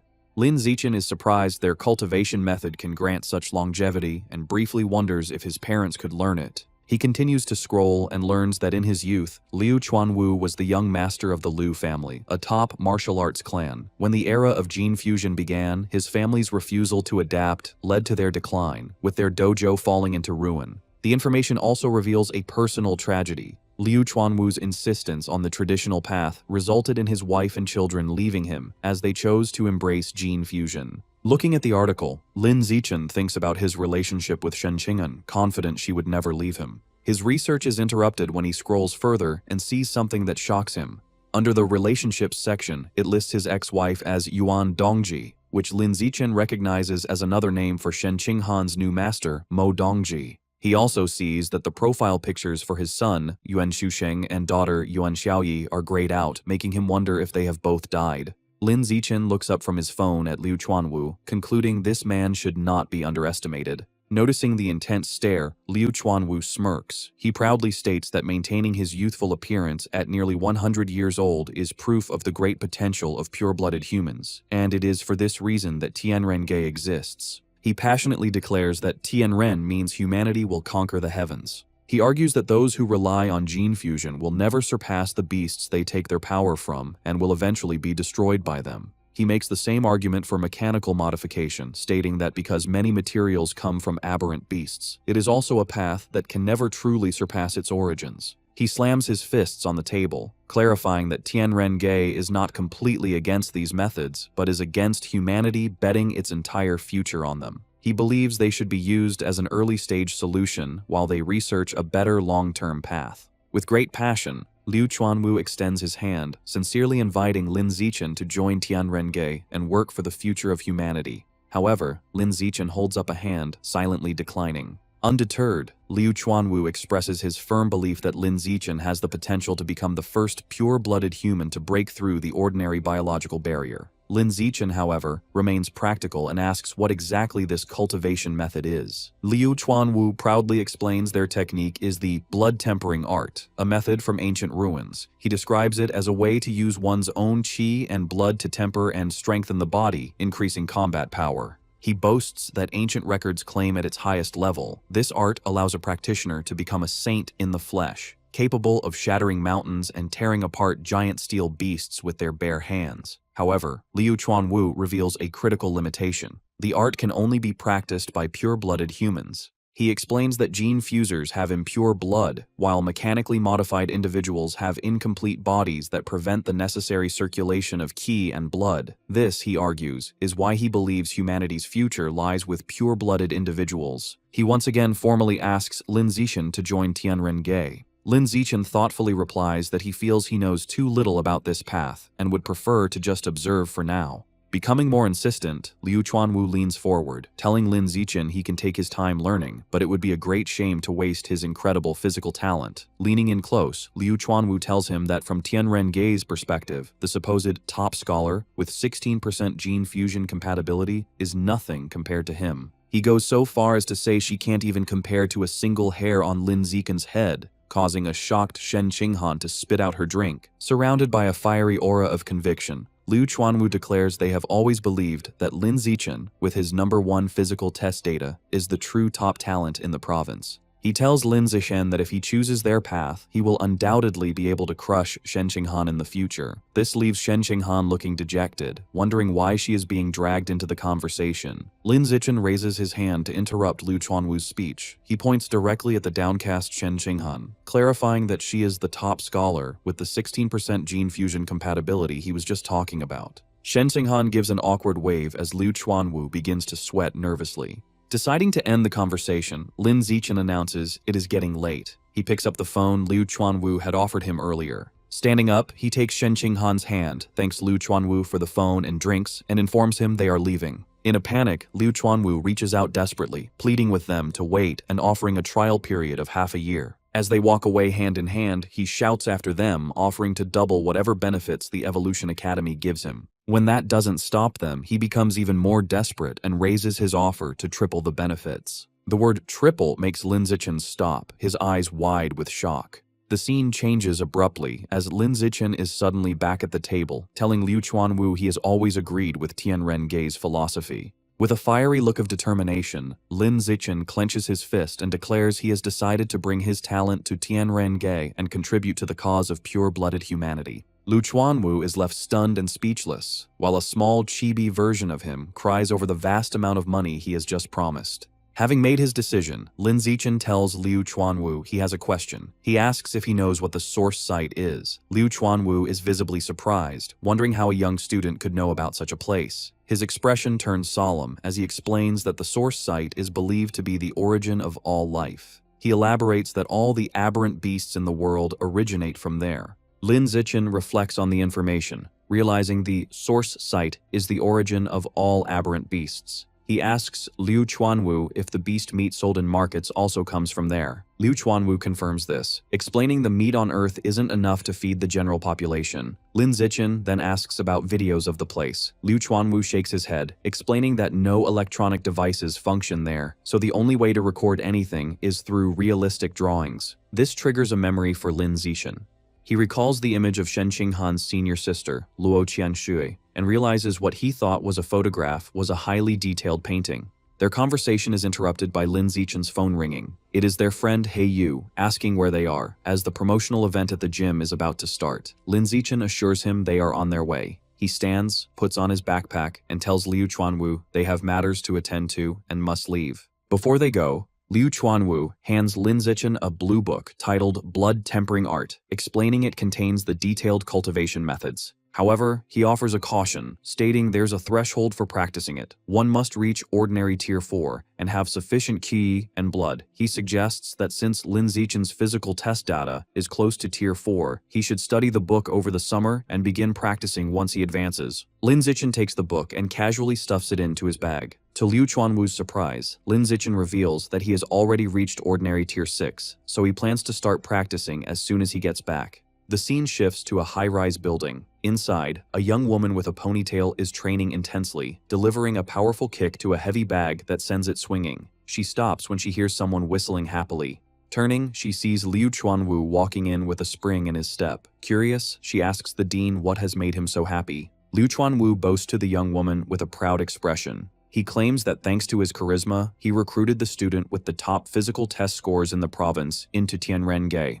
The young woman is shocked and asks if it is true. Liu Chuanwu shows her his phone with Lin Zichen's contact information, claiming it was all his personality, but she demands the truth. Under pressure, Liu Chuanwu nervously admits he had to offer Lin Zichen triple the benefits the Evolution Academy was offering. The young woman screams in horror, reminding him their organization is already heavily in debt. Liu Chuanwu tries to calm her by massaging her shoulders, reassuring her he has set up dates with 3 wealthy women to cover the costs, while she looks annoyed. Changing the subject, Liu Chuanwu asks how long it took her to sense her qi and blood when she first practiced the blood tempering art. She recalls it was 10 years ago and says it took about a week. He then asks how long it took to master blood control, and she replies, 2 months. Liu Chuanwu strokes his chin, praising her talent as expected of the former Kyoto exam runner-up. He admits that even he, a self-proclaimed genius, took 2 weeks to sense his qi and blood. The young woman looks sad, asking him not to mention her past title. She laments that since giving up gene fusion to join Tianrenjie, she hasn't evolved into a high-level being in years, and feels people mock her for fading into obscurity. Liu Chuanwu places a comforting hand on her shoulder, telling her to let them laugh. He assures her that in a few years, when she evolves, she will be the one beating them up. The young woman sighs, noting she has tempered her body twice, but still hasn't opened an acupoint. She asks about Lin Zichen, wondering how long it will take him to sense his qi and blood. Liu Chuanwu estimates that since Lin Zichen's physical data is exceptional, it should take him about 10 days. Hearing this, the young woman gets a mischievous look, declaring she will have to properly teach this new genius junior. Later that night, the city is quiet. In his room, Lin Zichen sits cross-legged on his bed, meditating with the blood-tempering art book open. He thinks to himself that sensing qi and blood was simple, noting he did it in just 3 seconds. Reading the book, he decides the next step is to control the qi and blood to temper his body, starting with his right arm. He focuses his energy, and his right arm becomes engulfed in a flame-like aura. A system notification confirms he is using qi and blood to temper his skin, increasing his skin strength and proficiency. Half an hour later, Lin Zichen tests the results. He takes a knife and swings it forcefully against his arm. To his satisfaction, the blade bounces off without a scratch. He realizes one session of tempering has made his skin impervious to blades, understanding now how Liu Chuanwu withstood Wu Tiancheng's attacks. Wondering how strong he will become after 5 sessions, he continues his cultivation. 3 hours later, an exhausted Lin Zichen sits on his bed, sweating. He calculates that at this speed, he can finish tempering all the skin on his body within a week, noting that while his arms are done, it consumed 1/3 of his qi and blood. His rest is interrupted by a phone notification late at night. He checks it and sees a message from Shen Qinghan. She asks if he is asleep and says she has a surprise, inviting him to her room. Curious, he agrees to go over immediately. As he leaves, he wonders what kind of surprise this could be. In the hallway, he runs into his mother, Zhang Wangxin. She knowingly asks if he is going to see Shen Qinghan, explaining the girl had messaged her about the surprise. With a teasing smile, she tells him to hurry up so Shen Qinghan doesn't get anxious. Lin Zichen knocks on Shen Qinghan's door and announces his arrival. She invites him in. He opens the door and is stunned to find Shen Qinghan on her bed, completely wrapped in a thick duvet, her face flushed red. When he asks what is going on, she shyly replies that this is the surprise. His imagination runs wild, and he wonders if the surprise is that she intends to offer herself to him, visualizing a scandalous scene involved with caution tape. Shaking off inappropriate thoughts, he nervously jokes to himself that she surely just wants to show him a glow-in-the-dark watch. However, Shen Qinghan insists he just needs to come over and look. Still blushing, Lin Zichen walks over and sits on the edge of the bed. She softly tells him to lift the cover and see. He looks down and sees her face is a deep red, her eyes looking up at him with a shy, almost seductive expression. Lin Zichen feels his heart racing, his face equally hot as the atmosphere becomes tense and ambiguous. Unable to wait, he reaches out and lifts the white duvet to reveal the surprise underneath. When he lifts the quilt, Lin Zichen is left completely stunned by the surprise waiting for him.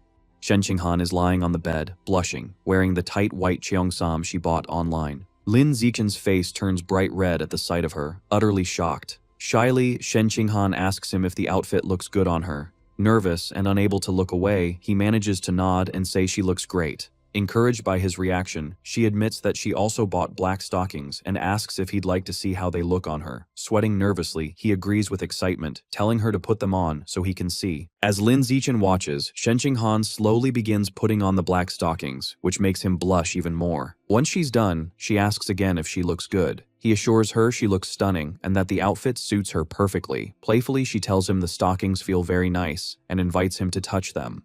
He approaches and gently touches her leg, agreeing that they feel very comfortable. Lying down on the bed, Shen Qinghan moves closer to him and asks which feels better to the touch, her legs or the stockings. Blushing but smiling, Lin Zichen replies that her legs definitely feel better, something she seems to agree with. Suddenly, their intimate moment is interrupted by Zhang Wangshen's voice from the other side of the door. She shouts that Shen Qinghan's mother just brought her some toiletries and hung them on the doorknob for her to pick up later, startling a confused Lin Zichen. Startled by her sudden appearance, Lin Zichen stands up and heads to the door to answer her. With a puzzled expression, Lin Zichen picks up the bag her mother left at the door. When he looks inside, he blushes upon seeing a box of those things for safety that Shen Qinghan's mother prepared for him, confirming his suspicions. Embarrassed and a bit annoyed, he puts the box back in the bag, thinking to himself that they haven't even kissed yet and wondering why the rush. Shen Qinghan tells him it's already late and that he should stay the night. Then shyly, she asks him to turn around so he doesn't see her while she puts on her diaper. Blushing, Lin Zichen turns around while she changes clothes at the back of the room. Once she's done, she approaches him and says she's ready. They can turn off the light and sleep. Both of them are visibly nervous. Later, the two lie in bed, side by side under the same quilt. Unable to sleep, Lin Zichen asks Shen Qinghan if she used any perfume, since he notices a pleasant scent in the bed. With her eyes closed and a playful smile, she replies that it's her natural scent that perfumed the bed and invites him to smell if he doesn't believe her. Skeptical, he murmurs that that's impossible. Opening her eyes, Shen Qinghan gives him a seductive smile, leaving him speechless. He blushes intensely, captivated by the moment. Slowly, she moves closer to him and kisses him passionately. During the kiss, Shen Qinghan's eyes suddenly open, showing surprise. She immediately pulls away gently, asking him in a breathless voice to wait a moment. Shocked, Shen Qinghan gets out of bed and puts on her slippers, while a confused Lin Zichen asks what's wrong. Her face burning with shame, she turns around and confesses that she just wet herself again. She stands next to the bed, mortified, while Lin Zichen watches from the mattress. Suddenly, an idea occurs to Lin Zichen, and he asks her to wait. He asks how she felt right before it happened and whether she experienced a strong mental fluctuation. Embarrassed, she explains that her heart was racing, she felt a jolt in her chest, her body grew warm, and as a result, she lost control of her bladder. Hearing this, Lin Zichen confirms that her mental fluctuations were extremely intense and that everything fits what he suspected. He explains his theory to her, recalling her innate water ability, and tells her he suspects her unknown superpower is linked to her mental power and is controlled by it. Shen Qinghan listens in amazement, realizing that if her mental strength is high enough, she might be able to fully develop and control her ability. With a new idea to test his theory, Lin Zichen takes her hand and suggests they keep kissing to see if her mental fluctuations trigger the same effect again. Shen Qinghan asks Lin Zichen to wait so she can change her diaper, but he tells her not to worry, arguing that she'll end up wetting herself again in a moment anyway, so they might as well continue their experiment. She agrees, and they resume kissing passionately on the bed. After the kiss, Lin Zichen gently holds her face and asks how she felt this time. Completely red, she confirms that it was exactly like before. An intense surge of mental fluctuation followed immediately by the loss of bladder control. Having tested it several times, Lin Zichen tells her he's now convinced that her superpower is activated through her mental power. Shen Qinghan, drenched and embarrassed, says she has sweated a lot and is going to take a shower as she gets out of the bed. From the bathroom, she shouts that she forgot her pajamas and asks him to bring her a set. He agrees without hesitation. Lin Zichen goes to Shen Qinghan's wardrobe and opens it, looking through her neatly folded clothes. While searching, he finds a cute pair of underwear with a pink bow and is surprised, thinking to himself how pretty it is. He quickly puts it back, blushing and reasoning that she probably doesn't wear underwear when she sleeps with a diaper. Finally, he grabs a light blue pajama set and decides it will do. Later, the two are in bed, ready to sleep. Lin Zichen lies awake with a thoughtful expression and turns to look at Shen Qinghan, who is already fast asleep, even drooling a little. He smiles tenderly and gently strokes her cheek. The next morning, Lin Zichen quietly leaves her room, closing the door carefully so as not to wake her. Just as he's about to leave, he runs into her mother, Xu Meng, in the kitchen. She tells him that breakfast is almost ready and suggests he stay and eat before going home, and he gladly agrees. Lin Zichen has breakfast with Shen Qinghan's parents, Shen Jianye and Xu Meng. Her father asks if Shen Qinghan is awake yet, and Lin Zichen replies that she is not and that they should let her sleep a little longer. Xu Meng comments that she wishes her daughter were as disciplined as Lin Zichen, but Shen Jianye defends her, saying that after becoming the top student in the province, she deserves to rest during the holidays. After breakfast, Lin Zichen says goodbye to Xu Meng at the door, telling her there's no need to walk him out. Once he leaves, she closes the door with a sly and satisfied smile. Shu Meng goes to her husband and tells him that last night she got up to use the bathroom and heard the shower running upstairs, hinting that their daughter and Lin Zichen were together. Shen Jianye, thoughtful, agrees with her conclusion. Excited by this major progress in their relationship, Shu Meng grabs her phone to immediately share the good news with Zhang Wangshan. Meanwhile, Lin Zichen arrives home and gets ready to wash the clothes he wore the previous day. Just as he's changing, his mother, Zhang Wangshan, appears. Seeing him, she gives him a knowing smile and a thumbs up, telling him he's very capable, leaving Lin Zichen completely confused by her sudden praise. The scene shifts to a building that appears to be a university. A muscular man with sunglasses and long hair, followed by a group of equally strong men, bursts into a dojo shouting Liu Chuanwu's name and demanding an explanation regarding Lin Zichen. Calmly, Liu Chuanwu pretends not to know what he's talking about. Furious, the man yells that Lin Zichen had already enrolled in his Evolution Academy and accuses Liu Chuanwu of using dirty tactics to steal the student for his martial academy. Liu Chuanwu angrily retorts, asking why only the Evolution Academy should have the right to recruit students. The argument intensifies, with both deans shouting at each other about recruitment principles and prior agreements, which Liu Chuanwu brazenly disregards. With an air of superiority, Liu Chuanwu states that his recruitment method was completely reasonable and part of fair competition. He challenges the other dean, telling him that if he's dissatisfied, he's free to try recruiting Lin Zichen back. Enraged, the Evolution Academy dean shouts at him, questioning how someone as contemptible as him can talk about fair competition, and challenges him to a fight on the spot as the true measure of justice. Liu Chuanwu scoffs at the idea, asking if he thinks he's an idiot. The argument escalates further. Liu Chuanwu points out the massive difference in their power levels, explaining that the dean is a level 5 advanced, while he is only a level 9 ordinary, which would make the fight unfair. The dean counters that he is 48 years old, while Liu Chuanwu is 95, accusing him of taking advantage of his youth. Liu Chuanwu fires back, accusing him of trying to bully an old man, leaving the dean speechless with rage. Defeated in the argument, the dean turns around and leaves with his group, shouting that as long as Liu Chuanwu refuses genetic fusion, he'll remain weak forever and can continue playing with his pure-blood humans who are no better than insects. Later, the dean is in an office speaking with Mo Dongji. She advises him not to worry, assuring him that in time, Lin Zichen will see how his classmates surpass him through genetic fusion and mechanical modification, and then he will naturally want to switch majors. He insists the real problem isn't that, but that Liu Chuanwu broke the rules and must be punished for it. Calmly, Mo Dongji suggests that if he feels so wronged, he should repay him in kind by stealing his best student. Nervous but convinced, the dean agrees to follow her advice. Once the dean leaves, Mo Dongji closes the office door. Holding her cup, she reflects that although Ma Zhenhe is usually a calm person, he always loses his composure and becomes irrational when dealing with Liu Chuanwu. As she takes a sip, she thinks about Liu Chuanwu, noting that after so many years, he hasn't changed at all, and his mouth is still as sharp as ever. She regrets that he chose the wrong path in his youth, believing his body was as formidable as his tongue, and that if not for his choices, he could have been at least a school principal by now. The scene shifts to an outdoor scene, where Lin Zichen and Shen Qinghan are running together along a street beside a canal. After a while, Shen Qinghan stops, completely exhausted and out of breath, saying she can't keep running anymore. Lin Zichen approaches and hands her a bottle of water to rehydrate. As she drinks, he suggests they finish training for the day and go to a nearby bench to relax their muscles. Soon after, Shen Qinghan is lying face down on a wooden bench, and Lin Zichen sits beside her to massage her legs and relieve the muscle tension. Grateful, she turns to look at him and thanks him. He smiles and tells her that, given how close they are, she doesn't need to thank him. His words make Shen Qinghan blush deeply. She sits up and, timidly, asks him directly what their relationship is at that moment. She wonders aloud whether they are simply friends, childhood friends, or if she's his girlfriend. Lin Zichen smiles at Shen Qinghan and confirms that he considers her family.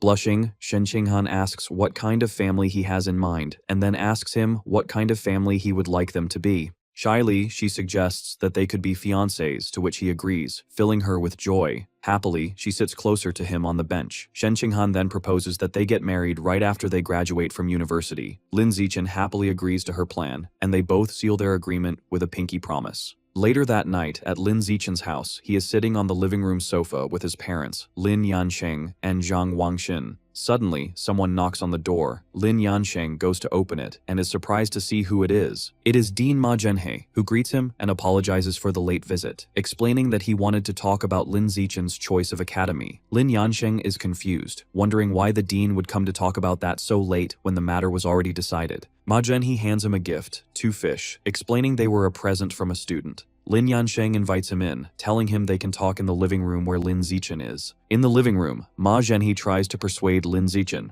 pointing out that his 15% gene fusion compatibility promises an incredible future, and it would be a waste of his talent to pursue the path of a pure-blooded human. He continues, arguing that while Tianren Gei's intentions may be good, their theories have shown no real progress and are a trap that will only harm Lin Zichen in the long run. He urges Lin Zichen to listen to his advice, forget the pure blood path that will only lead to mediocrity, and choose the Evolution Academy instead. Lin Zichen listens to the dean's plea with a serious and unreadable expression. His mother, Zhang Wangxin, is confused by the conversation and asks for clarification, stating that she thought her son had already enrolled in the Evolution Academy. At this point, Lin Zichen addresses his parents, admitting he forgot to tell them that he joined Tianren Gei a few days prior. He explains that he has already transferred to the Budo Academy to follow the path of a pure-blooded human, leaving his parents utterly shocked by the news. His mother anxiously asks him what is going on. Lin Zichen explains his reasoning, stating that he agrees with Tianren Gei's philosophy. He says that because the dean of the Budo Academy, Liu Chuanwu, showed great sincerity by offering him triple the benefits, he agreed to join for a 6-month trial period.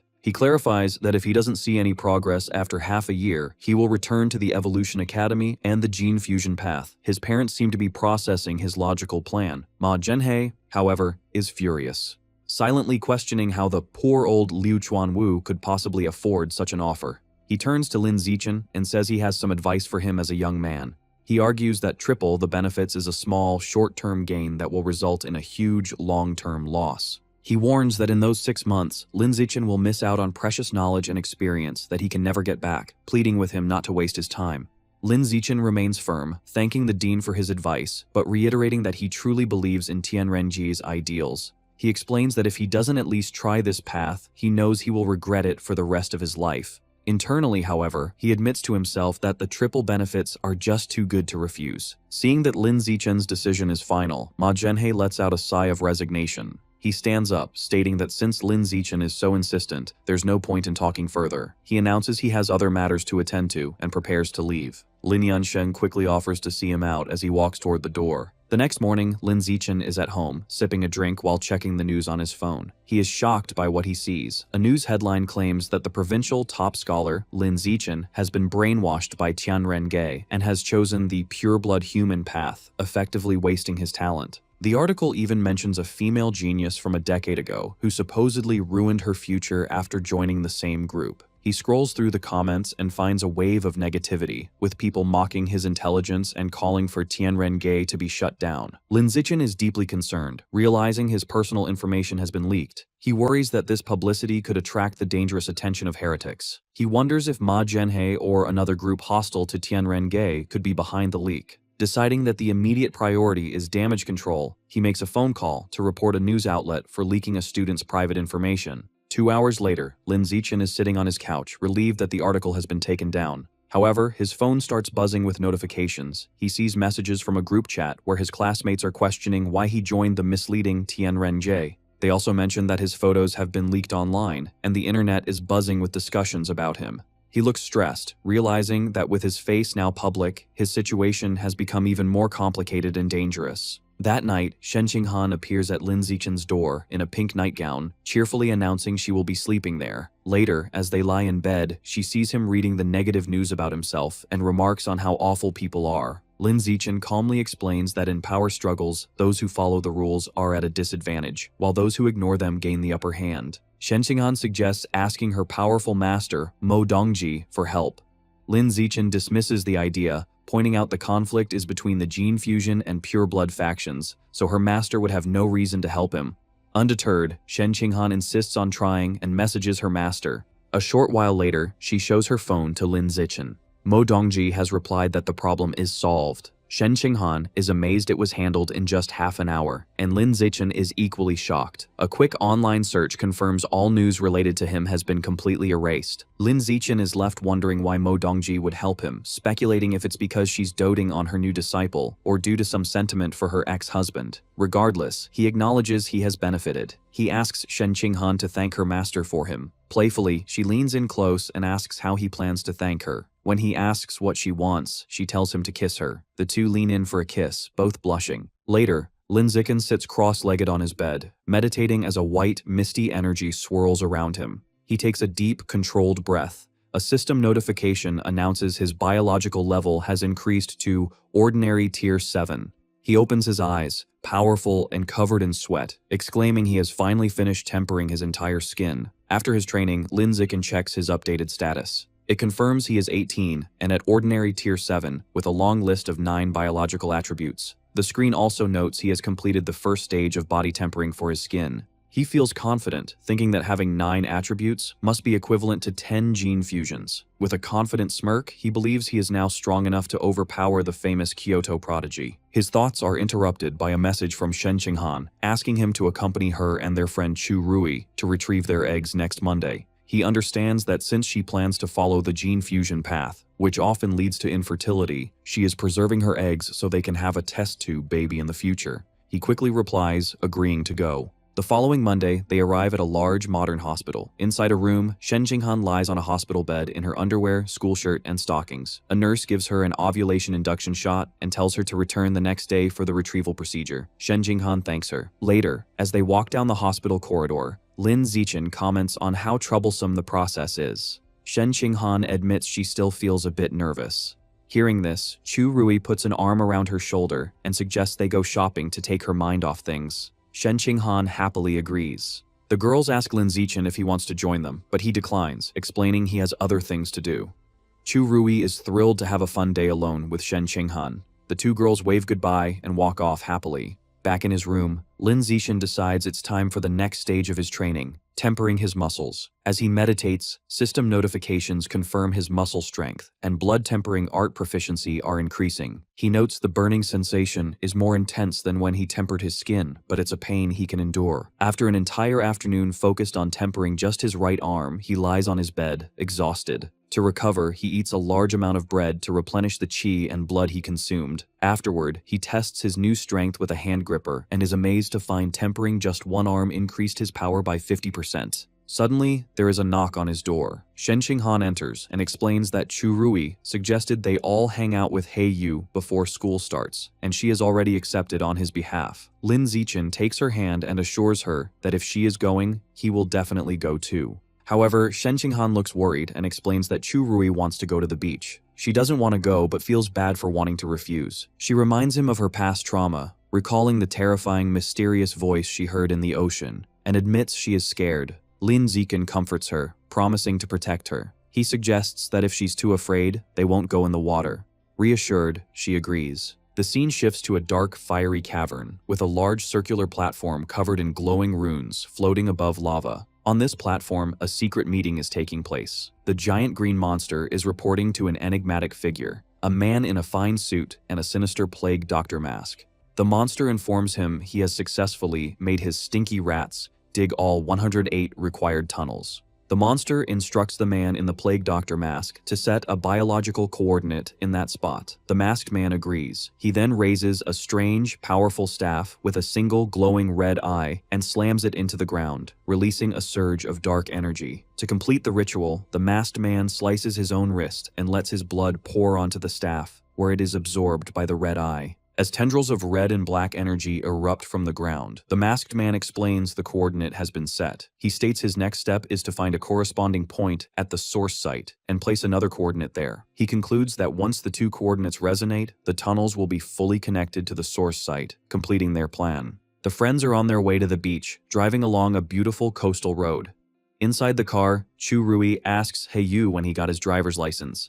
He explains that his father pulled some strings to get him into a crash course right after summer break started. When he offers to get the others into the same program, they enthusiastically agree, much to He Yu's delight. Soon, they arrive at the beach parking lot. He Yu is ecstatic, running onto the sand and shouting about his love for the sea breeze, the ocean, and, most of all, the women in bikinis frolicking in the water. Annoyed by his perverted comment, Chu Rui hits him on the back of the head. She then grabs Shen Qinghan's arm and announces they are going to change, ignoring Heiyu's protests. Left behind, Heiyu puts his arm around Lin Zichen and suggests they should get changed as well, saying he can't wait to go diving. As they walk away, a group of guys on the beach recognize Lin Zichen, identifying him as the runner-up in the Nanjing province's Gaokao exam. They begin to gossip, mentioning that he is the one who joined Tianrenge. They speculate that he must have been brainwashed or was brain damaged to begin with, concluding that he has completely ruined his future. He Yu overhears their conversation and becomes furious. He confronts the gossips, angrily demanding to know who they think they are to judge the provincial runner-up and yelling at them to keep talking. The group is left speechless and terrified by his sudden outburst.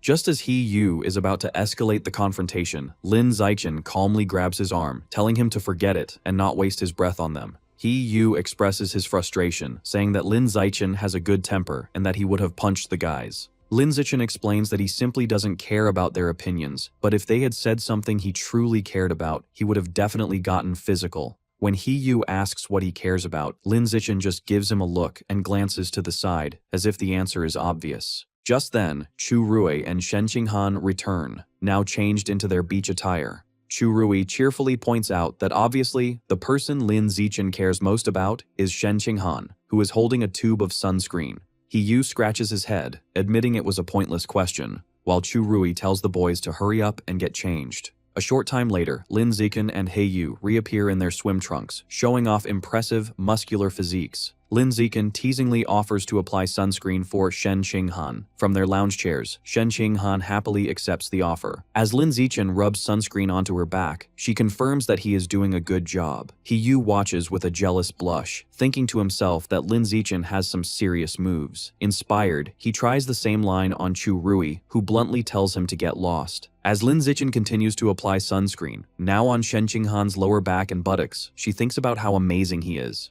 Suddenly, she hears a mysterious, powerful voice in her mind. Her eyes snap open in shock, and she quickly sits up, muttering about a revival and the source of the sea. She turns her head toward the ocean, a look of fear on her face, and exclaims that she hears that voice again, catching Lin Zichen's immediate attention. Lin Zichen holds a frightened Shen Qinghan, asking what's wrong. She explains with a terrified expression that she heard the creepy voice again, talking about a great god, revival, and the source of the sea. Lin Zichen listens intently, speculating that the voice might be connected to the Origin Land's sources site. He concludes that they don't know enough to understand what's happening and must learn more first. He suggests that once they start university, she should try to indirectly ask her master, Mo Dongji, about it, and Shen Qinghan agrees to the plan. Sometime later, Lin Zichen is back in his room, continuing his training. Having finished tempering his muscles, he has now begun the arduous process of bone tempering. The training is incredibly painful, far more so than muscle tempering, as he focuses his energy on strengthening his bones. After a grueling session, he lies on his bed, completely exhausted and covered in a strange residue, but triumphant, having successfully tempered all 206 bones in his body. His hard work is rewarded with a system notification congratulating him on evolving to Ordinary Creature Rank 9, leaving him just one step away from becoming an advanced creature. Lying on his bed, he studies the blood-tempering art book, understanding that he now needs to open the apertures in his body to achieve the next evolution. However, he finds the instructions in the book to be vague. With a determined look, he closes the book, resolving to figure out the method on his own. The scene shifts to the impressive campus of Shanghai University, where Lin Zichen and Shen Qinghan have finally arrived to begin their college life. One of their parents calls out to them, announcing they are here. As they walk through the campus with Lin Zichen's parents, Shen Qinghan, now dressed in a stylish new outfit, excitedly points out an old ice cream shop that is still there. As they walk through the bustling university town, Lin Zichen confirms Shen Qinghan's nostalgic observation that the ice cream shop is indeed the same one they used to visit when they were children. His mother, Zhang Wangshen, suggests they stop for a treat since it's still early, and Shen Qinghan happily agrees.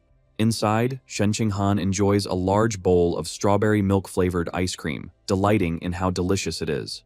She then sweetly offers a spoonful to Lin Zichen, who takes a bite while his parents watch the tender moment with smiles. Their peaceful outing is interrupted by a commotion from a nearby bar, which catches Lin Zichen's attention. He looks through the window and overhears a man complaining to a woman named Jiaxin that her skirt is too long, making it difficult for him to grope her. Inside the bar, Brother Yang has Jiaxin sitting flirtatiously on his lap. She suggests he can just slide his hand underneath her skirt, as she wouldn't mind. Another man at their table urges Brother Yang to stop touching the woman and focus on their game. Outside the ice cream shop, two other men are talking about a girl named Huang Jiaxin. One of them mentions that she acts like a goddess at the art academy, but is now letting men from the Evolution Academy get close to her. The other man comments that students from the Evolution Academy have bright futures, making them attractive to women. This conversation makes Lin Zichen think about the university's structure. Shanghai University is divided into two distinct areas, an outer campus for arts and culture students, and a heavily guarded inner campus for those studying evolution, mechanical modification, and martial arts. The inner campus is a high-security zone, closed to the public and even students from the outer campus, due to the sensitive nature of gene fusion and mechanical modification research. It is constantly patrolled by armed guards and surveillance drones. Back at the table, Lin Zichen's mother, Zhang Wangxin, advises him and Shen Qinghan that even though university life offers more freedom, they must remain focused on their studies and not get distracted. Her husband, Lin Yansheng, reassures her that their children are responsible. He tells Lin Zichen and Shen Qinghan it is time for them to head to the inner campus. Since the parents cannot enter the restricted area, Lin Yansheng reminds his son to take good care of Shen Qinghan, and Lin Zichen promises he will. At the heavily guarded entrance to the inner campus, a guard asks them to present their admission notices. Lin Zichen hands his over, but as Shen Qinghan searches for hers, the guard stops her. He recognizes Lin Zichen as the top student from the provincial exams who recently made news for joining Tianrengei and allows them to pass without further checks. Inside, the campus is bustling with gene fusers and cyborgs, a common sight in this specialized area. After they both complete their registration paperwork, it is time to go to their separate dormitories. Shen Qinghan waves goodbye to Lin Zichen, promising to see him that evening before heading to her dorm in the Evolution Academy. Upon arriving at the Budo Academy, Lin Zichen is immediately swarmed by a group of enthusiastic female upperclassmen. They shower him with compliments about his good looks, offer to carry his bags, and eagerly ask for his contact information. Just then, a confident blonde senior steps forward, telling the others to back off and volunteering to personally escort Lin Zichen to his dormitory. He gratefully accepts her offer. As they walk, the senior asks if he'd like to see the school's combat power rankings. She leads him to a display with two lists, the peak ranking for the top 500 students school-wide and the new student ranking for the top 100 freshmen. She explains that the top 3 students on the peak ranking are all powerful 4th years from the Evolution and Mechanical Academies. In contrast, only 3 students from the Budo Academy are on the list, and their ranks are much lower. The senior then tells him about a former star student from their academy who, like him, was a top scorer on the entrance exams and even made it to 6th place on the peak ranking. However, because she was a pure-blooded human, her progress eventually stalled, and she was surpassed by gene fusers and cyborgs. The senior reveals this person's name is Song Yuyan, and she is now an instructor at the academy and a key researcher for Tianrengei, working as an assistant to Dean Liu Chuanwu. Soon, they arrive at his room. The senior leads him inside, revealing a spacious private apartment instead of a standard dorm room. She remarks with envy that being the top scorer comes with amazing benefits. Fanning herself, she then comments on how hot it was walking outside and suggestively asks if she can use his shower. Lin Zichen, however, seems to miss the hint. He thanks her for her help and offers to buy her a milk tea from a shop across the way. The senior is left completely confused by his response, but agrees, wondering to herself why he didn't take the bait. After the senior student leaves, Lin Zichen stands alone in his new room, thinking to himself that by treating her to a drink, he has repaid the favor of her showing him the way. He then receives a text message from Shen Qinghan, who asks to see pictures of his dormitory. She has already sent him photos of her own accommodations, which are incredibly luxurious and even include a private gym. Comparing her lavish apartment to his simple single room, Lin Zichen feels a pang of envy, realizing how much wealthier the Evolution Academy is. He reluctantly takes a few pictures of his own modest room to send her. Upon seeing them, Shen Qinghan is surprised by how small his dorm is, and immediately suggests he move in with her, telling him her bed is even bigger than the one she has at home. Without a moment's hesitation, Lin Zichen grabs his suitcase and phone, declaring that he is on his way over immediately. As he leaves the Budo Academy dorms, he grumbles to himself about the stark difference in funding between the academies, feeling that his room, the best his school had to offer, is nothing compared to the student housing at the Evolution Academy. As he walks, he lets out a sigh, momentarily wondering if Dean Liu Chuanwu will truly be able to deliver on his promise of triple the benefits. When the elevator doors open at her floor, Shen Qinghan is there to greet him with a bright smile. She happily welcomes him into her spacious, air-conditioned apartment. Looking around the clean, luxurious space, Lin Zichen comments that her master, Mo Dongji, must care for her a great deal to provide such a place. Shen Qinghan agrees, saying her master treats her very well. Shen Qinghan stretches her arms out wide, joyfully declaring that this is now their little home, a place where they can be free without their parents around. A blushing Lin Zichen quickly tells her not to get too carried away with the idea. Announcing that she is sweaty from the move, she says she will shower first and begins to undress on the spot, leaving her clothes in a pile on the floor.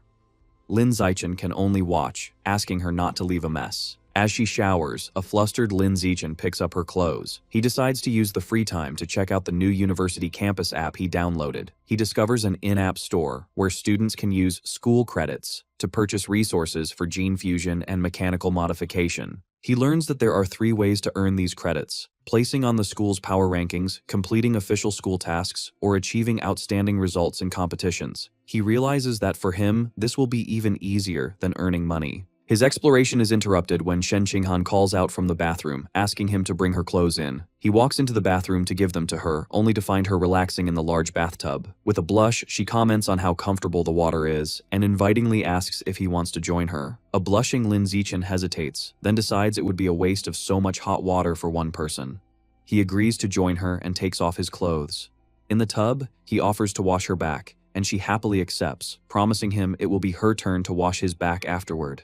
Later, after their bath and a meal, Lin Zichen meditates on the bed while Shen Qinghan lies beside him. He begins the second stage of tempering his skin using the blood tempering art. The process is grueling. He finds it much harder than the first time, taking 2 full hours just to temper his right hand. Curious, he asks Shen Qinghan for a sewing needle to test his skin's new strength. To her amazement, he presses the sharp needle against the back of his hand, but it cannot pierce the skin. A system notification confirms his skin's toughness is increasing. When he applies more pressure, the needle shatters against his hand. Shen Qinghan is in awe, exclaiming the blood tempering art is so incredible, it makes her want to pursue the pure blood path too. Lin Zichen then announces the next test: heat resistance. He calmly holds his hand over a lit stovetop flame. A system notification confirms his heat resistance is increasing. He reflects that it took over a minute before he felt a slight burning sensation, and concludes that with the blood tempering art and his system's attributes, he is on his way to achieving a saintly body. Just as Lin Zichen is relaxing, his phone buzzes with a new message from Liu Chuanwu, the dean of the Budo Academy. The dean asks if he is settled in and invites him to visit the Tianren-Gai headquarters to familiarize himself with the environment and meet the other members. Lin Zichen agrees, and the dean instructs him to wait downstairs for someone to pick him up. Since he is not at his own dorm, Lin Zichen replies with Shen Qinghan's address. After receiving confirmation, he sighs and decides to head downstairs. He informs Shen Qinghan he has to go out for a while, explaining the dean invited him to the organization's headquarters. She encourages him to go ahead. Outside, he finds a shady spot under some trees. While leaning against a tree, he is noticed by a young man with spiky orange-brown hair. The young man approaches and recognizes him as Lin Zichen, the top provincial exam scorer who joined Tianren-Gai. Lin Zichen greets him, thinking to himself that he has become well known. The young man expresses his admiration for Lin Zichen's decision to forego gene fusion for the pure blood path. He shares that he is also a freshman and grew up near Kyoto, where a similar research institute for pure-blooded humans once existed, but was shut down after 20 years of little progress. He passionately expresses his hope that the research at Shanghai University will succeed. Lin Zichen finds the guy a bit too talkative. The young man gives him a final thumbs up and an encouraging good luck before walking away. Shortly after, Lin Zichen hears the roar of an engine. He turns to see a woman in a helmet pulling up on a sleek red motorcycle. She asks if he is Lin Zichen, and after he confirms, she dismounts. Removing her helmet, she introduces herself as Song Yuyan, an instructor from the Budo Academy and a researcher for Tianren-Gai, explaining she has come to take him to their headquarters. As they shake hands, Lin Zichen internally recalls her story as the former top student who chose the pure blood path. He gets on the back of her motorcycle, and she playfully advises him to hold on tighter. As they speed off, she asks if he is happy that a beautiful senior came to pick him up, to which he replies that it is an honor. Curious, she then asks why a student from the Budo Academy was waiting outside the luxurious dorms of the Evolution Academy. Lin Zichen casually explains that his girlfriend lives there and he has moved in with her. Hearing this, Song Yuyan laments her own love life, complaining that she has never even lived with a boy. Soon, they arrive at a large, modern building. Song Yuyan leads Lin Zichen to a building with a sign that reads Pure Human Research Institute. She beckons him inside, and he asks if it's an abbreviation for the Pure-Blooded Human Research Institute. She shows him a common area for researchers to relax and offers him free drinks from a stocked refrigerator. As they walk through an empty hallway, Lin Zichen asks why no one else is around. Song Yuyan explains with a sigh that Tianren-ge is not well regarded by the university, so their funding is limited, and they can't afford a large staff. She reveals the entire organization consists of only Dean Liu Chuanwu, herself, Lin Zichen, and 3 fourth-year martial arts students. This shocks Lin Zichen, who now understands the large group of men in karate uniforms with the dean when they first met were just hired actors. Feeling a bit let down, he thinks that as long as he gets the promised triple benefits, nothing else matters. Song Yuyan then calls out to the dean, announcing she has brought Lin Zichen. A disheveled and exhausted-looking Liu Chuanwu appears and invites them into his cluttered office. Lin Zichen comments on the dean's haggard state. The dean explains he has been there for almost half a month, struggling to make a breakthrough in his research on the aperture opening chapter of the blood tempering art, with no progress. Despite his research struggles, Dean Liu Chuanwu gives Lin Zichen an encouraging thumbs up, confident that Lin Zichen's involvement will lead to great progress for the pure blood path. He then playfully boasts that his senior, Song Yuyan, was once the top scorer in the Kyoto entrance exams, and that his own physical test scores from his youth were even higher. Song Yuyan casually chides him to stop bragging.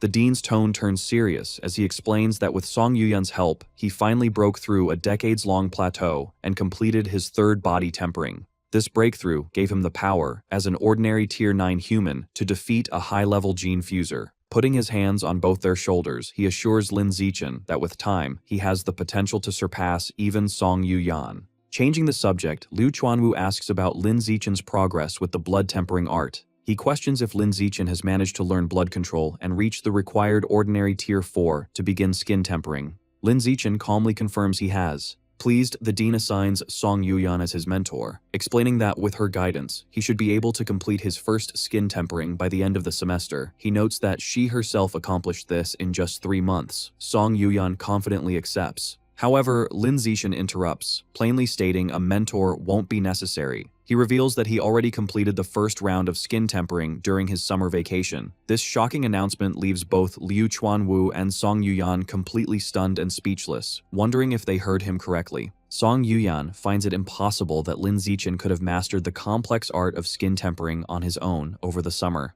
Lin Zichen casually explains that the book had detailed instructions and he just studied it for a few days, though he internally admits it only took him half an hour. Still skeptical, Dean Liu Chuanwu asks to examine his hand to confirm. Before presenting his arm, Lin Zichen discreetly activates his natural camouflage ability, deciding to mask his true power. He sets his visible biological level to ordinary Tier 5, just high enough to be consistent with having completed 1 round of skin tempering. He then allows the dean to inspect his arm. The moment Liu Chuanwu touches him, both he and Song Yuyan are left speechless. The dean confirms in amazement that Lin Zichen has indeed completed a full skin tempering. Still shocked, Liu Chuanwu asks what his current biological level is. Feigning nervousness, Lin Zichen tells him it is ordinary Tier 5. This revelation sends the dean into pure ecstasy. He throws his hands in the air and shouts that Lin Zichen is a peerless genius and the future of the pure blood path is secure. Overjoyed, he pulls a surprised Lin Zichen into a tight hug, declaring that with such a talent, they will surely break through the limits of ordinary beings. Watching them, Song Yuyan reflects that there is always someone more talented. She smiles, thinking it is good to have a more capable person leading their cause.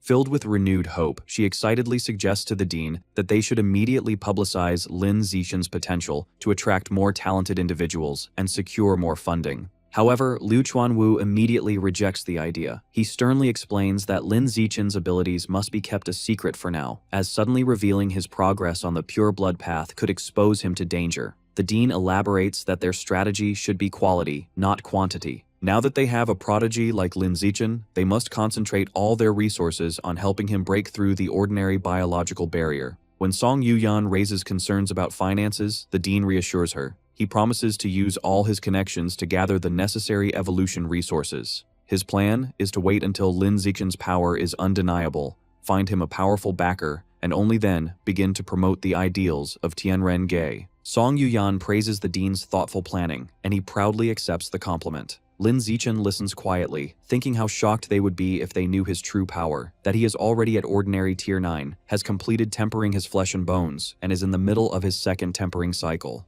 The dean then informs Lin Zichen that he no longer needs to attend basic classes at the Budo Academy. Instead, he will work directly at the Research Institute with Song Yuyan as his assistant. An annoyed Song Yuyan clenches her fist, protesting that making her an assistant to a junior is an insult. The dean dismisses her concerns, telling her pride is worthless in their research. Changing the subject, he announces that the following afternoon, the university will hold a freshman trial to determine the new king, the strongest first year. He confidently tells Lin Zichen that with his abilities, the title is practically his. He encourages him to participate to bring honor to the Budo Academy, offering a reward of 10 chi and blood pills. When this fails to elicit a reaction, he adds that the winner will also receive 10 school credits. The mention of credits immediately grabs Lin Zichen's full attention. Soon, the day of the freshman assembly arrives, and a large crowd of students gathers in the university auditorium. As Lin Zichen and Shen Qinghan sit together, they become the subject of gossip among other students, who recognize Lin Zichen as the top scorer who joined Tianren-ge and wonder about his relationship with their goddess Shen Qinghan. Their conversation is interrupted by a familiar face. The talkative, spiky-haired freshman from before approaches and asks if Lin Zichen remembers him. Lin Zichen confirms he does. Leaning in, the freshman points at both of them and bluntly asks what their relationship is. Holding a blushing Shen Qinghan's hand, Lin Zichen plainly tells him they are engaged childhood sweethearts who plan to marry after graduation. This news seems to disappoint the freshman, who can only manage a forced smile. As the assembly continues, the auditorium fills with other first-year students. In the crowd, a girl with dark hair, purple tips, and cat-like ears sits quietly. She turns and gives Lin Zichen an intense, somber stare. He notices her gaze, feeling a slight sense of unease. Meanwhile, the talkative freshman has returned to his seat and is chatting animatedly with his neighbors. Soon, a man at a podium announces the start of the ceremony and calls for the freshman representative to come to the stage. To everyone's surprise, it is the talkative, spiky-haired freshman who stands up. As he confidently walks toward the stage, other students murmur in disbelief. They question why he, with his dyed hair and chatty personality, was chosen as the representative, a role usually reserved for the strongest student, whom they had assumed would be a gene fuser. The freshman is pleased by their reaction. He thinks this is the perfect opportunity to make a big impression. Taking the microphone, he begins his speech by asking the crowd if they have heard of Li Yijin. Lin Zichen internally scoffs, thinking that everyone knows about the famous genius from Kyoto. Continuing his speech, the freshman reveals that the famous prodigy Li Yijin has an equally talented younger brother. He explains this brother was the top scorer in the Kyoto entrance exams, boasting a 16% gene fusion compatibility and the highest national physical test scores, tying with the top scorer from Nanjing province. With a confident smile, he then dramatically reveals that he is that very brother, Li Moyu. He goes on to declare that he and his older brother made a pact to dominate the records at Shanghai and Kyoto universities. To demonstrate his power, Li Moyu unleashes the full force of his biological pressure, announcing that this is the power of an ordinary Tier 5 being. The entire auditorium is overwhelmed by the immense aura, and the other students gasp in shock, realizing the vast gap between their own abilities and those of a true genius. Pleased with their reaction, Li Moyu smugly tells everyone to remember his name. Back in the audience, Shen Qinghan whispers to Lin Zichen, mocking Li Moyu's arrogance and commenting that he has no idea Lin Zichen could defeat him with a single finger. Lin Zichen simply tells her to keep a low profile, and she playfully agrees. After Li Moyu's speech, the announcer invites the next speaker to the stage. Zhou Hong, the president of the student council. A young man with dark blue hair walks to the podium, where the announcer hands him a script. Addressing the crowd, Zhou Hong introduces himself and states he has 3 important things to share. First, he explains that student discipline is managed by the student council, which holds significant authority. Second, he announces the student council will recruit 10 new members from the freshman class next semester, with the sole requirement being strength. He advises them to use the next few months to prove their abilities. Finally, he issues a stark warning. Shanghai University's inner campus is a ruthless environment where strength is everything. Bullying of lower-classmen by upperclassmen is common. He tells everyone to be mentally prepared. After delivering his main points, Zhou Hong's expression darkens. He declares that before he leaves the stage, he wants to give everyone a taste of the power of an advanced being. He then unleashes an overwhelming wave of biological pressure that crushes the entire auditorium. The freshmen are immediately overwhelmed, gasping for air and crying out in pain under the immense force. Lin Zichen sits beside Shen Qinghan as the oppressive pressure from the student council president, Zhou Hong, lifts. Lin Zichen notes that while the pressure from an advanced being is powerful, from this distance, it's no threat to him, as he has reached ordinary Tier 9. Meanwhile, the other freshmen recover, expressing relief that the display only lasted for 5 seconds and remarking on how terrifying the strength of an advanced being is. Once Zhou Hong leaves the stage, Mo Dongji addresses the students. She announces a freshman trial will begin after the assembly. The rules are simple. In the center of the gym is a large stage, and the first student to remain on it alone for over 1 minute will be crowned this year's new king. The reward is 100 school credits, 10 times more than the previous year. In the stands, a couple of upperclassmen arrogantly comment that the top 10 spots are always taken by their genius class, and this year will be no different. This sparks a murmur among the ordinary class students. A special rule is then revealed. If a single student from outside the genius class places in the top 10, all non-genius freshmen will receive 1 school credit. The students get excited as they calculate that 1 credit is worth 10,000 yuan, realizing if they work together, they all stand to gain. Seizing the moment, He Yu gets on stage and takes the microphone. He introduces himself and reminds everyone that his classmate, Lin Zichen, is the province's top scorer and the strongest among the ordinary students. He proposes that all ordinary students join forces to attack the genius class, clearing a path to help Lin Zichen secure a top 10 spot. All eyes turn to Lin Zichen, who remains seated and composed. Inspired, the ordinary students rise with determination, shouting their support and vowing to clear a path for him.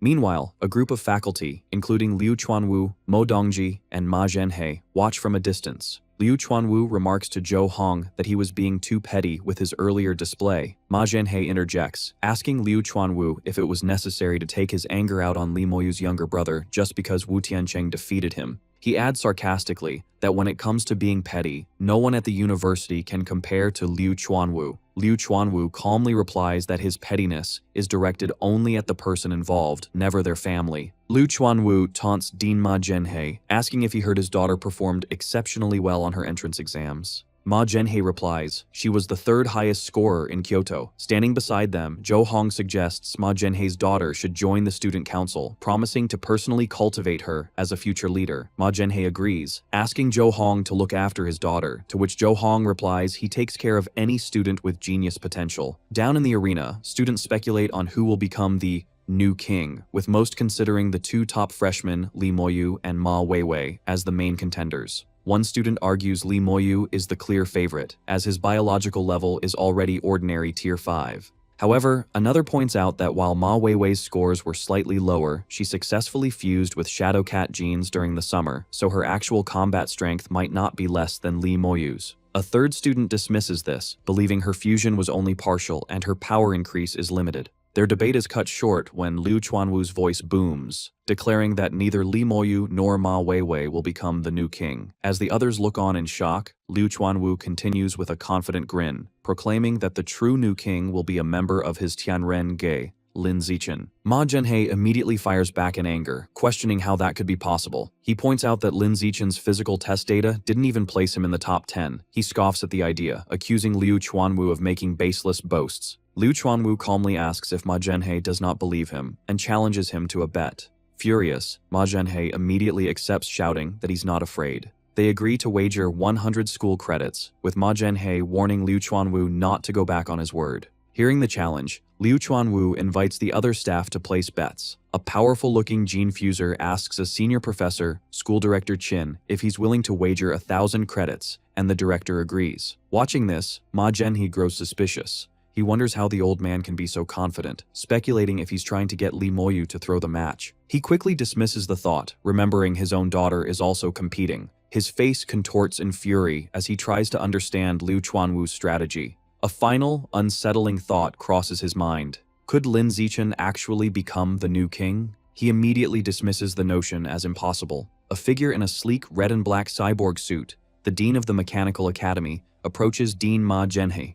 She remarks that the provincial top scorer, Lin Zichen, was originally his student in the Evolution Academy and asks if he isn't upset that Dean Liu Chuanwu poached him. Ma Zhenhe replies dismissively, stating his academy has many students like that.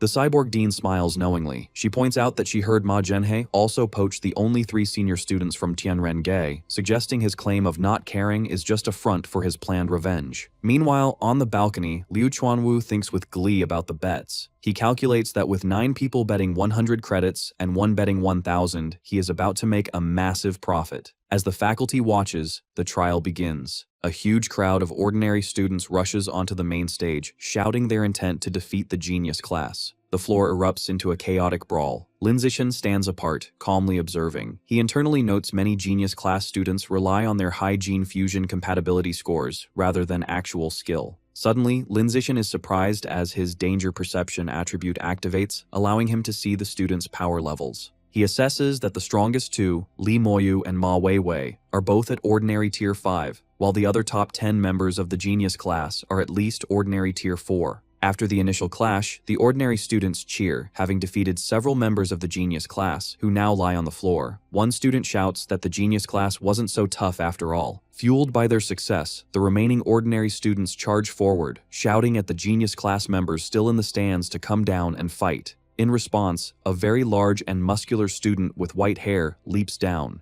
He lands powerfully on the stage, arrogantly telling the mob to come at him so he can make them understand how weak they are. The ordinary students don't hesitate and charge at him as a group, shouting that with their numbers, they can overwhelm him if they each land 1 punch. However, the muscular student meets their charge with a single, powerful, sweeping kick. The attack sends a wave of students flying backward in shock, knocking them all out as they crash onto the floor. The muscular student remarks that ants will always be ants, and no matter how many, they can't harm an elephant. The remaining ordinary students are stunned. They turn to Lin Zixin, exclaiming that their opponent is too arrogant for calling them ants, and urging Lin Zixin to defeat him. Hearing this, Lin Zixin calmly walks towards the stage, stating that since things have come to this, he will accept. He steps onto the stage with his hands in his pockets, looking unfazed. His opponent lands powerfully in front of him, cracking the ground, and expresses excitement, stating he has been waiting to fight the top physical test scorer from Nanjiang province. The student introduces himself with great enthusiasm as Lu Qizhi, the top scorer from Yuntian province. He proudly lists his own impressive stats: a 5.69-second 100-meter dash, a 4.52-meter vertical jump, and a one-handed lift of 1,150 kilograms. He then smugly asks Lin Zixin to announce his own physical test data. Lin Zixin calmly tells his opponent, Lu Qizhi, there's no need to report his stats, saying he will feel it himself soon enough. Before Lu Qizhi can react, Lin Zixin unleashes a single, fast kick that sends the muscular student flying across the stage. Lu Qizhi crashes to the ground, defeated instantly. In the background, the ordinary class students erupt in cheers for his victory. On the viewing balcony, the faculty members are stunned. They expected a strategic fight, but instead witnessed a victory of sheer, overwhelming power. They wonder about Lin Zixin's true strength, noting that despite his gentle appearance, he is ruthless. Before the cheers fade, another challenger leaps onto the stage. He introduces himself as Luo Yongjian, the top scorer from Dajiang province, and lists his accomplishments. His speech is cut short when Lin Zixin meets him with a powerful knee to the face, ending the match instantly. Standing over his opponent, Lin Zixin looks at the remaining genius class students, declaring this victory shows the ordinary class has its own geniuses too. His dominance prompts a voice to shout in alarm, calling for Li Moyu and Ma Weiwei to get on stage before the new king title is taken by an ordinary student. In response, a girl with cat-like ears lands on the stage. The genius class students recognize her and cheer for Miss Weiwei to defeat him. From the crowd, He Yu and the ordinary class students shout their support for Lin Zixin, telling him not to hold back just because she's pretty. As he faces his new opponent, Lin Zixin thinks this is a good opportunity to observe a gene fuser up close. The fight begins as Ma Weiwei charges Lin Zixin with blinding speed. She follows up with a powerful high kick, but Lin Zixin effortlessly dodges by leaning back. He wonders if her agility is from her Shadow Cat gene fusion. Ma Weiwei is shocked he dodged her attack so easily. Realizing the massive gap in their abilities, she knows continuing the attack is meaningless. She gracefully leaps backward, putting distance between them. She looks at him with determination and requests half a minute, explaining she needs time to fully activate the Shadow Cat genes within her before they can truly compete. Lin Zixin, unfazed, calmly agrees, telling her to take her time. He thinks this is a rare opportunity to witness gene activation firsthand. As she prepares, Ma Weiwei undergoes a dramatic transformation. Crouching on all fours, a long furry tail sprouts from her back, and her fingernails elongate into sharp claws as a powerful aura envelops her. Watching from the stands, the faculty is impressed. One comments to Ma Zhenhe on his daughter's incredible gene integration, praising her immense talent. Ma Zhenhe proudly agrees, stating her talent surpasses even the top scorers from other provinces. However, his expression shifts to concern. He worries that since her fusion was recent, pushing her body this far could cause a backlash. He sighs, noting she is just as headstrong as ever. With her transformation complete, Ma Weiwei lunges at Lin Zichen, shouting he is too arrogant for waiting. She declares he will pay the price and attacks with newfound ferocity. She throws a powerful kick, which Lin Zichen narrowly dodges. As he evades, he analyzes her new power, noting it jumped from mid-ordinary tier 5 to nearly ordinary tier 6. Ma Weiwei is shocked that even with enhanced power, she still can't land a hit. She unleashes a furious barrage of claw strikes and kicks, but Lin Zichen effortlessly dodges every attack with fluid movements. After observing her, Lin Zichen's expression turns serious. Surrounded by a blue aura, he thinks he has gathered enough data on Shadowcat gene fusers. Deciding not to waste more time, he prepares to counterattack. As she lunges again, Lin Zichen meets her with a single devastating punch to the face. The force is immense, sending Ma Weiwei flying backward. She crashes hard into the pile of defeated students, knocked out cold. The other students gather around her, remarking in disbelief how her beautiful face is now a swollen mess from his punch. Ma Weiwei sits up, crying and holding her face in pain. Her father, Dean Ma Zhenhe, rushes from the stands to console her. He turns to Lin Zichen, furiously asking if he's a man for hitting a girl so hard. Lin Zichen calmly replies that on the path of evolution, there is no distinction between men and women, only between the strong and the weak. From the crowd, Li Moyu agrees, stating strength is all that matters. Seeing his chance, he dramatically leaps from the stands onto the stage. He lands with a powerful impact, and the genius class students erupt in cheers, calling him their only hope to avenge Ma Weiwei. Li Moyu addresses Lin Zichen, acknowledging he is also skilled at hiding his power, pretending to be ordinary only to reveal himself as a provincial champion. With a sinister grin, he declares Lin Zichen isn't the only one who has been holding back. Li Moyu unleashes his power, and his body begins to transform, growing larger and more muscular as a powerful aura surrounds him. The faculty on the balcony are shocked, realizing Li Moyu is also a gene fuser. The Dean of Mechanical Engineering identifies the genes as those of a demon-eye giant ape, which require immense physical strength for fusion. His biological pressure surges to ordinary tier 6. As the transformation completes, Liu Chuanwu freezes in horror, realizing he is about to lose his bet of 1900 school credits, worth 19 million yuan. The scene shifts to a separate location, where Wang Shuojie and Lu Gang are given a mission by another student. He instructs them to retrieve a high-level demon seed from a nearby park and make Li Moyu consume it. Lu Gang is concerned about the risk of targeting someone from the powerful Kyoto Li family. However, their superior assures them their organization is far more powerful and could easily destroy the Li family. When asked if they will carry out the mission, a resigned Wang Shuojie tells Lu Gang they have no other choice.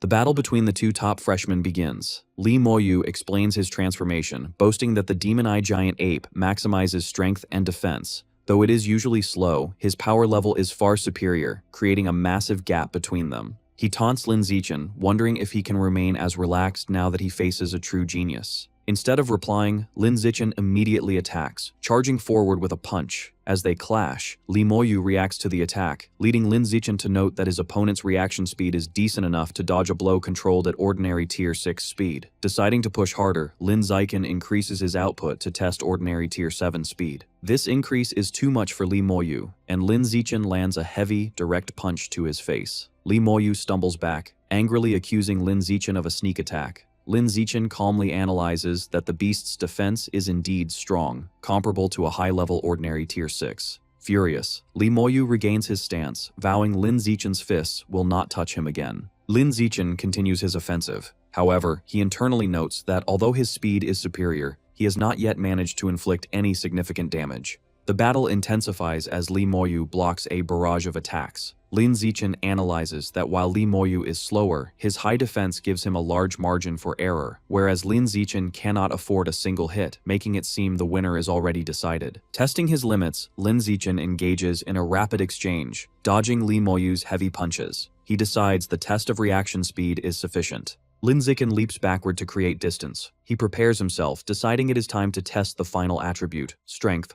Li Moyu smiles menacingly, admitting he underestimated Lin Zichen's speed, but mocking his strength as too weak to cause harm, declaring that Lin Zichen is destined to lose. Li Moyu announces it is his turn and winds up a massive, energized punch. As the giant fist descends, onlookers scream for Lin Zichen to dodge, but he stands completely still, ready to receive the blow. On the viewing balcony, the deans place their hands on Liu Chuanwu's shoulders in pity. Convinced Lin Zichen is about to be crushed, the dean reminds a weeping Liu Chuanwu not to forget the 100 school credits he wagered. Back in the ring, a massive impact creates a shockwave as Li Moyu punches Lin Zichen's face directly. The result is shocking. The bones in Li Moyu's hand shatter instantly on impact. He collapses to the ground in agony, clutching his hand and screaming that it has been broken. The audience is left in absolute shock, unable to process that Lin Zichen has apparently won. They mutter in disbelief, finding the outcome too bizarre to be real. Standing over his defeated opponent, Lin Zichen analyzes the situation. He realizes that while the Demon Eye Giant Ape Fusion granted Li Moyu immense strength, his body wasn't durable enough to handle the recoil. Essentially, Li Moyu hit Lin Zichen so hard that the impact shattered his own hand, because Lin Zichen's defense was superior. Lin Zichen calmly calls out to the medical team, informing them that Li Moyu has likely suffered a comminuted fracture and needs immediate attention. The stunned medics awkwardly agree and rush onto the stage. Suddenly, a figure descends from the balcony.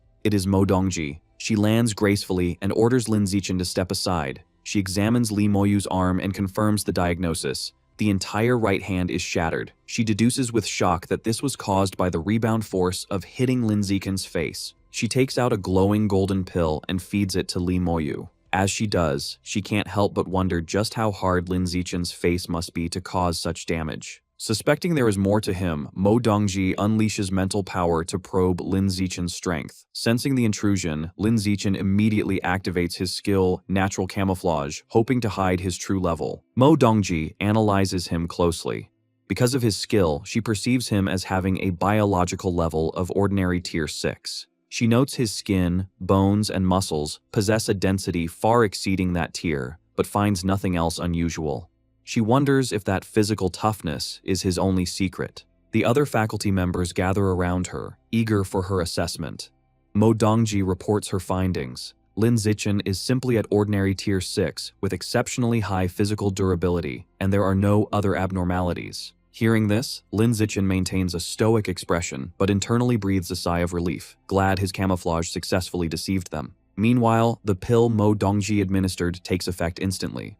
Li Moyu sits up, amazed. He exclaims the medicine was miraculous as he has recovered safely. He flexes his hand and smiles, confirming his injury is completely healed. With the battle concluded, Lin Zichen decides Li Moyu no longer needs to be on stage. He calmly tells him he can go down now and delivers a casual kick that sends the newly healed Li Moyu flying out of the ring. Humiliated, Li Moyu shouts from the floor below, vowing that once his gene fusion progresses, he will return to defeat Lin Zichen. In the stands, a heated argument erupts between the ordinary and genius students. The ordinary students mock the elites for having losers act so self-righteous. The genius students retort that Li Moyu lost to Lin Zichen, not them, but the ordinary students drown them out, claiming Lin Zichen's victory as a triumph for their entire class. On stage, the timer completes its countdown. A notification declares that 1 minute has passed. The announcer officially proclaims Lin Zichen of Martial Arts Class 1 as this year's new king. The ordinary students cheer wildly for Brother Chen, celebrating the glory he has brought them. However, Lin Zichen is not finished.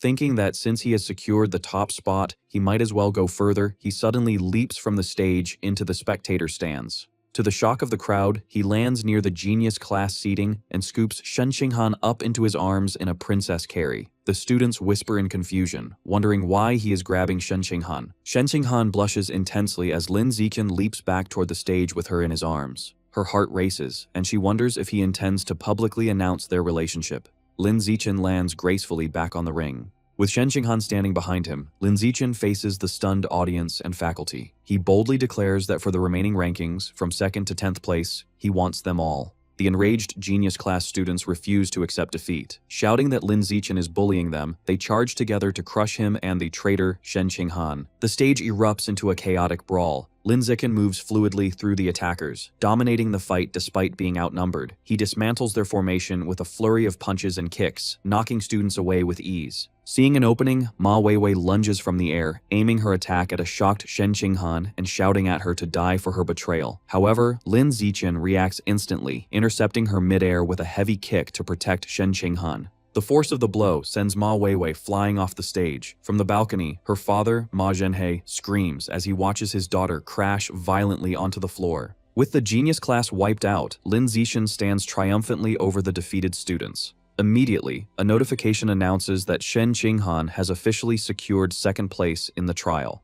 She looks pleasantly surprised. Lin Zichen then turns to the ordinary students and outlines his plan. He offers them the remaining spots from 3rd to 10th place, on the condition that the school credits awarded for those spots belong to him. The students are ecstatic, cheering for Brother Chen, eager for the chance to be in the top 10. Xu Rui calculates that the top 10 spots yield a combined 550 credits. He Yu adds the participation rewards, bringing the total to 559 credits with a grin. On the balcony, Ma Zhenhe is furious. He yells at Mo Dongji, arguing that Lin Zichen's actions are improper and questioning how the new king is allowed to control the entire top 10. A voice calmly interrupts, asking how it violates the rules. Liu Chuanwu steps forward to defend his student, challenging Ma Zhenhe to point out where the regulations forbid such a strategy. Ma Zhenhe is left speechless, forced to admit there is no rule against it, though he angrily insists Lin Zichen is exploiting a loophole. Ma Zhenhe stands sweating and defeated. Meanwhile, the plans of hidden conspirators shift. Wang Shuojie urgently grabs Lu Gang, informing him the plan has changed and they should no longer target Li Moyu. As they watch the celebrating students toss Lin Zichen in the air, Wang Shuojie declares their new target is Lin Zichen. Their goal is now to make him eat the high-level demon seed, so he joins their organization. After the trial, Liu Chuanwu runs excitedly toward Lin Zichen with open arms, but is coolly dodged. Lin Zichen simply asks if the dean has forgotten his promises. Liu Chuanwu immediately produces a bottle, explaining it contains 10 qi and blood pills, along with the triple benefits for the semester. He adds that he has transferred 300 credits to Lin Zichen, happily noting the boy just helped him win 1,900 credits from other faculty members. Leaning in close, Liu Chuanwu whispers, asking Lin Zichen his true strength and level. Lin Zichen whispers back a partial truth, claiming he is at ordinary tier 6, has completed skin tempering once, tempered some facial muscles, and was born with naturally hard facial bones. Liu Chuanwu is shocked, screaming in disbelief that Lin Zichen has already learned to temper his muscles. Overcome with emotion, he grabs Lin Zichen's hands and cries, declaring that Lin Zichen will evolve into an advanced creature with a pure human body before graduating. He urges the student to persist on the pure blood path, and Lin Zichen calmly agrees. Later, in his room, Lin Zichen sits on his bed holding a small red qi and blood pill.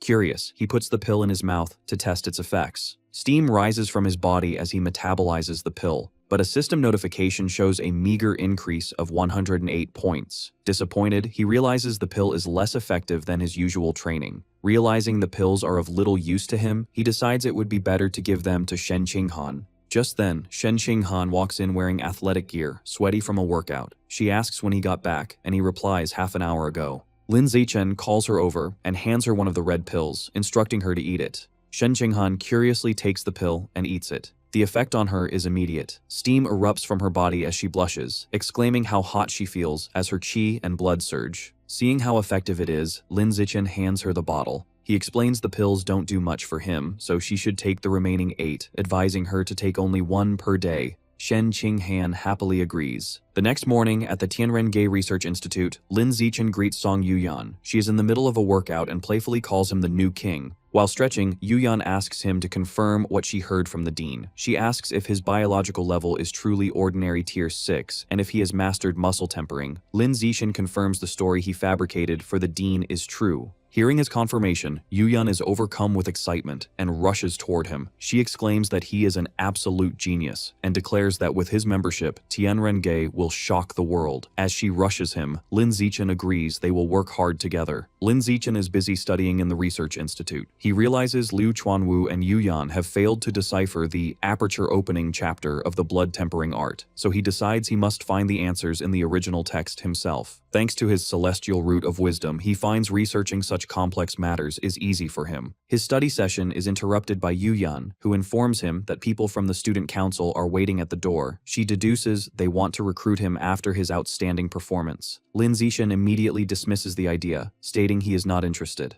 However, Yuyan adds that student council members receive monthly credit subsidies. Hearing about money, Lin Zixin's demeanor instantly changes, and he is suddenly very interested. Lin Zixin goes outside to meet the visitor. It is Zhou Hong, the president of the student council, who extends his hand in greeting. They shake hands, and Zhou Hong explains that he has come to invite Lin Zixin to join, offering to groom him as a candidate to become the future president. Zhou Hong elaborates on the benefits, painting a picture of wealth and luxury. He explains that besides special meals and the power to participate in school decisions, members enjoy monthly credit subsidies. Motivated by the rewards, Lin Zixin smiles and agrees immediately. However, Zhou Hong stops him, stating there is one condition. Zhou Hong demands that Lin Zixin must give up the path of the pure-blooded human and choose gene fusion instead. Lin Zixin looks confused and asks why. Zhou Hong arrogantly explains that the student council only accepts future geniuses. He declares the pure-blood path has no future, calling Dean Liu Chuanwu and Yuyan failures. He warns that without gene fusion, even Lin Zixin's talent will fade into mediocrity. Lin Zixin asks Zhou Hong, the president of the student council, if joining their organization requires gene fusion. After Zhou Hong confirms it does, Lin Zixin calmly says he will not be joining and turns his back, surprising them. Internally, he weighs the student council's benefits against what he gets from Tianren-ge. Behind him, student council members mock his decision, questioning if the new king is wrong in the head for insisting on the pure blood path and predicting he will regret it. One tells Zhou Hong it was a waste of time, as Tianren-ge's brainwashing is effective. Zhou Hong dismisses Lin Zixin as a genius with no future, which he considers trash, and tells his group they will recruit other talented people. Later, at the Tianren-ge Research Institute, an enraged Yuyan slams her fists on a desk, complaining to Lin Zixin about the student council's hopeless mindset. Their conversation is interrupted by the arrival of Dean Liu Chuanwu, who looks utterly exhausted. Yuyan sarcastically praises him for his sacrifice for the pure-blood cause, including working day and night and selling his body for investments. Annoyed, Liu Chuanwu asks if she must always include that last part. He then warns Lin Zixin that women are a roadblock on the path of evolution and he should avoid them. Sitting in his office, Liu Chuanwu informs Lin Zixin that the university provides housing for the families of geniuses. He offers to arrange jobs for Lin Zixin's parents and asks if he wants to bring them to the city. Lin Zixin says he will discuss it with his parents over the weekend. Finally, Liu Chuanwu tells Lin Zixin he has granted him early access to school missions, explaining that with his current strength, there's no need to wait until next semester. Yuyan explains to Lin Zixin that she takes off-campus missions weekly for school credits. She suggests he could join her in the future to gain experience and offers to take him on an aberrant beast extermination mission. Lin Zixin politely thanks her. Deciding to explore his options, Lin Zixin checks the school's app for missions. He finds the school-published tasks are minor chores for only 1 or 2 credits each. He then browses student-published missions and finds a peculiar request for a female gene fuser training partner with beast ears and long legs for 5 credits a month. Amused, he checks the off-campus missions instead. He finds the off-campus missions are numerous and offer higher rewards. One is to capture robbers for 30 credits, and another is to hunt a powerful aberrant beast for 200 credits, though both are far away. As he scrolls, a particular mission catches his eye. It is to capture a Shadow Cat Girl, an out-of-control gene fuser at Ordinary Tier 6 who has been killing men in the city's red light district. The reward is 50 credits, and he promptly accepts it. Yuyan leans in close, startling Lin Zixin. She asks if he accepted the Cat Girl mission and offers to join him. Surprised, he asks how she knew. Yuyan explains the mission details page shows who has accepted the task. Checking his phone, Lin Zixin is surprised to see 28 people have already accepted it, including 26 seniors and one other freshman Ma Weiwei. He finds it odd she would take this mission at only Ordinary Tier 5 and assumes she has a helper.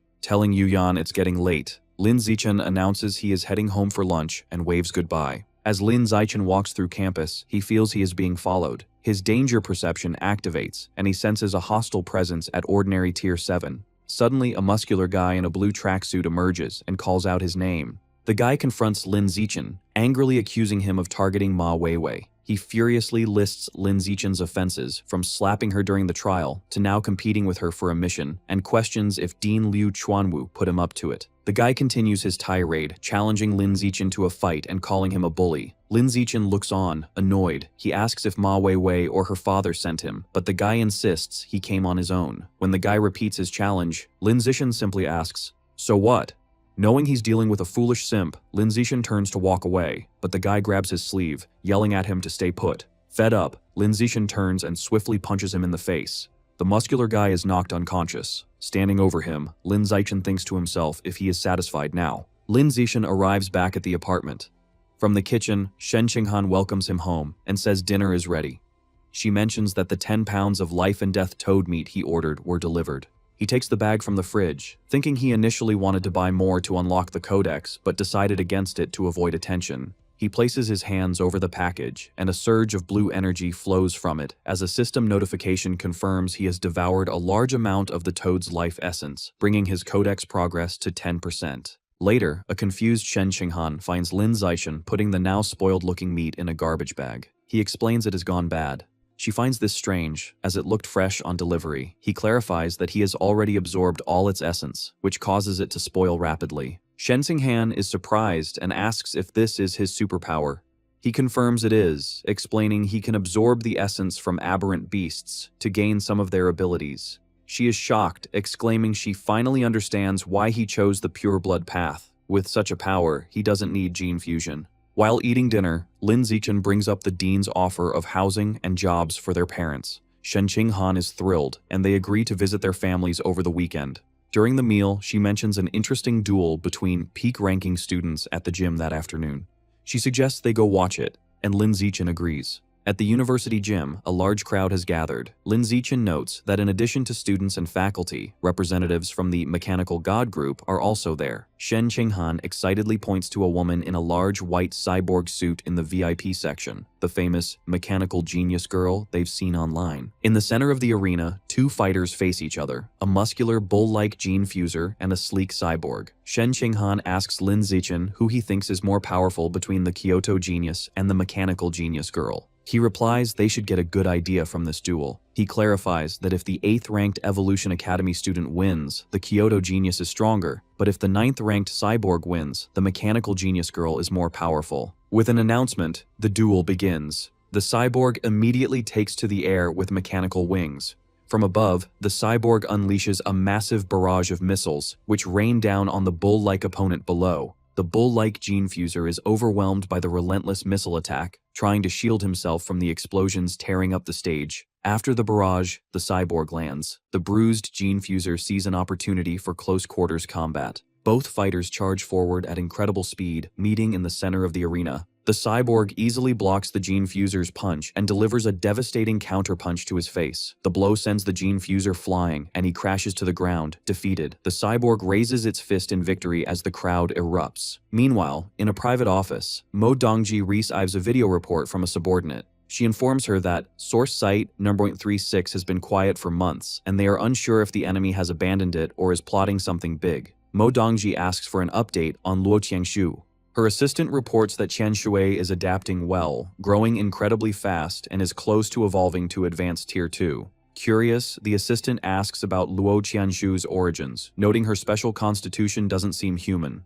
Mo Dongji sternly cuts her off, warning her not to ask questions that don't concern her. After the assistant apologizes, Mo Dongji dismisses her to watch a student duel. Switching her monitor feed, she watches the end of the fight. She thinks that with the cyborg's upper hand, the Mechanical God group is more powerful than she imagined. She concludes that mechanical modification has a greater advantage in adaptability, though she seems to have reservations. Mo Dongji acknowledges a major limitation. No matter how powerful, cyborgs cannot enter the source site, as all electronic and mechanical devices malfunction there. Turning off her monitor, she concludes that in such an environment, even the strongest cyborg would become useless scrap metal. Sometime later, Lin Zichen and Shen Qinghan return from a weekend trip home with their parents. The two families enjoy a celebratory dinner. During their visit, they discuss the university's housing offer for their parents, and both families happily agreed. With that settled, Lin Zichen focuses on his next mission, capturing the cat girl in the city's neon-lit red light district. Walking disguised through the crowded streets, he reviews the mission details.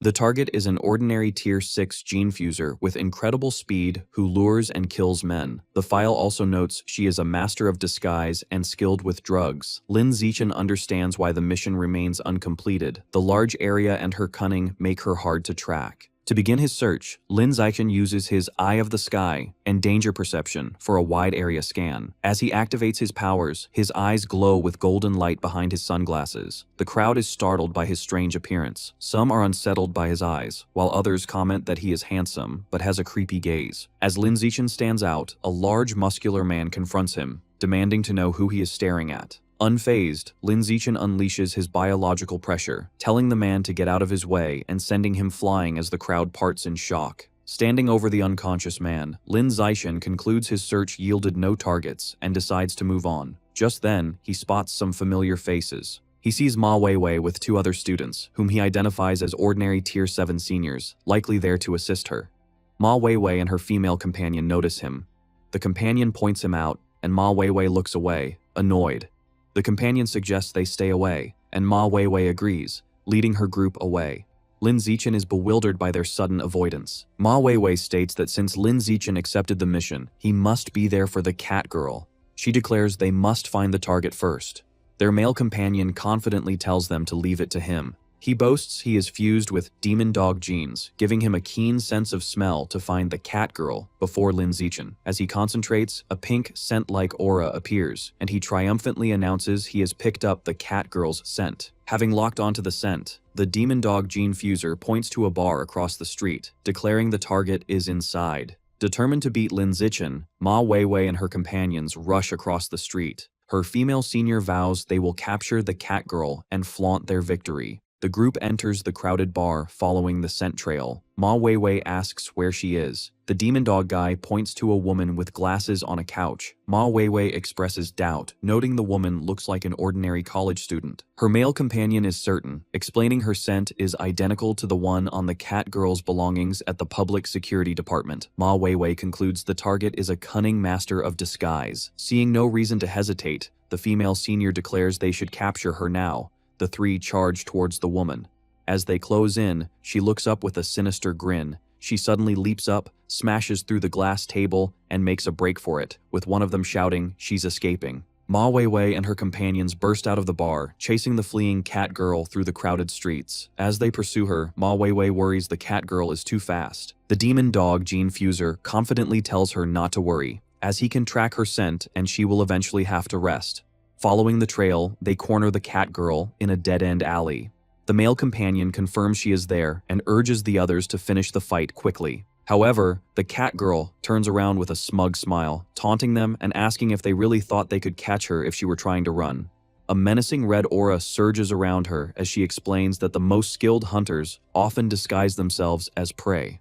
She undergoes a dramatic transformation, her hands morphing into long, sharp claws, and asks if they don't understand this simple rule. She unleashes an overwhelming wave of biological pressure at the 3 pursuers. They are shocked to realize her true power level is not ordinary Tier 6, but an incredible ordinary Tier 9. Ma Weiwei and her companions are left in stunned disbelief, realizing the cat girl had been hiding her true strength. In the dark city alley, Ma Weiwei, the demon dog, and their female senior companion are running for their lives. Ma Weiwei yells that the mission is impossible and they have to escape. Behind them, the powerful cat girl watches with a smirk, claws ready, and mockingly asks if they think they can get away. With incredible agility, she leaps up a building, easily getting ahead of them. She lands in the alley, blocking their path and telling them they cannot escape.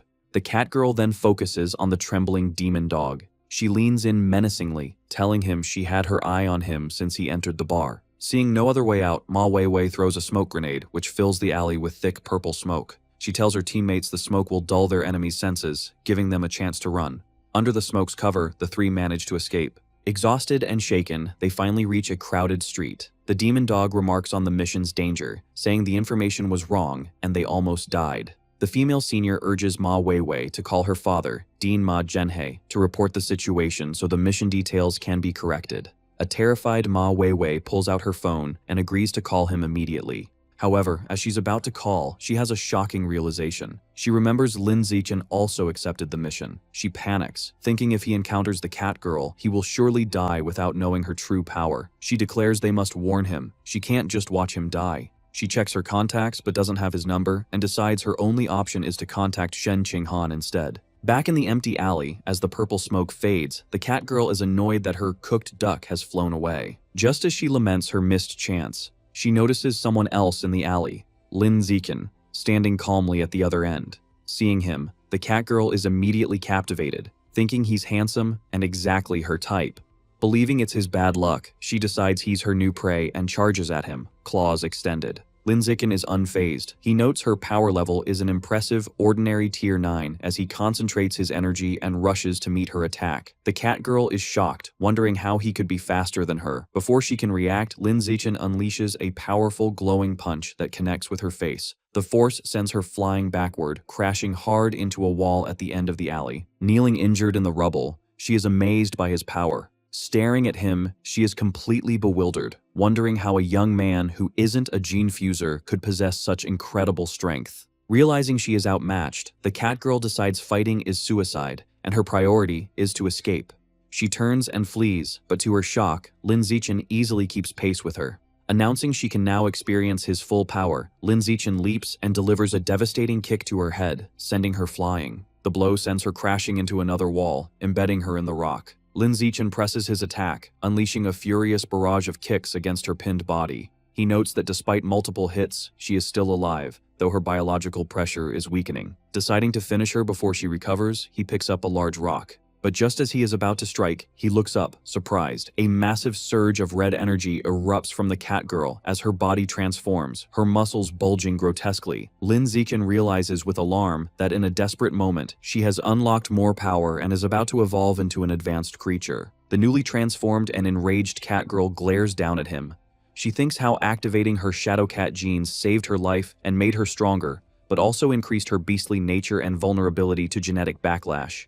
Filled with rage, she furiously demands to know who Lin Zichen really is. Instead of fighting, Lin Zichen smiles and casually apologizes, saying he must have mistaken her for someone else. He then turns and walks away, leaving her in shock. She watches him go, her mind racing with fear. She realizes his strength is unknown, his actions are unpredictable, and she has no tricks left. She also knows she is in danger of genetic backlash from her forced transformation. Concluding another attack would kill her, she decides to escape and leaps into the air to flee. As she flies away, she hears a sharp sound and looks down in confusion. A moment later, a metal pipe pierces her forehead, spraying blood and pinning her against the wall. Lin Zichen grabs a loose pipe and charges forward, stabbing her in the chest. He pulls the bloody weapon out and stabs her repeatedly in the chest and stomach. Mortally wounded, the cat girl slumps against the wall, her biological pressure completely fading. Lin Zichen casually tosses the bloody pipe aside, thinking that this time she is definitely dead. With the fight over, Lin Zichen snaps a photo of the cat girl's corpse, thinking he needs to upload it to the school app to prove he completed the mission. Afterward, he calls the public security department to report the body's location for cleanup.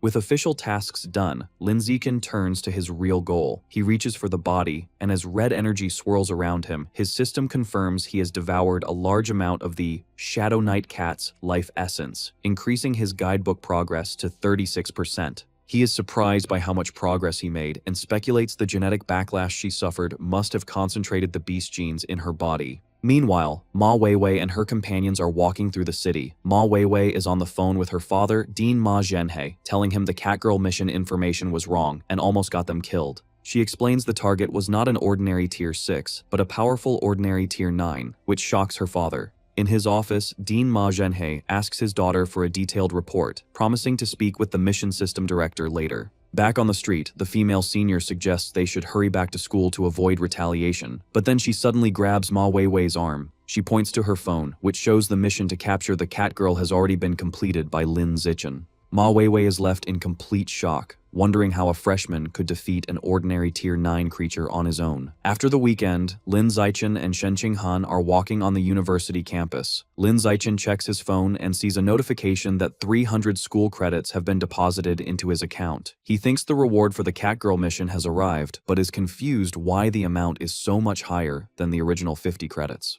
While walking, Lin Zichen shows Shen Qinghan a notification explaining the increased reward. The message states that due to incorrect information, the Cat Girl mission was reclassified from ordinary Tier 6 to Tier 9. The reward was increased from 50 to 200 credits, with an additional 100 as compensation.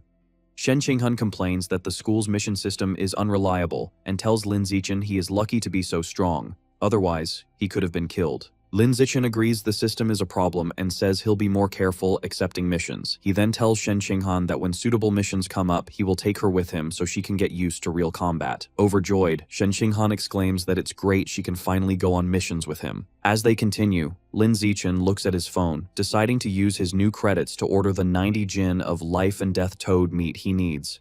He thinks that while he was previously worried about attracting attention with a large order, it doesn't seem to be a problem now. He also considers that beast meat is nutritious and will help Shen Qinghan evolve, so he should buy plenty for her too. They arrive at their apartment, and as Shen Qinghan opens the door, Lin Zichen asks her if there is any particular beast meat she would like. She runs inside excitedly, telling him she will place the order, and he follows her. Once inside, she sits on the couch and begins browsing options on her phone. In the kitchen, Lin Zichen, now in an apron, listens as Shen Qinghan suggests they buy Tyrant Ash Big carved meat. She explains that for just 1 credit, they can get 6 jin, enough for several days. Lin Zichen agrees with her practical choice. However, Shen Qinghan tells him not to place the order, insisting she will do it. She happily reminds him she still has the 90 credits he gave her from the freshman competition. Lin Zichen, who has started cooking noodles, smiles and agrees. He tells her it's fine since they are family, so there is no need to worry about whose credits they are using. While Lin Zichen and Shen Qinghan are enjoying the noodles, the doorbell rings. Lin Zichen gets up to answer it. He returns with a large cardboard box, surprised their beast meat delivery arrived so quickly. He opens the box and hands a package of the Tyrant Ash Big carved meat to Shen Qinghan, telling her to put it in the fridge. With that taken care of, Lin Zichen turns his attention to the 90 pounds of life and death toad meat. Thinking it is time to begin the absorption, he places his hand on the meat. Immediately, a powerful blue energy surges from the box and surrounds him. A system notification confirms he has devoured a large amount of the life and death toad's life source, and that its guidebook is now 100% complete. Lin Zichen then receives a vision. He sees a massive beetle-like creature, the life and death toad, torn to pieces by a large eagle-like beast. He then witnesses the creature's incredible power as its severed body parts regenerate at incredible speed. The creature becomes whole again, and a new system notification announces he has unlocked the Life and Death Toad guidebook and acquired the new attribute, Rapid Self-Healing. Back in his apartment, Lin Zichen looks at his new power's description with a shocked expression. The system explains his self-healing ability has been greatly enhanced. As long as he is not killed instantly and has enough energy, he can recover from any severe injury. He is amazed, exclaiming that this new ability is invincible. Eager to test his new power, Lin Zichen decides to see how effective it is. He bites down hard on his own hand, creating a deep, bleeding gash. He watches in amazement as the wound closes and heals completely in just a few seconds. As he washes the blood from his now healed hand, he thinks about the implications. He realizes that with rapid self-healing, as long as he has enough energy and isn't killed instantly, he can essentially revive himself over and over. His thoughts are interrupted when the doorbell rings. He wonders who could be visiting so late. He and Shen Qinghan walk to the door together. He asks if she bought something, but she says she didn't. When they open the door, both are surprised by who is standing outside. It is Ma Weiwei, who leans in and apologizes for bothering them so late. Lin Zichen asks Ma Weiwei what she needs with Shen Qinghan beside him. Ma Weiwei explains she is curious how he completed the difficult Catgirl mission and asks if he would share the details. Lin Zichen bluntly tells her it is not convenient. Accepting this, Ma Weiwei turns to leave. Shen Qinghan invites her in for some tea, but Ma Weiwei declines, saying she has other things to do and maybe they can another time. After she leaves, Shen Qinghan tells Lin Zichen she thinks Ma Weiwei is a good person. She explains that Ma Weiwei was worried and had sent her a message to warn him about the mission's incorrect information. Shen Qinghan suggests they should interact with her more, and Lin Zichen agrees, adding that since Ma Weiwei lives just downstairs, she is welcome to visit anytime. Later, at the Tianrengei Research Institute, Liu Chuanwu and Song Yuyan are talking with Lin Zichen. Liu Chuanwu says he saw Dean Ma Zhenhe confront the director of the mission system, and the two got into a heated argument that turned into a physical fight. Song Yuyan speculates it was because of the cat girl mission's incorrect information. Liu Chuanwu confirms this, explaining that since Ma Zhenhe had also accepted the mission, he was furious that the incorrect power level nearly got his daughter killed. Song Yuyan adds that the mission listed the cat girl as ordinary tier 6, when her true strength was ordinary tier 9. She then asks Lin Zichen how he, being only an ordinary tier 6, could have completed the mission. Liu Chuanwu playfully asks if he had help from an expert or set some kind of trap. Lin Zichen denies both, stating he defeated her on his own with pure physical strength. This leaves both Liu Chuanwu and Song Yuyan stunned, their mouths open in shock as they wonder if he has been hiding his true power. As his mentor's real, Lin Zichen covers his face, looking weary. He thinks that after spending the past few days with them, he has found them to be decent people. He decides to tell them the truth about his abilities, as they could help him research the aperture opening technique. With a forced smile, he begins to explain that his true strength has recently reached ordinary tier 9. Before they can process this, he adds that he has already completed his first full body tempering and is in his second skin tempering cycle, which shocks them both again. As Liu Chuanwu processes the news, he trembles with emotion. Overcome with joy, he bursts into tears, exclaiming that his long years of dedication have finally been rewarded. He imagines himself and Lin Zichen on a mountaintop, declaring that with his talent, the path of pure-blooded humans will surely succeed, and one day, both their names will be known throughout the world. Back in reality, the Dean is crying. He explains he has spent decades researching the pure blood path, a journey that cost him his family's wealth, and even led his wife and children to leave him, all without progress. He feels that now, with a genius like Lin Zichen, the pure blood path will finally flourish. Lin Zichen, caught off guard, can only wonder why the old Dean is suddenly crying and laughing. Composing himself, Liu Chuanwu places a hand on Lin Zichen's shoulder. He marvels at Lin Zichen's incredible talent, remarking that if not for his lack of source power, he would have suspected him of being a stranger from the source land. The unfamiliar term surprises Lin Zichen. Liu Chuanwu explains his theory. In a world with aberrant beasts, it makes sense that their counterparts, strangers, or gifted individuals also exist. Song Yuyan is shocked, saying she has never heard this before.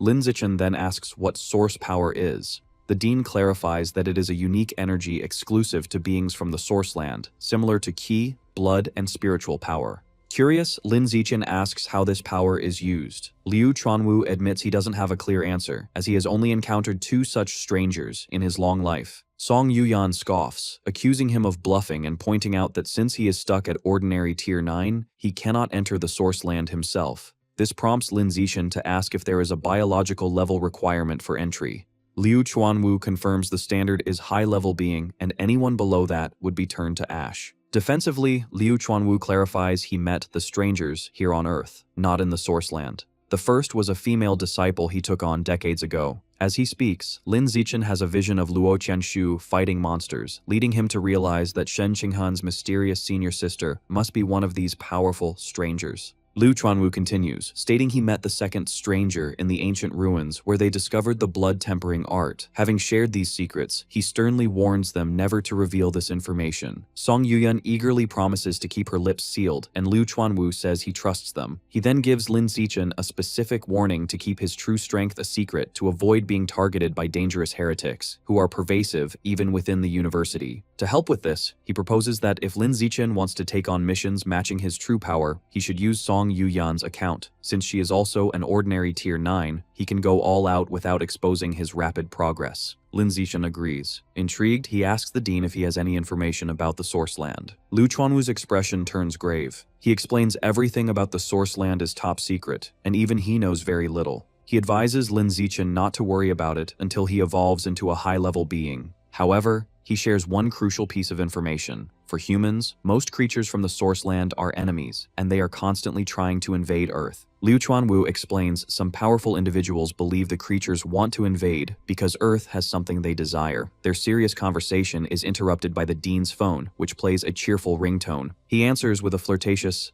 "baby," then tells his students an old friend has invited him to dinner. He rushes out, telling them to contact him if needed. As he leaves, Yuyan sarcastically remarks on how hard the Dean is working, assuming he is off to secure more investments. With the dean gone, Yuyun turns to Lin Zichen. She asks how he hides his biological level and tempering progress so effectively that even powerful people were unable to see through his disguise. Lin Zichen apologizes, saying he cannot conveniently explain. Internally, he knows his system's natural camouflage is his trump card and that he cannot reveal it. Yuyun puts on a pleading expression, trying to coax the secret out of him. She even offers to trade a secret of her own, but Lin Zichen, looking flustered, insists he really cannot tell her. Seeing he will not budge, Yuyun sighs and gives up. However, her demeanor quickly shifts. With a competitive glint in her eyes, she cracks her knuckles and suggests that since they are both at ordinary tier 9, they should have a sparring match. Lin Zichen's face lights up with a grin. He agrees, thinking a fight against a peer will be a perfect opportunity to understand his own strength. Yuyun immediately strikes a fighting pose. She details her own progress. She is in her second skin tempering, has completed her second muscle tempering, and is 1/5 of the way through her second bone tempering. She then tells him to come at her with everything he has. Inside the Tianrenge Research Institute, Song Yuyun and Lin Zichen prepare to spar. Song Yuyun asks if he is ready and tells him to attack first so she can test his power while she defends. She takes a defensive stance, inviting him to strike. Lin Zichen charges forward and delivers a powerful high kick. The impact sends her sliding backward. Internally, she is shocked that despite him supposedly only having completed the first skin tempering, he is strong enough to hurt her, even though she has undergone secondary muscle tempering. She realizes his strength is absurd and fears he will soon surpass her. However, she decides she must show off her seniority while she is still stronger. Coughing in pain, Song Yuyun tries to act tough. She lectures Lin Zichen, claiming she is dissatisfied with his kick because he didn't aim for a vital point, preaching that real combat is about life and death. Lin Zichen, seeing she is hurting, plays along with a deadpan expression and agrees. Recovering her composure, Song Yuyun declares the official exchange will now begin and challenges him to last 5 minutes against her as she charges forward. Lin Zichen accepts and meets her attack. The two engage in a fierce, high-speed battle, exchanging rapid blows. As Lin Zichen unleashes a barrage of punches, Song Yuyun is forced on the defensive. She panics internally, realizing that even at full power, he is matching her blow for blow, and she begins to worry she might lose. The match continues, and Lin Zichen decides it's time to end it. When Song Yuyun throws a punch, he decides to fake his defeat to preserve her dignity. The blow connects, and he throws himself backward, pretending to be overpowered, and crashes to the floor. Song Yuyun helps him up, praising his potential, but internally, she is sweating nervously. She realizes with shock she had to use 90% of her strength just to barely win, and fears that in another year, she will no longer be his match. Changing the subject, Song Yuyun acknowledges that since he has completed the first stage of skin tempering, he can try opening his apertures. She offers to teach him her latest research method on how to do it. They sit cross-legged as she explains the theory. She states that the human body has 366 apertures, and according to the blood tempering art, the easiest to open are the 4 surrounding the heart. Following her instructions, Lin Zichen attempts to use his qi and blood to impact them at a frequency of 10 times per second. However, he snaps his eyes open in frustration, realizing he cannot break through them at all. Seeing his distress, Song Yuyun comforts him, suggesting his physical strength isn't high enough yet, or perhaps her method still needs refinement. The scene shifts to a dark basement in the Liu family ancestral home. Liu Chuanwu stands before a large, ancient bronze coffin. He excitedly reports to the entity inside, Pavilion Master, that he has found a peerless genius who will hopefully open his apertures using the pure-blooded human path. Liu Chuanwu promises that the master will be able to rely on this student's daily delivery of qi and blood to sustain her life, so she won't have to suffer inside the cramped coffin anymore. After a long pause, a weak sound finally emanates from the coffin. Liu Chuanwu looks concerned, realizing it took her that long just to respond, indicating she used up a whole day's energy. As he walks away, he worries the Pavilion Master is getting weaker, and hopes Lin Zichen can evolve into a high-level creature before she falls completely. Lin Zichen arrives at their apartment with groceries, announcing he has returned to cook. Shen Xinghan stops him at the door with a serious expression, saying she has something important to discuss. She explains her master, Mo Dongji, wants her to undergo gene fusion earlier than expected. Her master has selected the dark blue jellyfish gene, stating it is suitable for her at this stage. Lin Zichen processes this, visualizing the creature. He knows that while the standard dark blue jellyfish is a low-tier beast, the Jellyfish King variant can evolve to a high level. Its advantage is a mental strength that far exceeds other creatures of the same rank. Lin Zichen tells her it sounds like a good plan. However, Shen Qinghan confesses her fear. Her master isn't using a normal gene, but the Jellyfish King gene. She worries her weak body might not withstand the high-level genetic material and could mutate. Hearing this, Lin Zichen is shocked. He realizes a Jellyfish King gene is incredibly rare and expensive. He imagines Mo Dongji carelessly throwing money around and feels a pang of envy. Pushing it aside, he comforts Shen Qinghan by patting her head. He reassures her that jellyfish-type beasts have a high natural affinity with the human body, and her incredible 21% compatibility score means she can fuse with a high-level beast gene without risk. Shen Qinghan then asks about side effects. Lin Zichen explains the standard consequences: loss of natural reproductive ability, and some physical beast characteristics. He reminds her she has already preserved her eggs, so if they want children, they can use those. As they hold hands, he explains that beast traits can usually be hidden if the genes are forced into dormancy. He then tries to cheer her up, noting many beast traits, like cat ears or foxtails, are considered attractive. His words work, and her mood lifts. She looks at him cheerfully, wondering what traits a jellyfish king will give her, and if she'll be more beautiful. She excitedly holds up her phone to show Lin Zichen a picture of the dark blue jellyfish, asking if he thinks it's beautiful.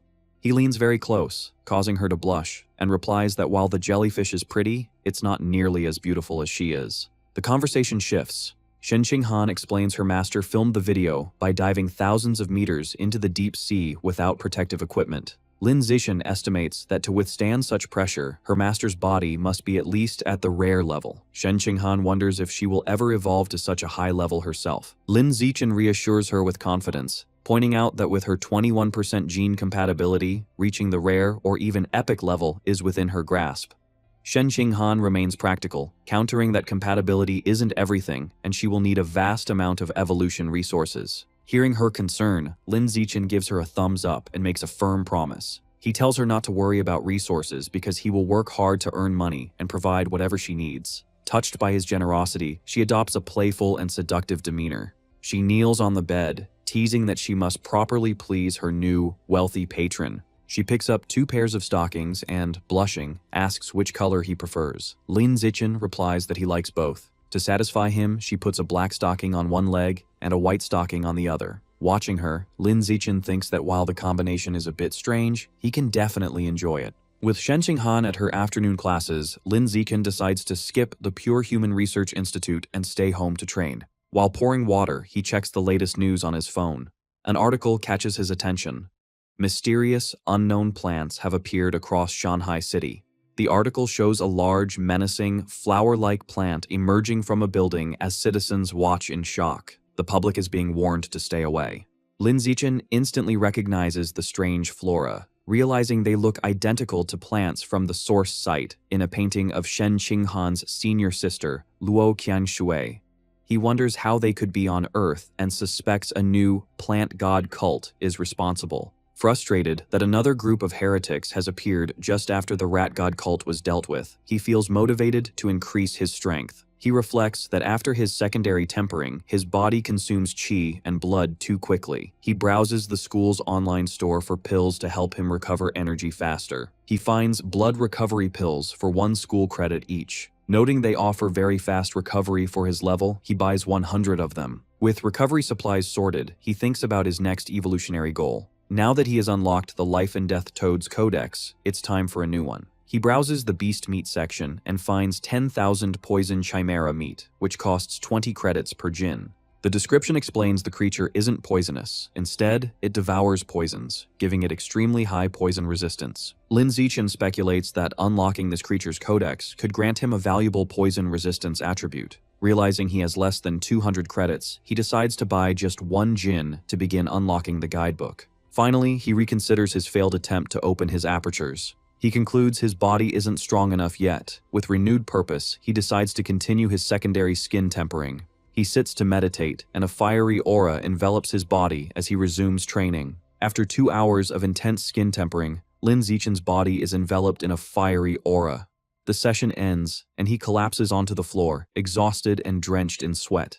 He realizes his qi and blood are being consumed too quickly, and he must rest. Overcome by extreme hunger and weakness, he stumbles to the refrigerator for food. The doorbell rings. A weak Lin Zichen opens it to find a delivery girl from the school with 2 packages. As he takes the boxes, a wave of dizziness causes him to lose his balance. He stumbles into the delivery girl, causing her to drop the packages. Despite falling, Lin Zichen quickly catches the heavy boxes with one hand before they hit the floor. The worried delivery girl asks if he is all right. After bringing the packages inside, Lin Zichen, still weak, immediately tests the blood recovery pills. He opens a box and pops one of the golden pills into his mouth. The effect is almost instant. His dizziness fades and strength returns to his limbs. He marvels at how effective the pills are. His chi and blood levels surge, and he flexes his arm, feeling completely revitalized. With his strength recovered, Lin Zichen turns to the second package, the 10,000 poison chimera meat. He places his hand on the meat and devours its life essence, his body surrounded by a surge of blue energy. A system notification confirms he has absorbed a trace of the 10,000 poison chimera's life source, and his guidebook progress has reached 1%. Now able to train without long recovery periods, Lin Zichen sits to meditate again. He reflects that with the blood recovery pills, he has greatly reduced his rest time and can train more efficiently. He concludes that using school credits to accelerate his growth is a worthwhile investment. Later, as the sun sets, Lin Zichen is relaxing at home when he hears Shen Qinghan's voice announcing her return. As he gets up to greet her, she playfully says she has brought a guest and challenges him to guess who it is. He opens the door and is surprised to see their friend Chu Rui beside Shen Qinghan. Chu Rui waves cheerfully, and Lin Zichen greets her, surprised. As they enter the luxurious apartment, Chu Rui expresses her envy, complaining she has to share a room while they live so nicely. Lin Zichen kindly offers her his single dorm room at the Budo Academy. While he offers her water, Chu Rui politely declines, explaining she enjoys having a roommate so she doesn't feel lonely. However, her friendly demeanor quickly shifts to anger. She announces the real reason for her visit is to complain about how outrageous the other university students are. Sitting on the couch, Chu Rui explains that while geniuses like them are safe, ordinary students are suffering. Lin Zichen and Shen Qinghan ask her to elaborate. Chu Rui recounts how a senior borrowed her makeup and another classmate had his valuable blood ginseng stolen. When they reported the incidents to the student council, they were dismissed and told the school operates on survival of the fittest. They were advised to fight back if they were unhappy. Chu Rui complains this is unfair, as freshmen are obviously not as strong as seniors. Lin Zichen and Shen Qinghan offer their support, telling Chu Rui to let them know if any seniors bother her again, and they will find a solution together. Chu Rui gratefully thanks Lin Zichen. Suddenly, the entire apartment shakes violently, and the three jump to their feet, wondering if it's an earthquake. As the shaking subsides, Lin Zichen's danger perception attribute activates, giving him a vague but unsettling premonition, though he notes it isn't particularly strong. The scene shifts to a lavishly decorated room, where a man wearing a red-horned mask speaks with a man in a plague doctor mask, whom he addresses as Lord Divine Envoy. The masked man asks for evolution resources to break through to a higher biological level. In recognition of his performance, the Divine Envoy gifts him a strange, demonic-looking flower. He explains the flower has a strong aphrodisiac effect and advises him to have a woman nearby when he consumes it. Grateful, the masked man thanks the Divine Envoy and reports that a gifted genius has appeared among the new students at Shanghai University. He mentions a plan to make this genius consume a high-level demon seed to recruit him. However, the Divine Envoy dismisses this, stating the true geniuses are all in the source site. The masked man grows frustrated, knowing he can't reach the geniuses in the source site. The Divine Envoy interrupts, revealing he has received a message from there. They have found a corresponding boundary point and set up biological coordinates. Now, someone needs to activate the connection. Announcing he will go immediately, the Divine Envoy's body is engulfed in a purple aura, and he vanishes. Before he disappears, he gives the masked man a final, chilling order. If they fail to make Lin Zichen consume the demon seed within 3 days, he will be replaced. The masked man looks at his watch with a furious expression, vowing to get it done within the 3-day limit. As Lin Zichen and Shen Qinghan walk on the university campus, she tells him her class is in a different direction and she has to leave. Just as they are about to part, a voice calls Lin Zichen's name, and they both turn in surprise. 2 former high school classmates, Lu Gang and Wang Shuojie, rush toward them, looking distressed. Wang Shuojie explains that a stronger third-year senior is bullying them.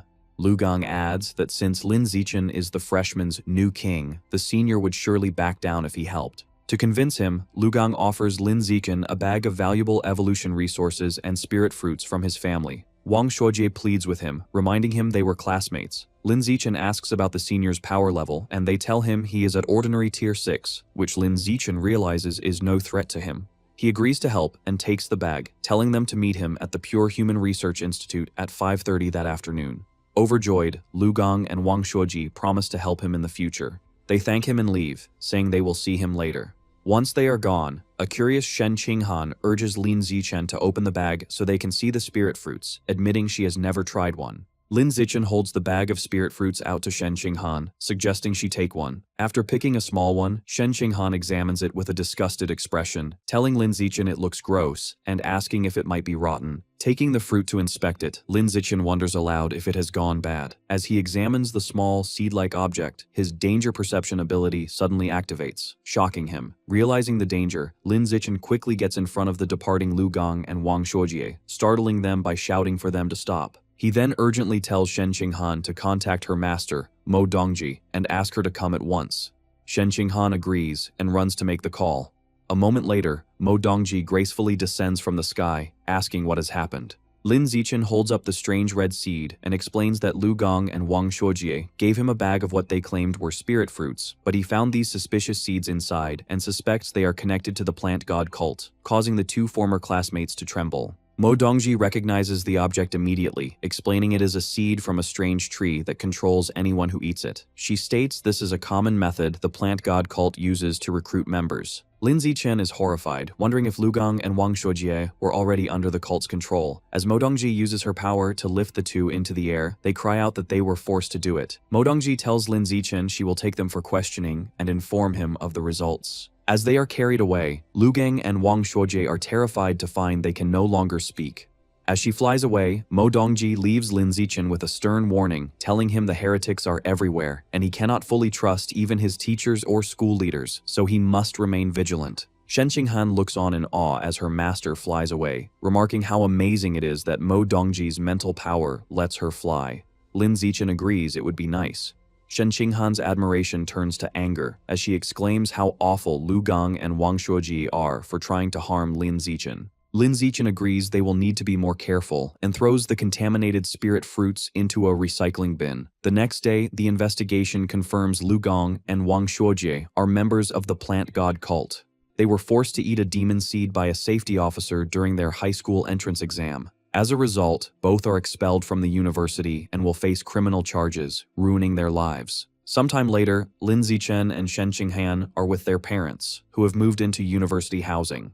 During this time, Lin Zichen has been training diligently. With the help of blood recovery pills, he has completed his second round of skin tempering and made 40% progress on his secondary muscle tempering. The day arrives for Shen Qinghan's gene fusion. She and Lin Zichen go to Mo Dongji's office, where Shen Qinghan nervously admits she asked him to come for support. Mo Dongji explains that since the dark blue jellyfish is a water attribute beast, the fusion will be easier the more water she has in her body. She hands her a large glass of water and tells her to start drinking. Shen Qinghan struggles to drink glass after glass as her master urges her to drink more. Finally, with her stomach completely bloated, Shen Qinghan complains she can't drink anymore. Mo Dongji says that's fine and instructs her to take off her clothes and lie on the examination bed. Mo Dongji holds up a syringe, explaining it contains the dark blue jellyfish king gene and must be injected directly into the heart. She reassures her, promising to use her mental power to numb her pain nerves so she won't feel the injection. As Shen Qinghan lies nervously on the bed, Mo Dongji warns her the gene fusion itself will still be incredibly painful and tells her to scream if she can't bear it.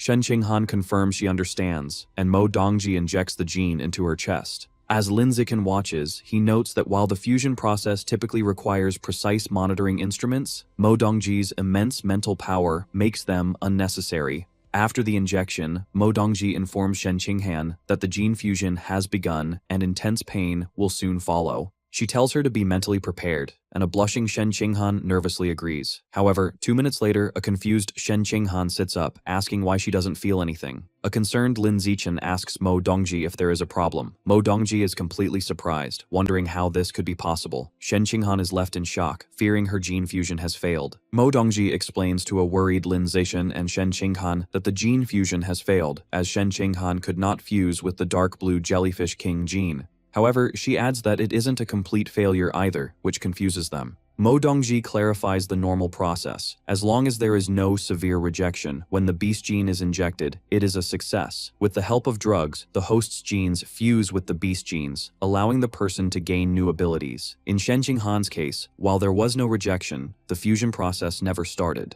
A serious Lin Zichen asks for a more specific explanation. Mo Dongji explains what her mental power sees. It seems Shen Qinghan's own genes have their own consciousness. They have surrounded the invading Jellyfish King genes, trapping them and restricting their freedom. She states that when some Jellyfish King genes tried to forcibly fuse, Shen Qinghan's genes immediately destroyed them, breaking them into fragments and absorbing them as nutrients. Now, the remaining Jellyfish King genes are completely imprisoned, a situation Mo Dongji has never seen before. Suddenly, Shen Qinghan exclaims in surprise, pointing out that her hair is changing from purple to blue. This shocks both Lin Zichen and Mo Dongji. Mo Dongji recognizes this as a trait of the Jellyfish King gene and wonders how it can be expressed if the fusion failed. Lin Zichen asks Shen Qinghan if she feels anything different in her body. With her hair now blue, Shen Qinghan closes her eyes and says she can feel a new presence inside her, one she thinks she can control. Mo Dongji finds this perplexing, thinking that sensing and controlling the genes is the definition of a successful fusion.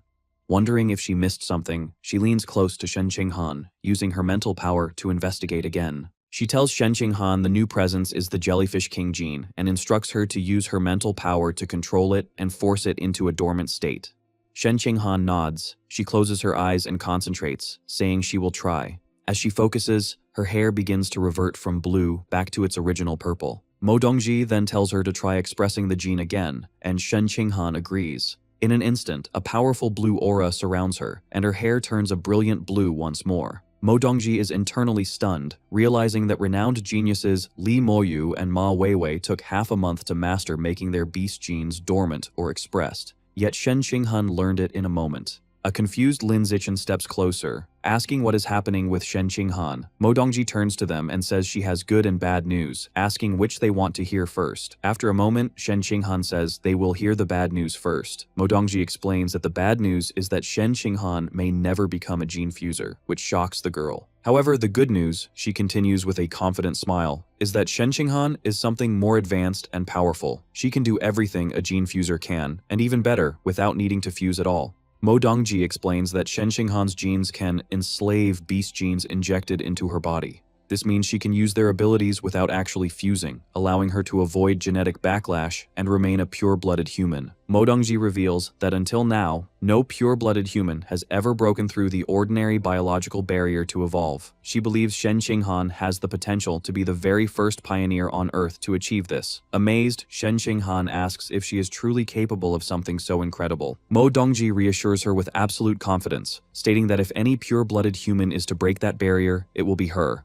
Lin Zichen listens to Mo Dongji's praise, feeling a bit left out and wondering if she is looking down on him. Mo Dongji then explains that even though Shen Qinghan is not a true gene fuser, her powers still come from beast genes. For this reason, Shen Qinghan must still present herself as a gene fuser to the outside world. She sternly warns them that this is a secret they must not tell anyone, not even their parents. Mo Dongji then tells Shen Qinghan there is still much to learn about her unique gene enslavement ability and instructs her to come to her office every night at 8 o'clock so they can research it together. Shen Qinghan agrees. Half a month later, while Lin Zichen is meditating in his room, surrounded by a fiery aura, Shen Qinghan calls out that she has good news. He enters the bathroom to find her in a bubble bath, happily swirling streams of water in the air. She excitedly tells him she has learned to control water with her mental power. Lin Zichen sits on the edge of the tub, remarking that learning so quickly shows her amazing talent. Shen Qinghan boasts she can do something even more impressive, revealing she can now remotely control the qi and blood inside another person's body. She explains that her master said a light touch could cause chaos in an opponent's system, while a strong one could kill them instantly by making their blood vessels explode. Lin Zichen is surprised and suggests that if she can control another's qi and blood, she should also be able to control her own to temper her body. However, Shen Qinghan looks downcast, explaining her master said her physical talent and qi and blood strength are too weak, so she cannot follow the path of a pure-blooded human. Leaning close to Shen Qinghan, Lin Zichen tells her she is a special existence, just like him, and they are capable of things ordinary people cannot do. He encourages her to try tempering her body, promising to teach her. Flustered by his closeness, Shen Qinghan blushes, wondering if he is confessing his feelings. Filled with determination, she agrees she is special and declares she will be able to temper her body with her chi and blood. As she speaks, a powerful blue aura swirls around her. For the next while, Lin Zichen patiently teaches Shen Qinghan how to control her chi and blood to temper her body, with both of them meditating surrounded by fiery auras. After some time, a sweaty but triumphant Shen Qinghan exclaims she has succeeded and mastered the blood-tempering art, looking at her reddened, powerful hands in amazement. Lin Zichen smiles, pleased and surprised she succeeded on her first try. He reflects on how remarkable her achievement is, noting that while her biological level is only ordinary Tier 2, she learned a technique that should require the strength of someone at ordinary Tier 4. Overjoyed, Shen Qinghan throws her arms around Lin Zichen, exclaiming that now they are truly a perfect match. She can enslave beast genes, and he can devour beast meat for the same purpose, while both can follow the path of a pure-blooded human. Lin Zichen agrees, holding her close.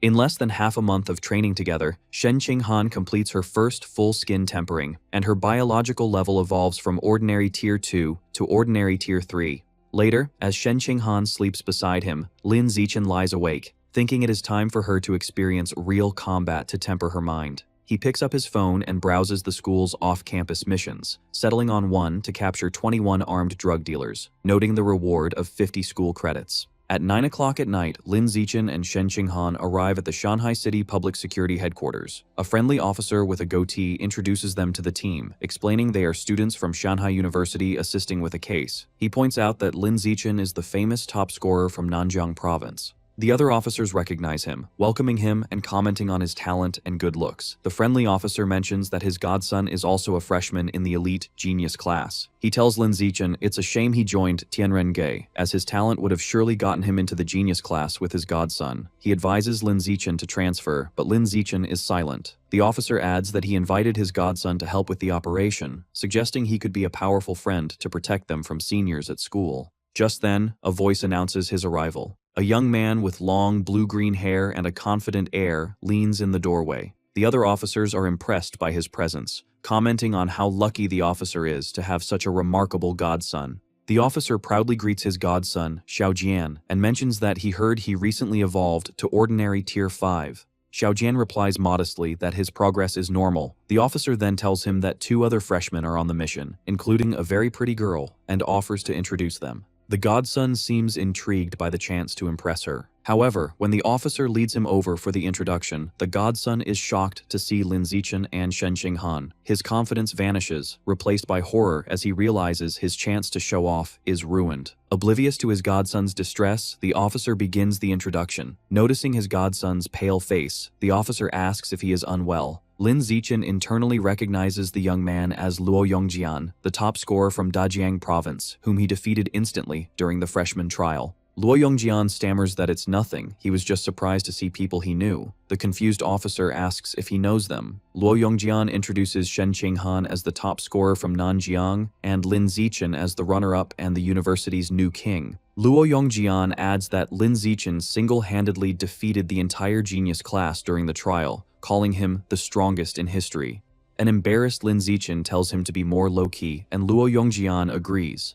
The officer is left completely shocked, realizing he has severely underestimated Lin Zichen. Later, at 11 o'clock, a convoy of armored vehicles drives through a dark wooded area toward the drug dealer's den. Inside, the officer hands out bulletproof vests. Lin Zichen politely refuses the gear. Luo Yongjian also refuses, boasting that mere guns cannot harm him. He thinks that while he may not be the new king, he is still a top scorer and intends to show these ordinary officers the power of a genius student. Soon, the convoy arrives at an abandoned factory. The police team storms the building. Inside, they are spotted by armed men, who shout that the police are there and they need to escape. Realizing that being caught means a death sentence, the criminals fight back, opening fire. As bullets fly, the police and the 3 students dive for cover behind wooden crates. As the firefight continues, Lin Zichen gets up and charges forward. Panicked that he can't wait any longer, Luo Yongjian bursts from cover and runs into the hail of bullets. To a nearby officer's shock, the bullets simply bounce off his body as he charges forward.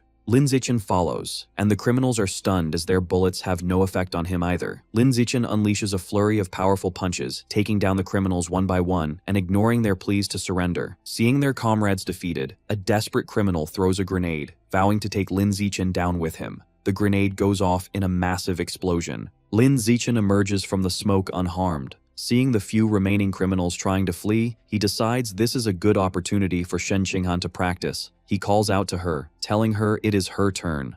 Shen Qinghan steps forward and closes her eyes, concentrating on controlling the qi and blood in their bodies. The fleeing criminals suddenly freeze, their bodies contorting as they scream in confusion. With a final command from Shen Qinghan, all remaining criminals collapse, unconscious. With the fight over, an officer reports finding a box of strange seeds inside the factory. The lead officer gathers Lin Zichen to examine the contents. He confirms they are demon tree seeds and must be related to the plant god cult. The other officer explains that according to the criminals, who were also human traffickers, a mysterious masked person paid them a large sum 2 months ago to spread these seeds. Now that the mission is complete, Lin Zichen tells the officer that he and his girlfriend will be leaving. The officer offers them a ride back. As they sit in the police car, Lin Zichen thinks that for safety's sake, it is best to avoid getting involved with dangerous heretic cults. However, his attention is suddenly caught by something on the ground. He notices a rat next to a pile of white powder, holding one of the red seeds. He realizes with a jolt that the rat is planting a demon tree seed and suspects a connection to the rat god cult. Turning to Shen Qinghan, he urgently tells her to inform her master, Mo Dongji, that the rat god cult may be colluding with the plant god cult to spread the seeds. A surprised Shen Qinghan agrees. At the same time, Lin Zichen calls the lead officer to report his findings, thinking matters involving heretics are best left to the public security team. Time passes. Half a month later, Shen Qinghan is on a mission capturing arms smugglers, while 3 days after that, Lin Zichen and Song Yuyan team up to fight robbers in advanced mechanical suits. As their first semester at university ends, life goes on. In their apartment, Lin Zichen sits on the bed, realizing he has completed the second stage of his body tempering. Just then, Shen Qinghan, who now has blue hair, hugs him from behind, excitedly announcing she has completed her first stage of body tempering. Lin Zichen is surprised she did it so quickly. Shen Qinghan praises him, noting that her own talent is extraordinary, but asks why she only reached ordinary tier 6 when he said she should reach tier 9. Lin Zichen theorizes it's because her innate physical talent is weak. Even though her control of qi and blood is strong, the physical enhancement she gets is limited. Dejected, Shen Qinghan cries, worried she will never catch up to him. Lin Zichen is taken aback. It would be strange if she could catch up, given his special system. Later, at the research institute, both Lin Zichen and Song Yuyan are frustrated with their studies. Lin Zichen wonders aloud how to open his body's apertures. To cheer him up, Song Yuyan offers some gossip about the messy private lives of the university's leaders. Lin Zichen then asks Song Yuyan how many school credits he has. She informs him that by using her account to complete high-level missions, he has earned 2,400 credits. A satisfied smile appears on Lin Zichen's face. He calculates that he has enough to buy the 99 jin of 10,000 poison chimera meat required to unlock its guidebook. He asks Song Yuyan to help him place the order. She is curious why he needs so much, but he simply says it is not convenient to explain. Respecting his privacy, she places the order for him. The meat is delivered to the research institute, but for safety, Lin Zichen takes the large box back to his apartment to begin the absorption. He places his hand on the meat, and a powerful blue energy surges around him. His system confirms he has devoured a large amount of the 10,000 poison chimera's life essence, bringing the guidebook's progress to 100%. A spectral image of the fearsome beast appears behind him, as a system notification announces he has acquired the new biological attribute, immunity to 100 poisons, greatly increasing his resistance to all toxins. To test it, Lin Zichen injects his arm with a paralyzing neurotoxin. 2 hours later, he flexes his muscle, completely unaffected. He concludes with satisfaction that the immunity had completely neutralized the neurotoxin. Soon after, Lin Zichen accompanies Shen Qinghan to a medical building for her second gene injection with her master. Inside a sterile room, Shen Qinghan lies on an examination table. Mo Dongji explains that before injecting a second gene, she must first examine the status of the Jellyfish King gene within her. However, as she places her hand on Shen Qinghan's chest, Mo Dongji's expression turns to utter shock. She asks in disbelief how Shen Qinghan's biological level could have evolved so rapidly from ordinary tier 2 to ordinary tier 6. A shy Shen Qinghan explains to her master that she has been practicing the blood tempering art and completed her first full body tempering a few days ago. Mo Dongji is amazed and asks how she achieved this. Shen Qinghan explains she used the water control ability from the Jellyfish King gene to help manipulate her own qi and blood. Overcome with pride, Mo Dongji caresses Shen Qinghan's shoulder. She calls her a true genius and predicts she will become one of humanity's strongest fighters. With this, Mo Dongji decides to test her students' limits. She holds up 5 syringes with different aberrant beast genes, explaining she will inject all of them to see the limits of the genes Shen Qinghan can enslave. The 5 genes represent the 5 core elements. Mo Dongji informs Shen Qinghan she is starting the injections, and she quietly agrees. Mo Dongji watches in surprise as Shen Qinghan's own genes immediately attack and destroy the first injected gene, the Earth attribute Armored Earth Dragon. She realizes the next 3 injections, representing fire, wood, and metal, all suffer the same fate, being completely destroyed by Shen Qinghan's dominant genes. Mo Dongji concludes that only the final gene, the water attribute Life and Death Toad, managed to survive. Shen Qinghan's genes successfully enslaved it, and she excitedly demonstrates her new ability to Lin Zichen. Mo Dongji theorizes that Shen Qinghan can only enslave water attribute genes. To confirm this, she injects her with 3 more different types of water attribute genes. After the procedure, Mo Dongji asks her student how she feels. Shen Qinghan complains that she feels uncomfortable, as if she has eaten too much. Mo Dongji realizes the 3 new genes were also destroyed and absorbed. She concludes that, for now, Shen Qinghan can only enslave 2 types of aberrant beast genes. As she helps Shen Qinghan sit up, Mo Dongji explains her theory for this. She suggests Shen Qinghan's physical or mental strength is not yet strong enough to enslave more than 2 genes. She reassures her that as her strength increases, she will be able to enslave more. Hearing this, Shen Qinghan's face lights up with joy, and she declares she will work hard on her training. Mo Dongji then explains the new abilities Shen Qinghan has gained from the Life and Death Toad gene, which allows her to secrete a special mucus with powerful healing and lubricating effects. With a suggestive tone, she adds that if they ever need it in the future, they can use it. This remark causes both Lin Zichen and Shen Qinghan to blush. Changing the subject, Mo Dongji makes an important announcement. She informs them that this year's freshman competition has been moved up to the middle of January. She tells Shen Qinghan she is looking forward to her performance and hopes she will place in the top 5, which would grant her a spot in a special winter training camp. Shen Qinghan accepts the challenge, promising to do her best. Lin Zichen, who has been listening quietly, looks surprised by this news. Later, in Lin Zichen's apartment, a meal is on the dining table. Chu Rui arrives, playfully announcing she's come to bother them again. Shen Qinghan tells her not to say that and to visit more often, while Lin Zichen welcomes her in. Shen Qinghan notices Chu Rui's many shopping bags and asks why she has so much. Chu Rui explains that her family's clothing store got a new shipment, and she found several couples' outfits she thought would suit them perfectly, bringing them as a gift. She hands a bag to Lin Zichen, saying she has already washed the clothes and that they should try them on. Moments later, Lin Zichen and Shen Qinghan are modeling the first outfit. Chu Rui asks them to pose for a picture, cheekily remarking she could use their photos as models for her online store. Lin Zichen playfully realizes her plan, while Shen Qinghan smiles for the camera. They then change into a second, cooler black outfit, and Chu Rui exclaims this set looks even better. After trying on a third matching set, Chu Rui declares that any couple would want to buy them. With the fashion show over, Lin Zichen calls them to the dining table, reminding them to eat before the food gets cold, and the girls happily agree. As they eat, Shen Qinghan tells Lin Zichen that on their way back, she and Chu Rui encountered a mean senior. She explains the senior, relying on her superior strength, tried to snatch their bags, likely only backing off because another student recognized her as Lin Zichen's girlfriend. A weary Chu Rui chimes in, explaining this is the same senior who had previously borrowed her makeup and never returned it. She clarifies the senior was targeting her, and Shen Qinghan was unfortunately dragged into it.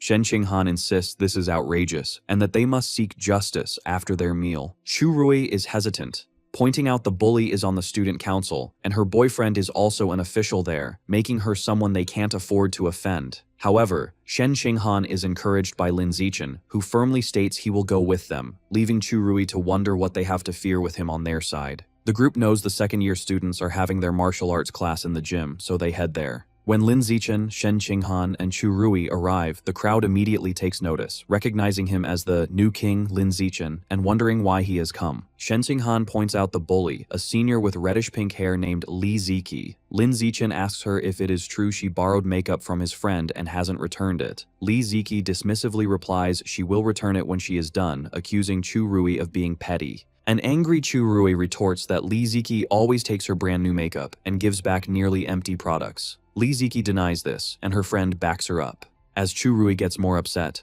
Lin Zichen steps between them, questioning Li Ziqi's reason. He then turns to a nearby teacher and asks for clarification on the school's survival of the fittest rule, wanting to know if it means the strong can trample the weak. The teacher explains the university's dual rules. He clarifies the weak can challenge the strong unconditionally, but the strong must get the weak's consent to initiate a fight. He explains strength is determined by combat power rankings, or by year level if a student is unranked. Lastly, he adds that to start a challenge, both participants must wager an equal amount of school credits, with the winner taking all. If they can't agree, the default wager is 1 credit. This last rule surprises Li Ziqi. A confident smile appears on Lin Zichen's face as he understands the rule's implications. He states this means he can challenge her unconditionally right now. Li Ziqi taunts Lin Zichen, asking if a boy with a clear physical advantage is really planning to bully a girl like her. Internally, she is nervous, knowing her biological level is only ordinary tier 5 and that she would be no match for him. Seeing through her bluff, Lin Zichen turns to Shen Qinghan and instructs her to be the one to challenge Li Ziqi, which surprises her. Understanding his intention, Shen Qinghan's expression becomes serious, and she agrees. A panicked Chu Rui immediately tries to intervene, warning Lin Zichen not to fall for the senior's taunts and begging him not to let Shen Qinghan fight. She internally frets, recalling how Shen Qinghan had always been at the bottom of their class with her, and thinks sending her to fight now would be sending her to get beaten up. Shen Qinghan calmly places a reassuring hand on her friend's shoulder and tells her not to worry. With a confident look, she declares that she can win. A blushing Chu Rui is moved by her friend's sudden coolness and can only watch in admiration. Shen Qinghan then leaps forward, landing gracefully on the dueling floor. She introduces herself as Shen Qinghan from the first-year Genius class and formally challenges Li Ziqi from the second-year Evolution class 2. Annoyed, Li Ziqi wonders where this freshman gets the confidence to win, while the students in the crowd comment on how beautiful and cool Shen Qinghan looks. Dismissing her opponent as just a pretty face, Li Ziqi lands on the dueling floor and proposes they make the stakes higher. She confidently wagers 10 school credits. A teacher confirms both parties have agreed. Shen Qinghan accepts the wager, also risking 10 school credits. The two fighters take their stances, confirm they are ready, and the teacher officially starts the match. The moment the fight begins, Shen Qinghan's hair flashes from purple to a brilliant blue as she charges forward with incredible speed. Li Ziqi is shocked, exclaiming at how fast her opponent is. Before she can react, Li Ziqi suddenly freezes, her body trembling uncontrollably. She wonders what is happening, feeling dizzy and unable to move. Seizing the opportunity, Shen Qinghan delivers a single, powerful high kick to Li Ziqi's face. The force sends the senior flying backward across the gymnasium, crashing hard onto the floor. In the crowd, Chu Rui and the other students are left in utter shock, with Chu Rui wondering aloud when her friend became so powerful. Li Ziqi's friend cries out her name in concern. She rushes to the side of the unconscious Li Ziqi and makes a frantic phone call to a man named Jin Mingyu, telling him his girlfriend has been kicked and might have a concussion and that he needs to come to the gym immediately. The person on the other end confirms he is on his way. Holding her defeated friend, the girl glares at Shen Qinghan's group, furiously telling them they are in big trouble now. In a high-tech facility, students from the Genius class train inside large, transparent pods filled with energy. Onlookers are impressed, as top students like Li Moyu and Luo Yongjian perform exceptionally well, and Ma Weiwei also achieves a high score. After the session, a teacher tells the class the training was demanding and that they should rest. He then announces that the freshman competition has been moved up to January 18th, surprising the students. The news energizes Li Moyu, who declares he can't wait to finally defeat Lin Zichen. He confidently states he has undergone multiple gene fusions and is now close to ordinary tier 7, believing Lin Zichen, who has none, is now far weaker. Other students agree, calling Lin Zichen's decision to remain a pure-blooded human a waste of his talent. Hearing this, Ma Weiwei gives them a stern look, telling them not to judge others' choices, which makes them quickly apologize. Ma Weiwei then looks around and realizes Shen Qinghan, usually a model student, is absent from their first advanced training session, which she finds strange. She asks the second-year teacher about Shen Qinghan's whereabouts, and he informs her that Shen Qinghan requested leave for an urgent personal matter. Suddenly, another student bursts in, shouting that Lin Zichen and Shen Qinghan are causing trouble downstairs and that Shen Qinghan has just beaten up a popular girl from the second-year evolution class. Intrigued, the entire class, including Li Moyu, rushes out to see what is happening. Down in the gymnasium, a furious girl holds a crying Li Ziqi, whose face is bruised. Li Ziqi is distraught, screaming that her face is ruined. Her Her friend yells at Shen Qinghan, calling her vicious for kicking someone in the face so hard. Standing before them, a shocked Shen Qinghan stammers an apology, explaining she didn't control her strength properly. As Shen Qinghan apologizes, Chu Rui takes her hand and tells her not to, insisting it wasn't her fault her opponent was less skilled. As they try to leave, Li Ziqi's friend grabs Shen Qinghan's arm, shouting that they cannot just walk away. Lin Zichen steps in, slapping her hand away from Shen Qinghan. He warns her that if she continues to bother them, he will use force. Li Ziqi's friend sneers, taunting him about being the new king and daring him to punch her in the face as well. Without hesitation, Lin Zichen punches her squarely in the face, remarking that he has never heard such a strange request. The system indicates he has gained 1 school credit. Just then, a very muscular student council discipline officer Jin Mingyu, arrives on the scene. He is Li Ziqi's boyfriend. Seeing both girls on the floor crying with bruised faces, a furious Jin Mingyu confronts Lin Zichen, questioning if it was necessary to hit girls so hard. Lin Zichen calmly replies that he finds his girlfriend bullying freshmen to be far more excessive, but Jin Mingyu dismisses the accusation, telling him not to speak without proof. At that moment, Luo Yongjian steps forward, telling Jin Mingyu he has seen his girlfriend bully ordinary freshmen on many occasions. Tired of arguing, Lin Zichen tells Jin Mingyu that if he wants justice, he should challenge him to a fight now, because he doesn't have time to waste talking. Jin Mingyu angrily accepts. He then proposes a wager of 300 school credits on the match, asking if a mere freshman can afford it. To everyone's surprise, Lin Zichen calmly confirms that he can. From the sidelines, Ma Weiwei expresses her shock, wondering how Lin Zichen dares to fight Jin Mingyu, a powerful, ordinary Tier 7. Luo Yongjian, however, seems amused, commenting that he has never considered such a bold way to show off. In the center of the gym's dueling floor, Lin Zichen and Jin Mingyu face each other as the challenge begins. Immediately, Jin Mingyu transforms into a massive, muscular lion-like creature with a wild mane and sharp claws. The pressure from his transformed state is so intense that the watching students are shaken, wondering how Lin Zichen could possibly win. With a roar, the transformed Jin Mingyu charges ferociously toward him. Despite the display of power, Lin Zichen remains calm. Jin Mingyu declares that since Lin Zichen's girlfriend dared to hit his girlfriend's face, he will now smash Lin Zichen's face. Jin Mingyu strikes Lin Zichen's face, sending a powerful shockwave through the air. The result is instantaneous and shocking. Jin Mingyu's hand shatters upon impact with Lin Zichen's face.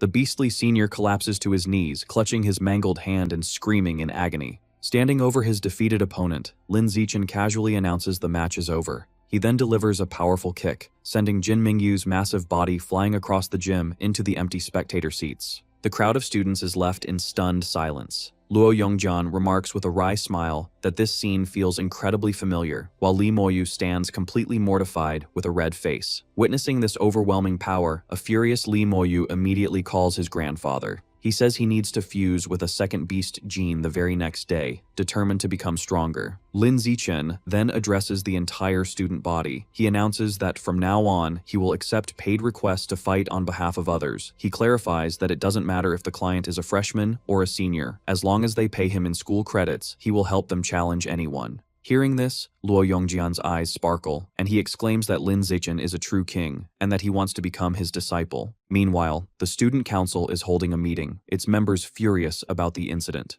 They complain that Lin Zichen is arrogant and has no respect for authority. They agree his actions are a direct challenge to their power, and that he must be punished. One of the women turns to the president, asking for his thoughts on Lin Zichen's new proxy fighting service. The president, Zhou Hong, looks on with a dark expression, remarking that Lin Zichen is like a newborn calf that does not yet fear the tiger. Through Chu Rui, Lin Zichen gets his first proxy fighting job. He sits down with the client, a pink-haired girl named Hu Yingli, along with Shen Qinghan and Chu Rui. Hu Yingli explains she's being bullied by a senior, Huang Jiamin, who has stolen her expensive clothes and bags. Because the bully's brother, Huang Jiarui, is in the student council, the job costs 11 credits, with a 1-credit referral fee for Chu Rui.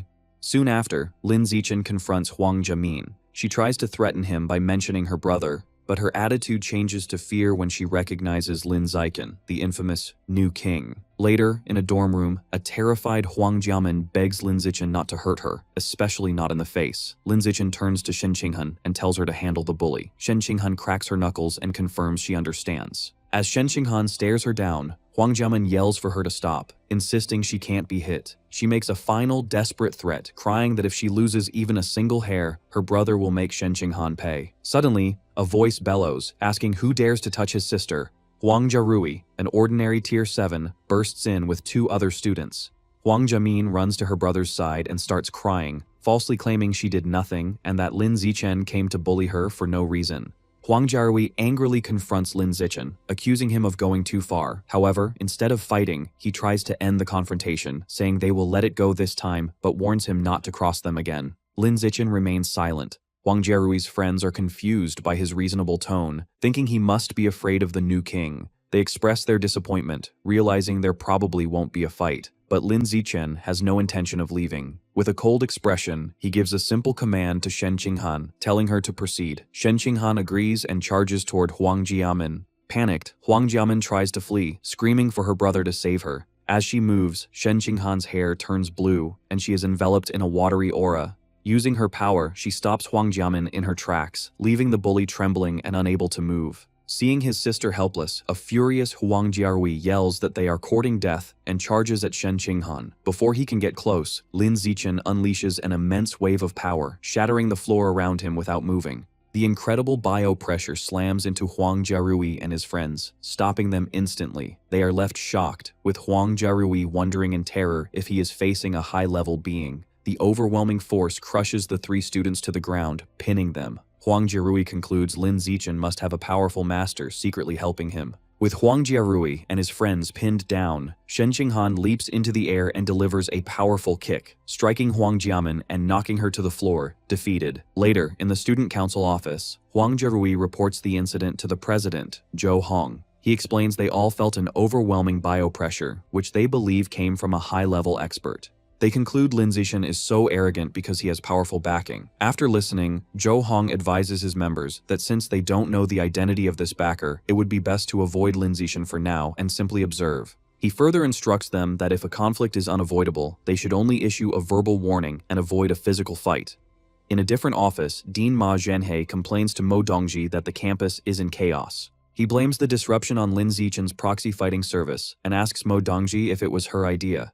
She calmly replies it was not. However, she adds that she actually likes what Lin Zichen is doing. She believes the student council has oppressed other students for too long, harming the school's long-term growth. As a frustrated Dean Ma Zhenhe trembles, Mo Dongji states it is time for this stagnant situation to be broken. Deep underground, 20,000 meters below Shanghai City, Lord Rat God, the Divine Envoy, and the giant green monster stand before a pulsating purple rift. The Divine Envoy explains that the biological passage to source site number 36 is now stable. He declares they can begin transporting the aberrant beasts from the other side. However, he clarifies they can only bring through creatures below the high-level tier for now. The newly opened passage is not yet fully reinforced, and transporting more powerful beings would cause it to collapse. The Divine Envoy summons a staff and warns the others to focus as the transportation is about to start. The Divine Envoy begins a ritual, using his staff to draw glowing purple runes and directing them toward the portal. He channels his power and yells for the portal to open, causing the rift to surge with immense dark purple energy. From within, a horde of monstrous creatures begins to emerge, including multi-headed dragons and massive ape-like beasts. Soon, an army of 200,000 aberrant beasts has been transported. The Divine Envoy asks if they should continue the transport. As the army stands assembled, the purple portal begins to rumble and collapse. The Divine Envoy declares the passage is unstable and must be closed immediately. He gestures with his hands, commanding the portal to shut down. Suddenly, just as the rift is about to seal, a clawed hand rips it back open, surprising everyone. The giant green monster and the Lord Rat God ask the Divine Envoy what is happening. As a white-haired figure begins to emerge, the Divine Envoy grimly states they must prepare for a fierce battle. From the reopened portal, a beautiful woman with 9 flowing white tails and fox ears lands gracefully. Identified as the 9-tailed demon fox, she looks around with curiosity and wonders if this is the legendary planet Earth. Following recent events, Lin Zichen's proxy fighting business becomes a huge success. Thanks to publicity from his previous fights, he now receives over 10 requests daily. In half a month, he and Shen Qinghan complete more than 200 jobs, earning over 3,000 school credits. His actions divide the student body. Some see him as a hero cleaning up the school's bullying culture, with some even kneeling in gratitude. Others dismiss him as a merchant motivated only by credits. Lin Zichen doesn't care what anyone says, focusing only on the massive amount of credits he is earning. Later, in a classroom, Shen Qinghan is shocked to see her classmate Luo Yongjian walk in with his face bruised and swollen. Ma Weiwei, who is also there, explains that Luo Yongjian had foolishly tried to start his own proxy fighting service and was beaten up by the student council. Furious, Luo Yongjian clenches his fist, vowing to get revenge once he grows stronger. Ma Weiwei tries to calm him, reminding him that his talent isn't necessarily greater than the student council members he is up against. Her words seem to make him reconsider, and he grows dejected. She then begins to apply medicine to his bruised face, telling him to focus on healing for the upcoming freshman competition.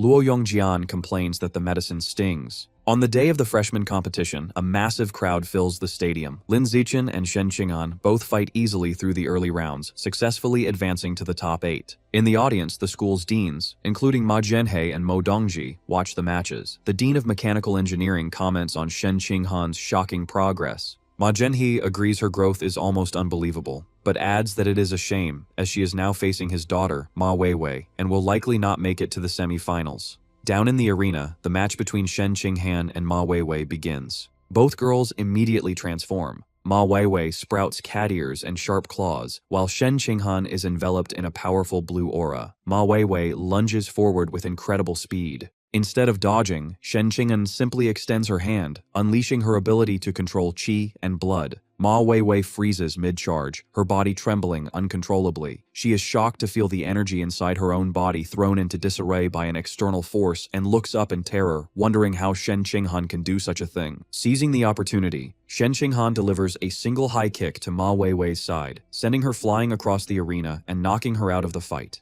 Watching from the stands, Dean Ma Zhenhe leaps to his feet in disbelief, shouting his daughter's name. Liu Chuanwu wonders aloud how this pair of childhood friends from simple backgrounds can possess such extraordinary talent. In the arena, Shen Qinghan herself is thrilled, barely able to believe she has defeated the powerful Ma Weiwei so easily. 10 minutes later, the semifinals begin, with the first match between Lin Zichen and Shen Qinghan. As they face each other, Shen Qinghan remarks that this is the first time they have ever competed against each other. Lin Zichen agrees, and they both prepare for the fight. Shen Qinghan attacks first with a kick, which Lin Zichen easily blocks. As he does, he critiques her move, explaining she should have used a punch instead. She then throws a punch, which he dodges, while noting that her angle leaves her open for a counter. The fight continues like a public training session, with Lin Zichen easily defending against Shen Qinghan's attacks while teaching her. Spectators remark how envious they are that Shen Qinghan has a boyfriend who spars with her like this. Soon after, an exhausted Shen Qinghan gives up, admitting defeat.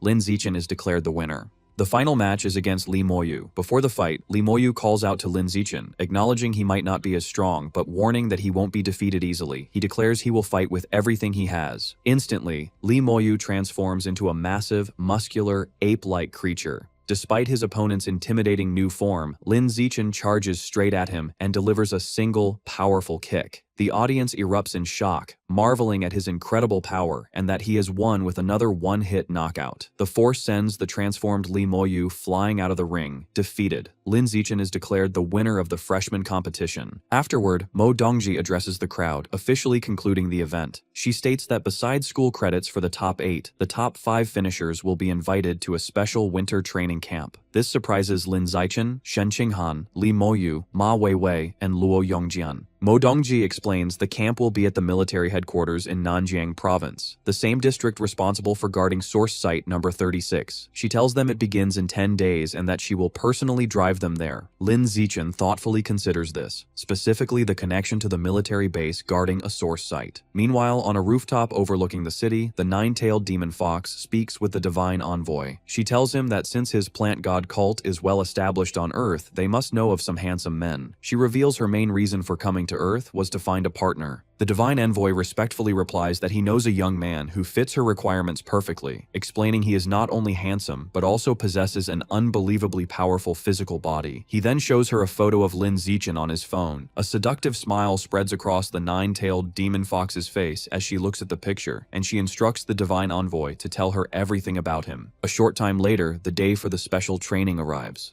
Mo Dongji transports the 5 students by helicopter to the military headquarters in Nanjiang province. As they land, they see several figures in advanced mechanical suits waiting for them. It is explained that this special training is a large-scale event. In addition to the top 5 students from Shanghai University, the top 5 from Kyoto University are also participating, along with elite young members from both the military and an organization known as the Mecha God Group. On the ground, Luo Yongjian excitedly points to a massive red mech, telling the others that its combat power is said to be on par with a rare level expert and that these mechs were built by the Mecha God Group. Suddenly, a voice calls out to Lin Zichen and Shen Qinghan, causing them to turn in surprise. A young man in a sleek black mechanical suit approaches them. He is Zhang Kai and asks if they are the representatives from Shanghai University, which Lin Zichen confirms. Zhang Kai expresses his shock at seeing Shen Qinghan. He recalls that back in middle school, she used to get tired after just a few laps and can't believe she is now one of the top 5 freshmen. Lin Zichen explains that Shen Qinghan has a very high compatibility for gene fusion and became much more powerful after the procedure, having been the top scorer in the province. Impressed, Zhang Kai remarks on how strong Shen Qinghan has become. Shen Qinghan compliments him in return, saying that for Zhang Kai to be representing the powerful Mecha God Group, he must have also grown much stronger. Zhang Kai explains that his high compatibility with mechanical modifications has allowed him to undergo various experiments, greatly enhancing his strength as he shows off a glowing mechanical gauntlet.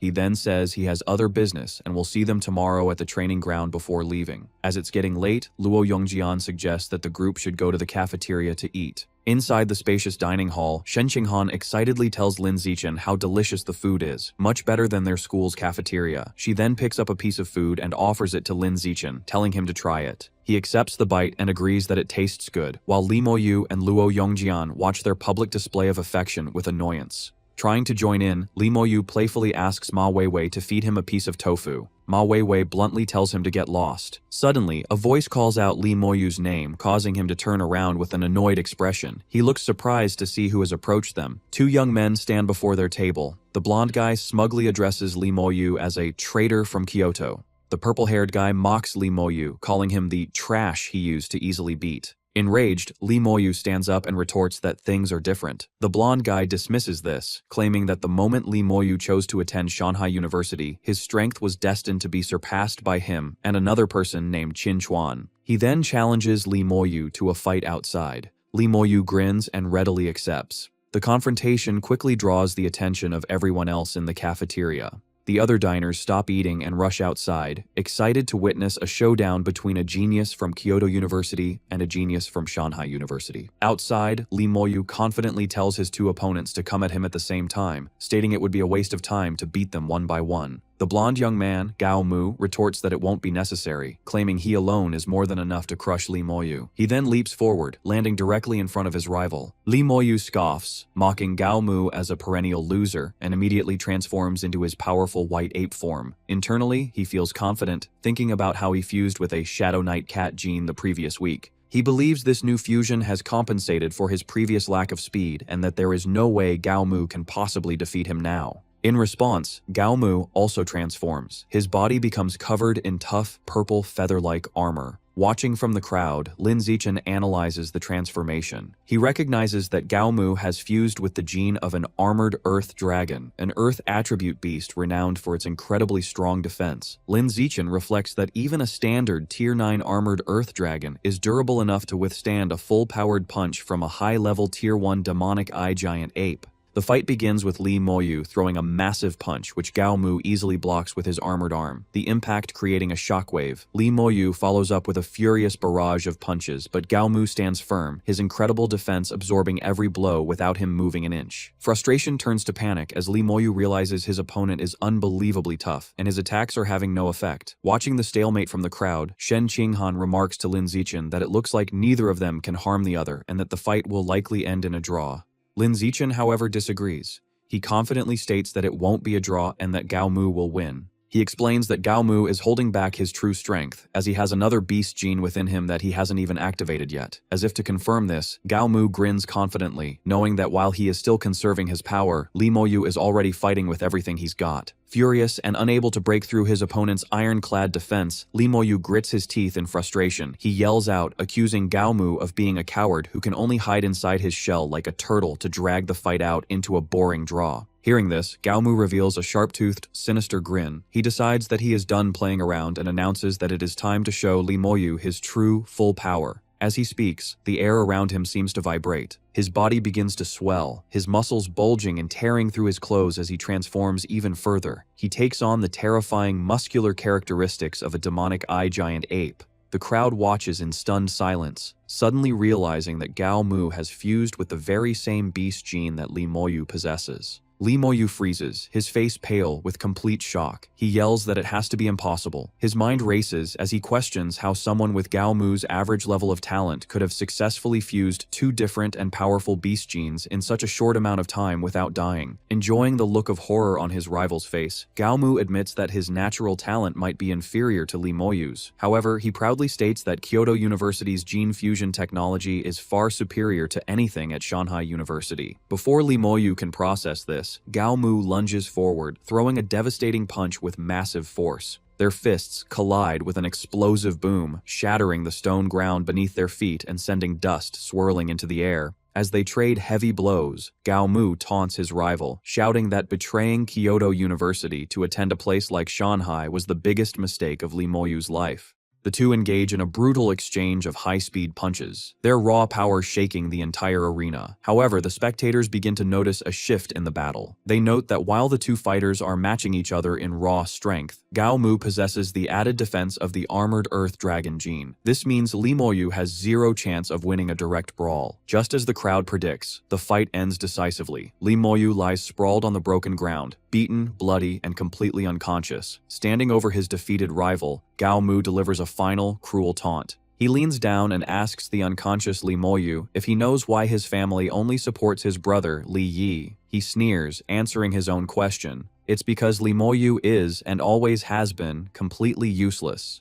Gao Mu doesn't stop there. He continues to mock the fallen body, calling him trash for being easily beaten earlier by a mere local freshman named Lin Zichen. Turning his attention away from his defeated opponent, Gao Mu looks toward the group of Shanghai University students. He shouts, asking which one of them is Lin Zichen. Without hesitation, Lin Zichen steps forward from the group and calmly identifies himself. Gao Mu looks him up and down and issues a challenge. He states that he heard Lin Zichen has been dominating Lee Mo-yu recently. He offers to fight him right now, promising a generous reward of 10 high-grade QE and blood pills if Lin Zichen manages to win. Hearing the reward, Lin Zichen flashes a confident, almost predatory smile and simply agrees to the fight. As Lin Zichen prepares to step out, Luo Yongjian grabs his shoulder with a worried look to offer some advice. He warns him that Gao Mu is dangerous because his combination of genes gives him incredible attack power and rock-hard defense. However, he has a weakness, very low speed. Luo Yongjian urges Lin Zichen not to fight him head-on, suggesting that he should use his superior speed to wear Gao Mu down, since that monstrous transformation can't last forever. Lin Zichen nods but says nothing as he steps into the fighting area. Gao Mu immediately starts taunting him, questioning why someone would choose to remain a pure-blooded human in this era, calling it a waste of potential.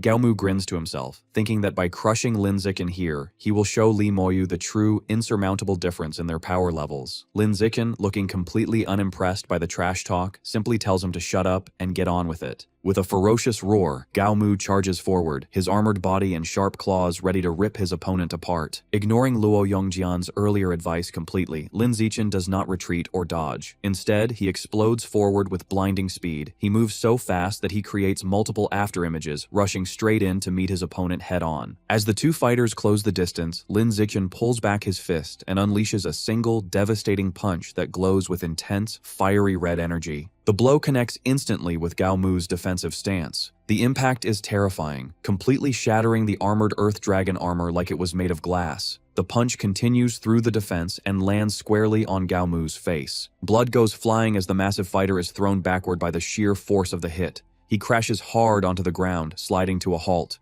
He doesn't move. He has been defeated in an instant. The entire arena falls silent before the Shanghai University students erupt. Shen Qinghan cheers joyfully, while Luo Yongjian and Ma Weiwei stare with their mouths open in complete shock. Luo Yongjian exclaims that Lin Zichen is simply unbelievable for winning such a hard fight with a single move. Meanwhile, standing in the crowd, Gao Mu's companion from Kyoto University is trembling with terror. He thinks to himself that his own strength isn't much greater than Gao Mu's. If he were to fight a monster like Lin Zichen, he likely wouldn't last more than 2 punches. Just then, a new figure leaps over the heads of the crowd, drawing everyone's attention. He is a soldier who comments aloud that he had expected this year's competition to be a contest between the military and the Mecha God group. However, he admits he is surprised to see a genius like Lin Zichen emerge from Shanghai University. The soldier lands gracefully in the arena and introduces himself as Zhao Yuanzhong, a 19-year-old representing the military. With a serious expression, he formally challenges Lin Zichen to a match. Lin Zichen calmly responds to Zhao Yuanzhong's sudden challenge. He looks the soldier up and down and states that while he is willing to spar, he isn't going to waste his precious time and energy without a prize on the line. Understanding the condition, Zhao Yuanzhong immediately offers a valuable spirit fruit. He explains that it is worth 1.5 million and is excellent for improving one's qi and blood. Hearing the value, Lin Zichen's interest is piqued. He internally dismisses his opponent, noting that Zhao is only at ordinary rank 8. A weakling he could easily defeat with a single, well-placed kick. Seeing an opportunity for an easy prize, he flashes a faint smile and accepts the challenge. However, just as the tension rises and the fight is about to begin, a military officer steps in. He shouts strictly that while sparring is permitted, wagering material rewards is a direct violation of military district discipline. The moment Lin Zichen hears this, his motivation vanishes. He immediately loses interest, waves his hand, and says to forget the whole thing. He turns around and walks away, leaving a frustrated Zhao Yuanzhong standing there with no opponent. Sometime later, having left the crowd, Lin Zichen tracks down Gao Mu. He stands over the defeated rival, who is now bruised and looking pathetic, and asks when he will receive the 10 advanced vitality pills that were promised. A battered and shirtless Gao Mu, terrified of another beating, stammers nervously. He promises that he will go to his dorm and retrieve them for him right away. That night, inside his single dormitory room at the military base, Lin Zichen focuses entirely on his training. He is determined not to let his progress fall behind, even for a day. He sits cross-legged on his bed, his skin glowing with a faint red light from the intense heat and exertion of body tempering. A system notification pops up, revealing that he has begun his 4th round of skin tempering and is already at 12% completion. He sighs, reflecting that the progress feels a bit slower than it did during his 3rd tempering cycle. His focus is interrupted when Shen Qinghan, wrapped only in a towel, peeks through his door and asks if she can come in. She walks in and sits on the edge of the bed next to him. She explains that the dorms don't have hair dryers, so she asks him to use his control over his qi and blood to generate heat and dry her damp hair. Lin Zichen smiles and tells her she arrived at the perfect time because he actually has something for her. While he helps dry her hair, he hands her a small jar containing the 10 advanced vitality pills he collected from Gao Mu earlier. He explains that at his current level, they aren't much help to him, so he wants her to have them. Shen Qinghan is surprised to receive such a valuable gift, but Lin Zichen quickly reassures her. He tells her not to feel indebted because they are family, and her safety and well-being are the most important things to him. Touching the jar, Shen Qinghan smiles softly and accepts his gift. Immediately afterward, blushing, she leans over him as he lies on the bed and tells him that now it's her turn. She positions herself over him, and while massaging his chest, whispers that she will let him thank her properly. The next morning, the sun rises over the base as all the training participants gather outside. Zhao Yuanzhong spots Lin Zichen and greets him cheerfully, no longer upset about the cancelled match. Lin Zichen returns the greeting. Standing together, Lin Zichen asks Zhao Yuanzhong if the rumors are true that the younger generation of his military district has all entered the source land for training. Zhao Yuanzhong shakes his head and replies that it barely counts as having truly entered. This confuses Lin Zichen, so Zhao explains further. He says the military has established fortified cities just inside the source land. However, young soldiers who are only at the ordinary creature level are trapped in these cities doing menial chores. They are strictly forbidden from going out into the true wilderness, which is filled with dangerous, primitive competition. He adds that it is impossible to truly explore the source land until one's biological level reaches the advanced stage. He explains that just as exotic beasts are repelled by the world power when they try to enter Earth, Earthlings experience a similar repulsion force when they enter the source land. This invisible force tries to drive them out and mainly affects those below the advanced level. However, Zhao clarifies that the repulsion is much stronger for beasts invading Earth. In fact, the power of many exotic beasts is significantly weakened by Earth's world power. Hearing this, Lin Zichen has a moment of realization. He finally understands why gene fusers on Earth are able to defeat the very creatures their powers come from. The beasts are fighting at a disadvantage. Their conversation is suddenly interrupted as a powerful figure leaps from the sky and lands in front of the group. The impact is so heavy it cracks the pavement. The man asks loudly if everyone is present. Zhao Yuanzhong immediately snaps to attention and reports that everyone has arrived. The man is a large, muscular instructor in tactical gear. He introduces himself as Lu Tianrong, the head instructor for the special training. He states bluntly that he won't waste time with long speeches because they are here to improve, not talk. Observing instructor Lu, Lin Zichen mentally assesses his power. He notes that the instructor has a biological level as high as advanced rank 6, which is strong enough to be a dean at either of the two major universities. Instructor Lu announces that he will now assign the participants to temporary teams, creating 4 teams in total. He explains that an entrance assessment will begin immediately, and the real special training will only start once this test is passed. The groups are formed quickly. Lin Zichen is relieved to find that he and Shen Qinghan have been placed in the same group. Joining them are Zhao Yuanzhong, a student named Zhang Kai, and a tall, muscular girl from Capital University named Shangguan Yueying. Shen Qinghan happily comments on how lucky they are not to have been separated during the selection. Instructor Lu leads the teams to a large, imposing 3-story building and explains the rules. Each floor has a series of checkpoints. To pass, they must clear all of them and reach the rooftop within 3 hours. He points out that the first floor has 4 walls, each with a door in the middle. The 4 teams will enter through these different doors to begin. After wishing them good luck, Instructor Lu leaps effortlessly onto the roof of the building in a single bound. From above, he shouts for the assessment to begin. Lin Zichen and his team step forward, entering the dark building ready to face whatever challenges await inside. The special training assessment kicks off, and Lin Zichen's team, Group D, makes it through the gunfire and obstacles of the first level with relative ease. However, when they check the progress screen, they are stunned. The other 3 groups are already on the 3rd level, while they have only just finished the first. The second level is a tricky intelligence test, a game of rock, paper, scissors against an AI. Every time they lose, the door closes a bit more, and the entire team gets hit with a painful electric shock. After several failures, Lin Zichen comes up with a clever plan. Knowing the AI has no predictable pattern, he uses a shard of glass as a mirror to see the AI's hand before he makes his move. This allows him to force a series of draws, slowly prying the door open centimeter by centimeter until they can finally squeeze through. When they reach the 3rd floor lounge, a shocking sight awaits them on the progress screen. All 3 of the other teams, A, B, and C, have been eliminated. Realizing that whatever defeated so many powerful students so quickly must be incredibly dangerous, Lin Zichen activates his danger perception ability to scan the floor ahead. He discovers the 3rd floor is divided into 4 rooms, each holding a powerful robot guard. Based on the bloodstains and wreckage scattered across the floor, it's clear these robots have immense defensive and offensive power, and they are what wiped out the other teams.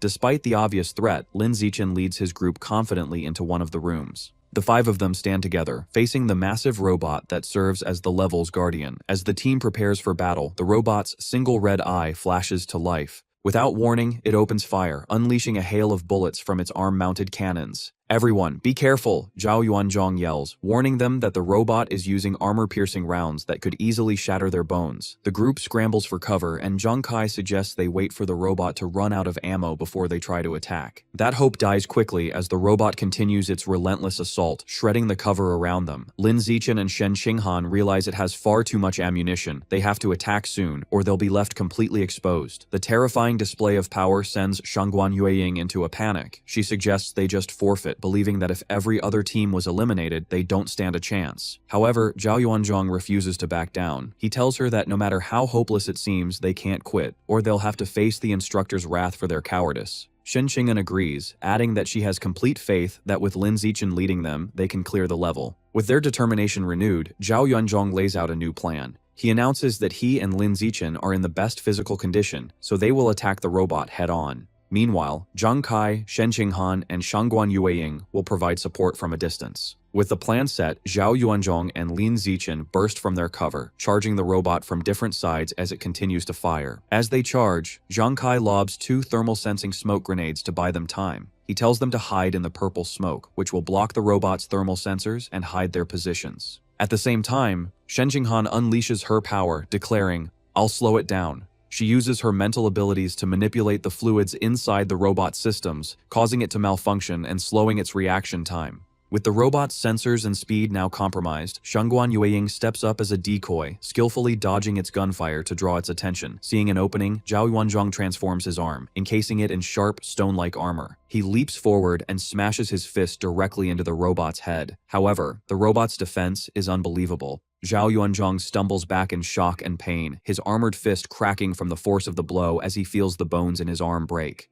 Immediately after, Lin Zichen follows up with his own attack. Jumping into the air, he delivers a powerful kick to the robot's torso, noting that its power level seems to be at the peak of ordinary rank 8. Just like Zhao's punch, the kick does almost nothing to the heavily armored machine. A battered Zhao Yuanzhong shouts in frustration that its defense is too strong for them to break. He insists they need to fall back and recover before trying again. But just as they are about to retreat, the robot reveals a new weapon. A glowing blue energy blade forms from its arm, shocking Zhao Yuanzhong. He screams a desperate warning for everyone to run, realizing the robot's thermal sensors have recovered and it can see them through the smoke. The robot lunges, targeting a caught-off-guard Shen Qinghan. It raises its massive energy sword high, preparing to bring it down as her teammates scream for her to watch out. In a flash, Lin Zichen moves to intercept. He grabs Shen Qinghan and leaps out of the way, rescuing her just as the robot's blade smashes into the floor where she was standing. The overwhelming power of their enemy crushes the team's morale. Shangguan Yueying collapses to the floor in tears, convinced there is no way for them to win. The robot continues its pursuit, stalking Lin Zichen as he carries Shen Qinghan to safety. After setting her down, he calmly assesses the situation. He thinks to himself that everyone should be at their physical limit and that Shen Qinghan's practice is over, revealing that he had been using this deadly fight as a training exercise for her. Having decided enough is enough, he declares it's time to clear the level. He confidently charges forward to meet the robot's next attack, ready to end the fight himself. Meanwhile, on the rooftop of the training building, the students from the first 3 teams are having their injuries treated. They complain among themselves about how ridiculously strong the robot on the 3rd level was, wondering how anyone could possibly pass.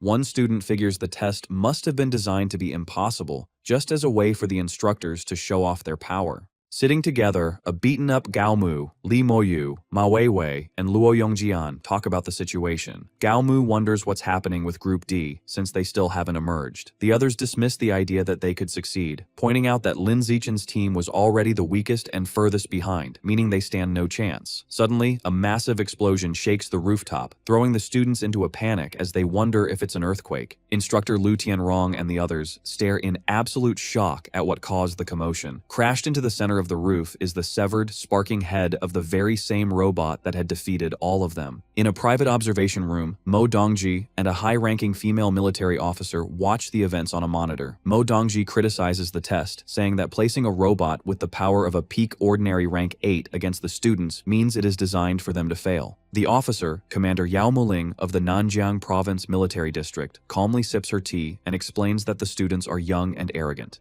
She believes it is necessary to humble them at the start so they will be receptive to special training later. As they watch, Yao Muling points out a handsome young man practicing the blood-tempering art. Mo Dongji dismisses him as just a kid who is easily fooled. Their conversation is cut short as they witness Lin Zichen deliver a single, explosive punch that completely destroys the robot. Both women are left stunned and speechless in utter disbelief. Shortly after, the headless body of the defeated robot crashes down from the ceiling into the testing room. Mo Dongji and Commander Yao Muling descend to confront Lin Zichen and his team. The commander immediately questions him, asking how he was able to unleash the power of an ordinary rank 9 when his biological level is only ordinary rank 8. Lin Zichen offers a partial truth, claiming his innate strength, combined with the explosive power from the blood-tempering art, allowed him to achieve such a feat. Mo Dongji is internally skeptical that the art alone can provide such an immense power increase. She decides to use her mental power to scan him and discover his true strength. Sensing her intentions, Lin Zichen activates his natural camouflage ability to hide his true power, while also deciding to test her abilities by probing back. However, Mo Dongji's scan is powerful, and she quickly discovers the truth. Lin Zichen's entire body has already completed its first tempering, and his biological level is actually a full ordinary rank 9. She realizes he is lying. When Commander Yao Muling asks what she discovered, Mo Dongji makes a quick decision to protect his secret. She tells the commander that his biological level is indeed only ordinary rank 8, but that his physical body is shockingly powerful, comparable to that of an early-stage ordinary rank 9 gene fuser. Hearing this, the commander is thrilled. She throws her hands up in excitement, exclaiming that the path of pure-blooded human physical enhancement seems invincible, and that if Lin Zichen can truly break the biological barrier, his future will be limitless. After the test, the students are gathered in a large armory. Commander Yao Muling explains that all the weapons are forged from B-grade alloy, strong enough to cut through iron and withstand bullets. She instructs them to each choose a weapon for a combat exercise in 10 days. While the others select their weapons, Lin Zichen stands aside, deciding not to take one. He reasons that his own body, having undergone 3 tempering cycles, is far stronger than the B-grade alloy, and a weapon would only be a hindrance. After a while, Commander Yao Muling approaches a group of students, including Shen Qinghan and Li Moyu, and confirms they have all made their selections. Noticing Lin Zichen is empty-handed, she confronts him. Lin Zichen calmly replies that he is accustomed to fighting unarmed and does not need one.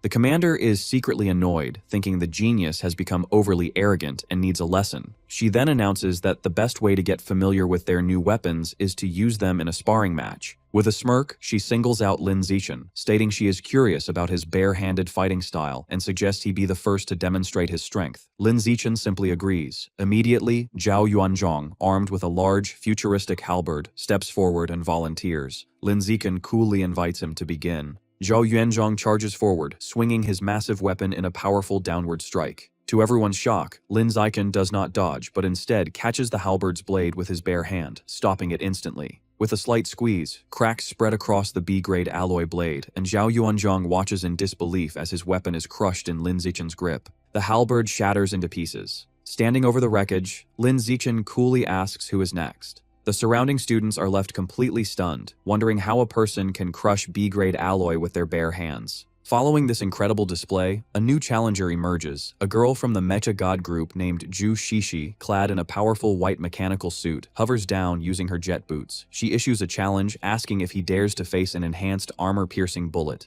A concerned Zhang Kai immediately warns Lin Zichen not to accept, explaining the challenge is far too dangerous. He says the bullets can easily pierce through 10 centimeters of solid steel plate from 10 meters away. Despite the grave warning, Lin Zichen is unfazed and calmly accepts. For safety, Zhu Shishi says she won't aim for any vital points and proposes he simply catch the bullet with his open palm. Lin Zichen agrees. As she powers up her arm cannon, she asks if he is ready. Lin Zichen simply holds out his hand and tells her to proceed. She fires the powerful energy blast at point-blank range. The shot results in a massive explosion, leaving the onlookers to wonder if Lin Zichen's hand was pierced. However, as the smoke clears, it is revealed that Zhu Shishi's mechanical arm has been completely shattered. The onlookers realize in shock that Lin Zichen's palm is so durable that the armor-piercing round couldn't penetrate it. The blocked projectile explodes inside her weapon, destroying it from within, leaving Zhu Shishi in a state of utter shock. The other students are in awe of this monstrous feat, wondering aloud if pure-blooded humans like him are the true future of humanity. Commander Yao Muling breaks into a wide, satisfied grin, thinking to herself that Lin Zichen is not just a top-tier genius, but a genius who surpasses all others. After his impressive display, the instructors no longer interfere with his personal training. While the others learn to use their new weapons, he uses his free time to focus on the blood tempering art, beginning his 4th cycle of body tempering.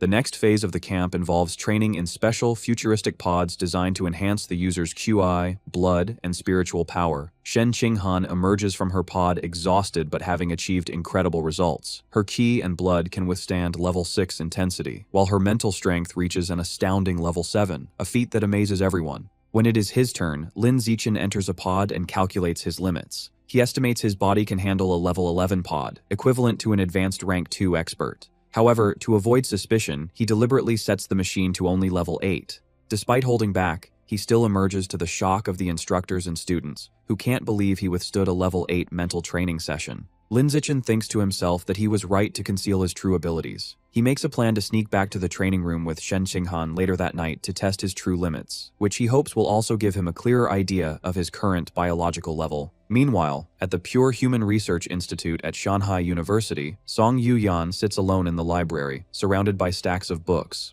She complains to herself that with both Lin Zichen and Dean Liu Chuanwu away, she is left to do all the work. Suddenly, a voice greets her from behind, causing her to turn in surprise. She is confronted by the nine-tailed demon fox. The powerful creature puts her arm around Song Yuyan and, with a sly smile, asks if she knows where to find Lin Zichen. The nine-tailed demon fox forcefully grabs Yuyan by the face, pulling her intimately close to demand Lin Zichen's whereabouts. Under the fox's terrifying power, Yuyan's eyes glow a bright purple as she is completely hypnotized, mindlessly revealing that he is at the military headquarters. Later that night at the massive, heavily fortified military base, Lin Zichen and Shen Qinghan sneak up to a secured door. Shen Qinghan nervously asks if it is a bad idea to trespass, but Lin Zichen confidently hacks the electronic password lock, assuring her that a simple lock cannot stop him. The heavy doors slide open to reveal the advanced training pods.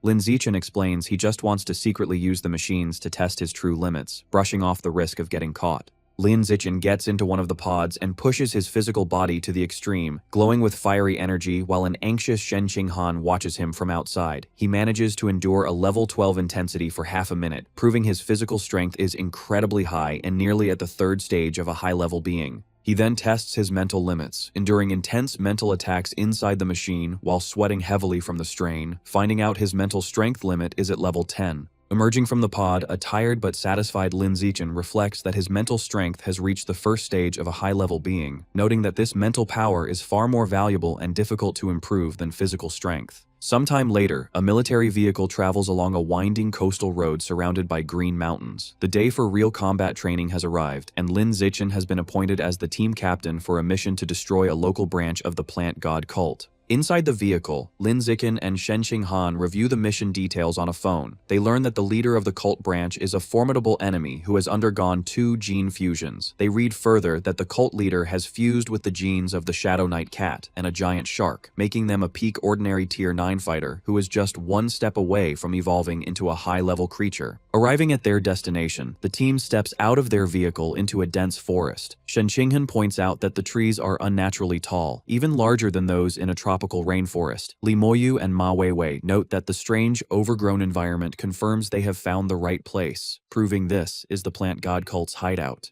To investigate safely, Zhu Shishi deploys a surveillance drone to scout the path ahead, and Lin Zichen instructs the rest of the team to follow behind it. Looking at the drone's video feed on her tablet, Zhu Shishi spots a massive, vine-covered bamboo building about 300 meters away, identifying it as the enemy's main base. Stepping into his role as the team captain, Lin Zichen begins issuing tactical orders. He instructs Zhao Yunzhong and Gao Mu to use their armored beast genes to lead the vanguard and clear the way for the others. Next, he assigns Zhu Shishi and Zhang Kai to provide long-range fire support, relying on their advanced technology to shoot down enemies from a distance. With the plan set, Lin Zichen commands the rest of the team to charge forward, and they all sprint deep into the forest. As they advance, Zhao Yuanzhong advises the group not to worry about capturing enemies alive, emphasizing that their own safety is the most important thing, to which Lin Zichen firmly agrees. Suddenly, a guy wearing a black suit and a mask with glowing red eyes springs from the shadows, attempting to ambush them while shouting an alert to his comrades. However, Zhu Shishi reacts instantly. She aims her mechanical arm and fires a precise blast of energy, shooting the guard down before he can stop them.